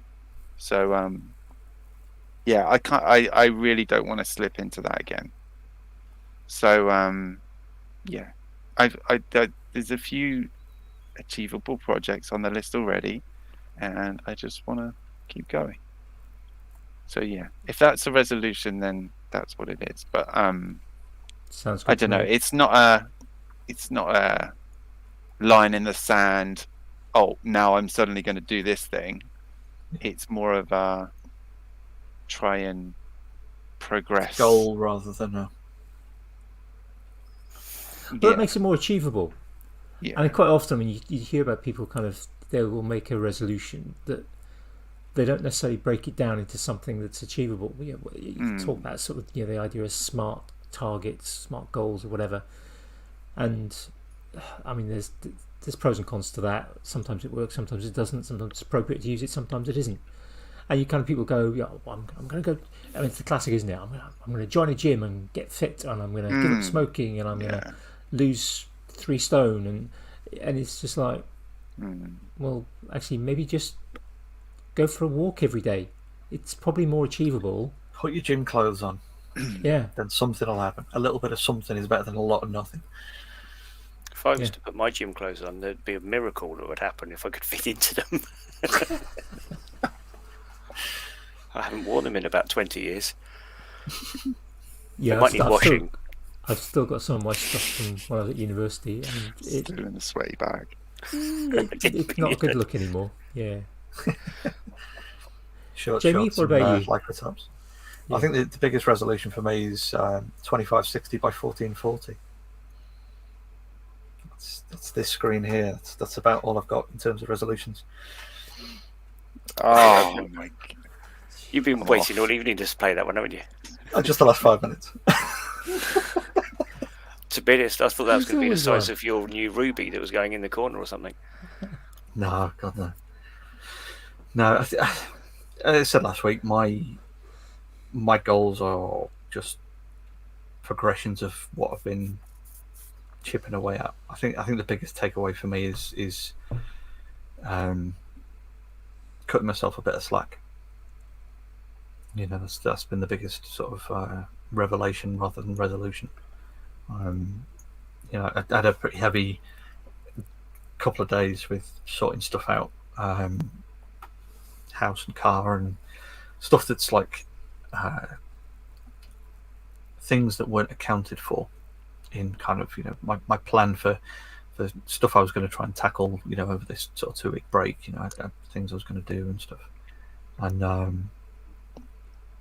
had a busy day yesterday that kind of took it out of me, and I had a big lay in this morning. It was just absolutely knackered, and rather than trying to sort of beat myself up about it, where I would have in the past, got really frustrated with myself for not having got up and done something or progressed anything or done whatever, realizing that it's been a pretty shit year all round for most people, the last 2 years, so maybe cut myself a bit of slack for missing a target or not doing something or for having a lay-in or stuff like that. It's been a sort of a bit of an ongoing challenge for myself this year, is a bit of actual self-care, taking care of health or mental health or things like that. So continuing on that path,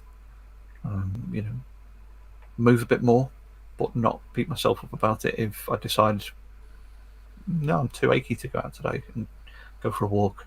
Or I've been trying to do some, when I'm making a coffee, I'll do some squats while the kettle's boiling. But then if I don't, that's also fine. It's that sort of mind changes to chip away at things rather than setting a big unattainable goal for myself, which is what I've tended to do in the past. If I can do little bits, so it's that achievable goals thing, rather than setting a specific goal. I've got kind of vague things that I'd like to do a bit more of, so I'll just attempt to do a little bit more of them, but cut myself some slack if I don't meet those goals. How about you, Andy? Sounds Go good. with that, definitely. Well, I mean, I talked a little bit about stuff last week again with Cara and Kel, but I've been thinking about it more the past few days and a bit today as well. I managed to kick off a couple of jobs off my to-do list today that everyone else went out, so kind of a few jobs to do in the bathroom. And so I mean, today I've only managed to replace the door handle, which needed replacing, and the tap, which is needed replacing for 6 months, and I've had the tap for 3 months, I think. In fact, it's probably longer that it's needed replacing. But that turned into a bit of a battle because parts didn't quite match. I was kind of hoping I could just use the pre-existing tap tails and couldn't because they were different size, and then there were different connectors on the other end that didn't fit with anything I had, so my wife had to go out and get another bit to get it done today, because possibly her sister might be coming tomorrow to visit. It was like, otherwise it would have done it tomorrow, but kind of had to kind of get that finished. But that's done now, hopefully no leaks, and so that's kind of, it's quite nice ticking something off. This particularly seems to be hanging around for a while, so that's quite nice. But I've been thinking about a few things this sort of last couple of days. There's jobs that I just need to kind of get sorted, and I'm trying to get some of those done, particularly now before term starts again, because although I'm not in school, my wife's in school, my kids are both in school, that kind of controls my life once that starts. And it's things like it's silly little things like the main hard drive, the operating system hard drive, the SSD on my main desktop is crammed. I can't get stuff off it enough to programs I want to use. I could take Premiere off that and put it onto the hard drive, but then it's just going to be stupidly slow. It works nicely off there, and whether you swap discs and whatever. So I'm looking into getting a new one of those. It's going to be a bit of a pain, but it'll be worth it to sort of do things like that, and thinking about my kind of backups.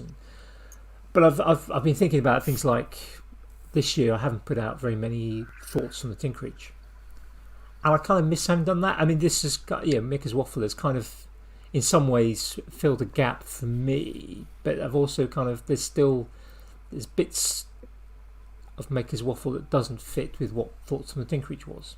That was kind of its own thing, and although there's kind of crossover and that, so I was thinking about that, but I was also thinking in terms of things like habits and my daily drawing habit, which is now is a really established habit. I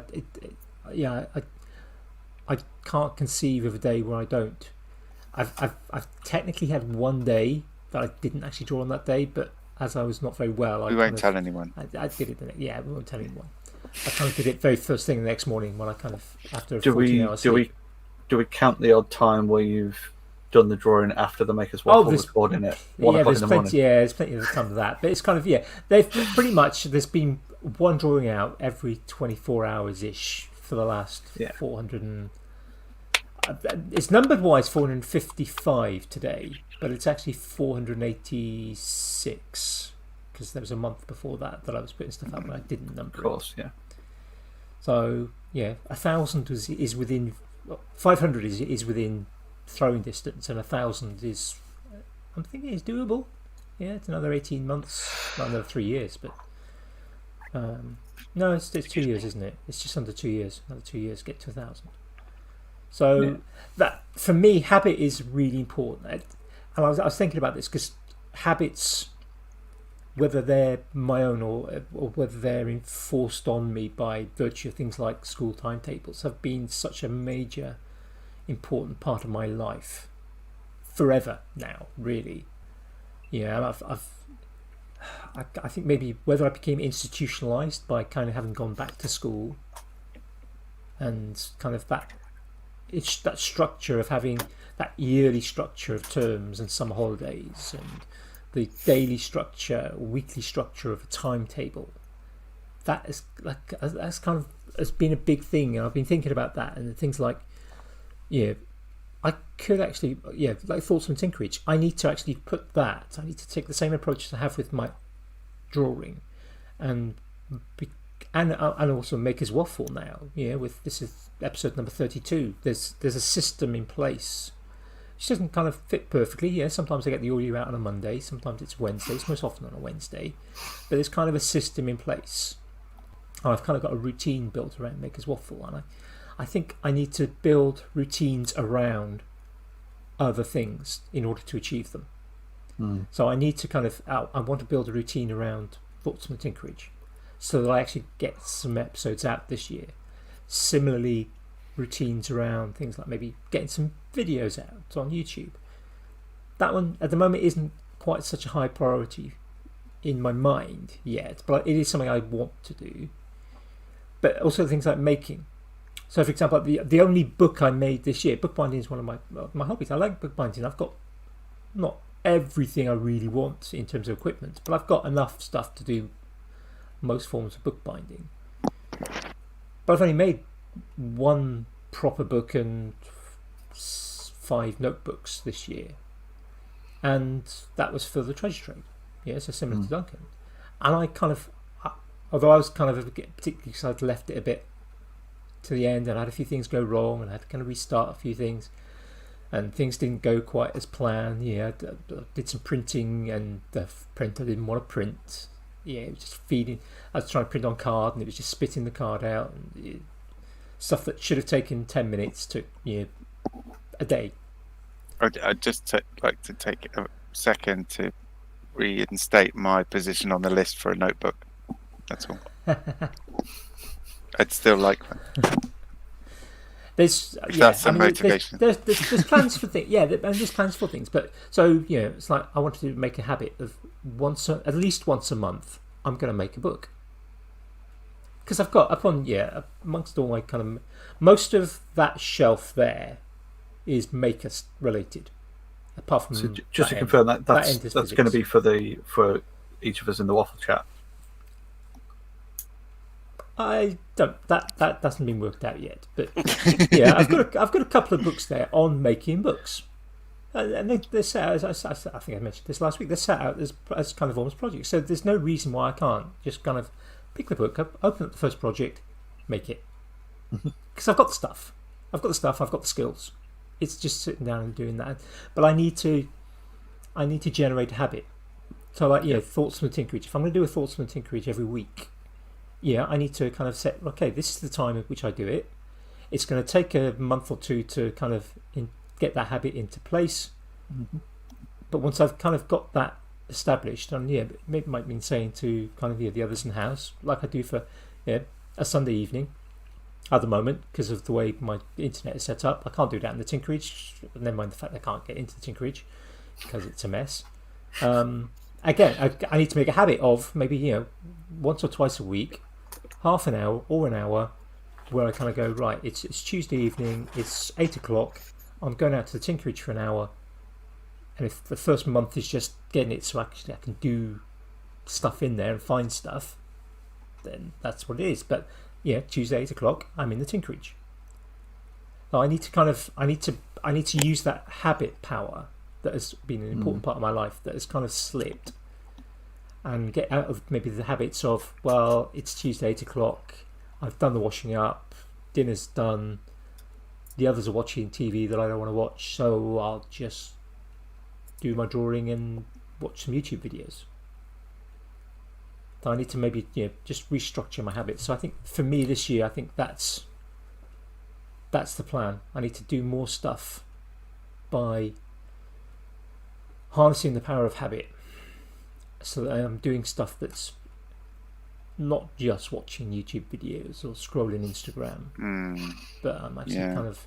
It's all too easy, isn't it? You need to kind of reinflate your one tab numbers, because you spent all that time and effort getting the numbers small again. You need to just let them build up by doing some makery stuff. By not looking at them. Yeah. Yeah. But it's kind of, you've got to kind of, there's hurdles that are going to get out the way. It's like you were saying earlier about kind of that step of, I want to do this, but in order to do that I've got to do that, and in order to do that I've got to sort this out, and in order to sort that out I need to get power into the garage, or there's half a dozen things that are in the way. So it's like but the thing with those is I realised is that once you set enough importance on that final stage that all these things are in the way of, suddenly you haven't got the time or the brain capacity to worry about all of those things. I think with the treasure trade, it was having the deadline. Yeah, that's what raised the importance of it. And then all of a sudden, these things that I'd been thinking about, like I've got to tidy the workshop, I've got to find some money to buy materials, or I've got to find some time to do it. All of those things just kind of sorted themselves out. Well, they didn't. I sorted them out, but I sorted them out without thinking about it. Yeah. I just did it. I didn't have to make a list. I didn't have to stress about the details. You just get on with it without it festering, So I think that's the thing, isn't it? With like when you've got a constraint, it makes it a lot easier to, because your options are then limited. If you've got, I need to get from point A to point D, so B and C have to get done however they are done. Yeah. Whereas if you go, I need to do A and then I need to do B, they can just float and drift. The BCD just didn't even figure. Yeah, exactly. Given too much time to worry about stuff, then you're going to worry about stuff. Yeah, and make them bigger hassles than potentially they actually really are once you get down to it. Like, I mean, yeah, I don't know changing how the I can straps today. translate that, but you were talking about doing your bookbinding, and perhaps one of the barriers in that might be finding time. Whereas if you can try and find a way to make that a really high priority, then the time will find itself. Yeah. And you won't even think, well, I've got to do this, and I've got to do that, and I've got to go shopping, and I've got to take the kids here, and then I've got to do this other thing, I've got to mow the lawn, and then I'll have time. But when the bookbinding is a high enough priority, you don't worry about all of that stuff. It still gets done because that's life, and life has to happen. But you don't stress about it. Or you don't use it as an excuse. As to an get on with excuse, it. right? Yeah. So like with the lawn, you say, yeah, okay, with the lawn, yeah, it'll get done, but it doesn't necessarily have to be the hurdle that I'm making it. Yeah. You just end up getting on with it without even thinking about it. Yeah. And within 20 minutes it's done, and you can get on with the important thing, and you don't even like figure that was an issue, and finally I've done it. It's just a non-issue at all. Yeah. It's really hard to put into words, and I'm struggling a little bit, but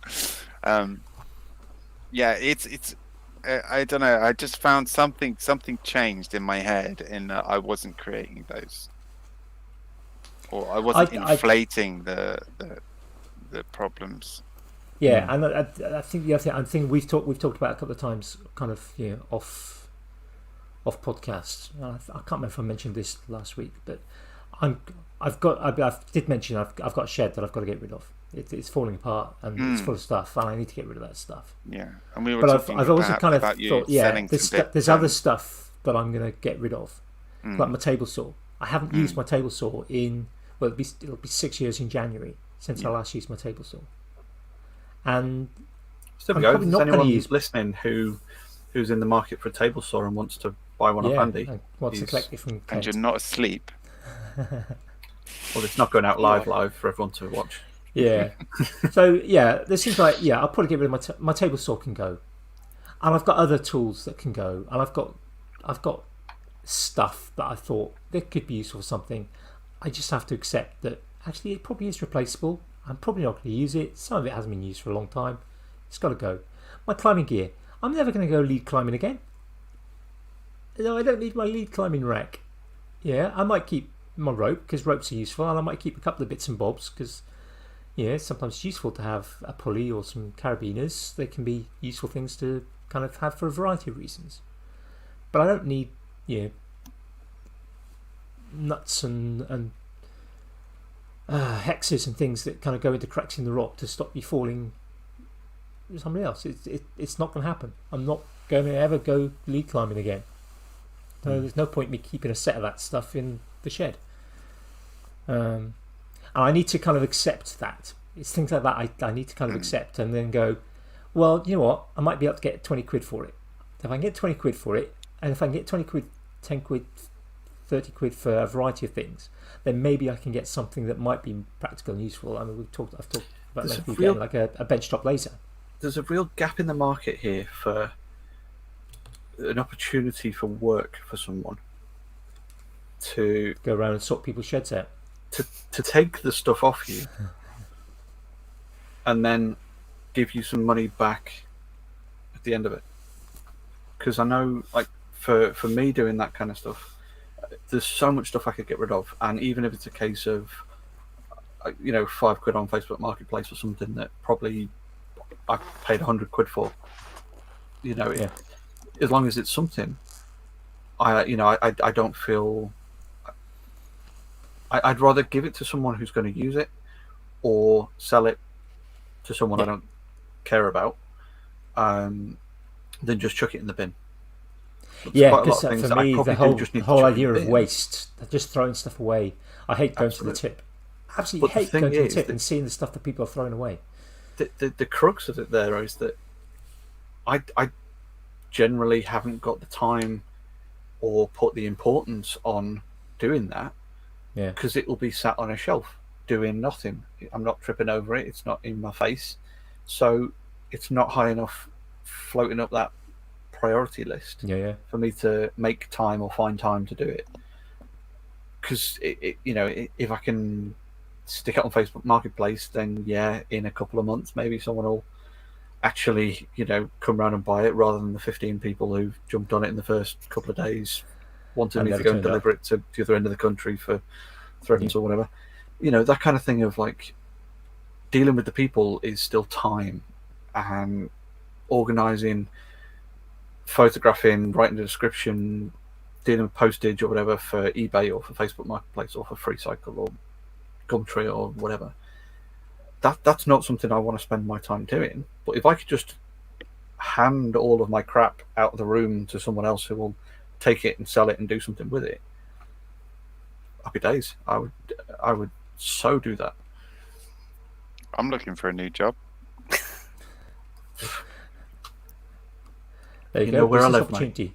I feel like I'm very much the same as you there, Jamie. I was going through Google Photos the other day, and I found all the tools I took photographs of last December that I was going to sell during roughly this week. Those tools are still sitting in my workshop, and the photos are still on my computer. I remember you doing that. I can't believe that's a year ago. Yeah, yeah. But this time last year, for me, everything was in a completely different place. So Yeah. for the way everything's gone this year, in that sense, I mean, I know some people have said that 2021 for them was a crap year. For me, in that sense, it was a really good year. But certainly, fingers crossed, no chemo for 2022. So that should be a good thing. Yeah, the fact that you're reaching it is the main thing. Yeah. Don't fancy doing that again. But Yeah, don't do that again. with you guys saying, though, of having excuses for saying, oh, I haven't done this, I haven't done that, I was frustrated that I hadn't done anything, with my wife sitting there saying, you've done the only thing you needed to do this year, and that was get better. It's true. She's right. I agree. It is. We've all tried to remind you that when you've said stuff to us. But that's the weird one, though, because deep down, I did feel like, when I had a good day, that I could have done something today. Yeah, you did. You sat on your arse and did exactly what you needed to do. Nothing. And that was for me the hardest thing all year. And then when you get to the bit, sort of, it's finished in my case, and it was like, yeah, I can go do something. Oh no, now you need an immune system. Oh, okay. And with all that whole COVID malarkey still loitering around, oh, okay, you need an immune system. Oh, and hide from people still. Oh, okay, fair enough. And yeah, the beginning of the year for me was really long, looking at things, but mentally not really being in a good place, because that whole expression that you hear of the old chemo brain, you feel like you can concentrate on something, but I found I had the attention span of really not very long. So part of you had the enthusiasm to do something, and either your mind or your body were sitting there arguing. On the good days, they both work together. You're like, yes, I've got something done. And then look, it's a weird one, that whole putting the pressure on yourself to get something done. But the pressure on yourself to get something done is actually nothing compared to the anger, or no, probably anger's not, disappointment probably to yourself that you hadn't done anything. Can be equally as damaging. Yeah. So in the end, actually, I found that the whiteboard, or my whiteboard, or the whiteboard that we have in the house, it was easier to take off all the things I had on it, so the mind wasn't continuously going, oh crap, I still need to get that done. As soon as everything kind of like, yep, I'm good, let's go, everything went straight back on there again. It was nice, actually, in the last few days, a lot of them have been rubbed off. Some of those things may have been there since I built that extension I was saying about in 2016, but they were done. But I think it's, with lists, they can be dangerous. Plans can be dangerous, but planning can be good. Yeah. And that is spiffing. I like that. Well, at the risk of this turning into a combined 2022 New Year and 2023 New Year. I think that's a good spot to maybe. Is it worth end us ending it? 4.5 hours. Well, we're 45 seconds short of 4.5 I'm hours. sure we can manage to wrap that up at the 4.5 hour mark by I'm thanking our guests very much, not only for their company throughout the last year and their friendship, but for joining us tonight very for much a so. very Thank you for the enjoyable, invite. very long waffle. Thank you. Yeah, it's been spiffing. How many other people will actually listen to 4.5 hours of us just At least both waffling of them. about all sorts of things? I don't know, but I don't This care. is- This is for us, not for them. Yeah, I've said that to a few people about Makers Waffle. If we get 20, if we get one listen, that's fine. If we get 100, that's amazing. But ultimately, it's just us having a chat, and we just happen to record it. We know Rasmus and Multi are both going to listen to it. Yeah, Here you go. The magic number is 45. At the beginning, when this goes out, I'll put a question that says, "What's the magic number?" and we'll see who puts the answer down. Perfect. I'll just write that down. I'll remember to put that in. Whenever in all you're the kind of testing a things. keyboard or anything like that, or you want to just, I put a test out to anything, it's always 45. It's just two quick, easy number keys to push. And for me, it's always been 45. So there we go. Guess Simon's Google password. I just feel sorry for the person who now has to come along and says, "I need to break that record." Yeah, it's I me and Andy can't need see to that feel happening sorry for a for. while. Yeah, I can't see that happening for a while. My alarm's going off in 3 hours, 52 minutes. Have a couple of coffees, mate. Just push on through. On that note, I think Good night, I'll hit the red button. Good night, folks. Good night. Good night.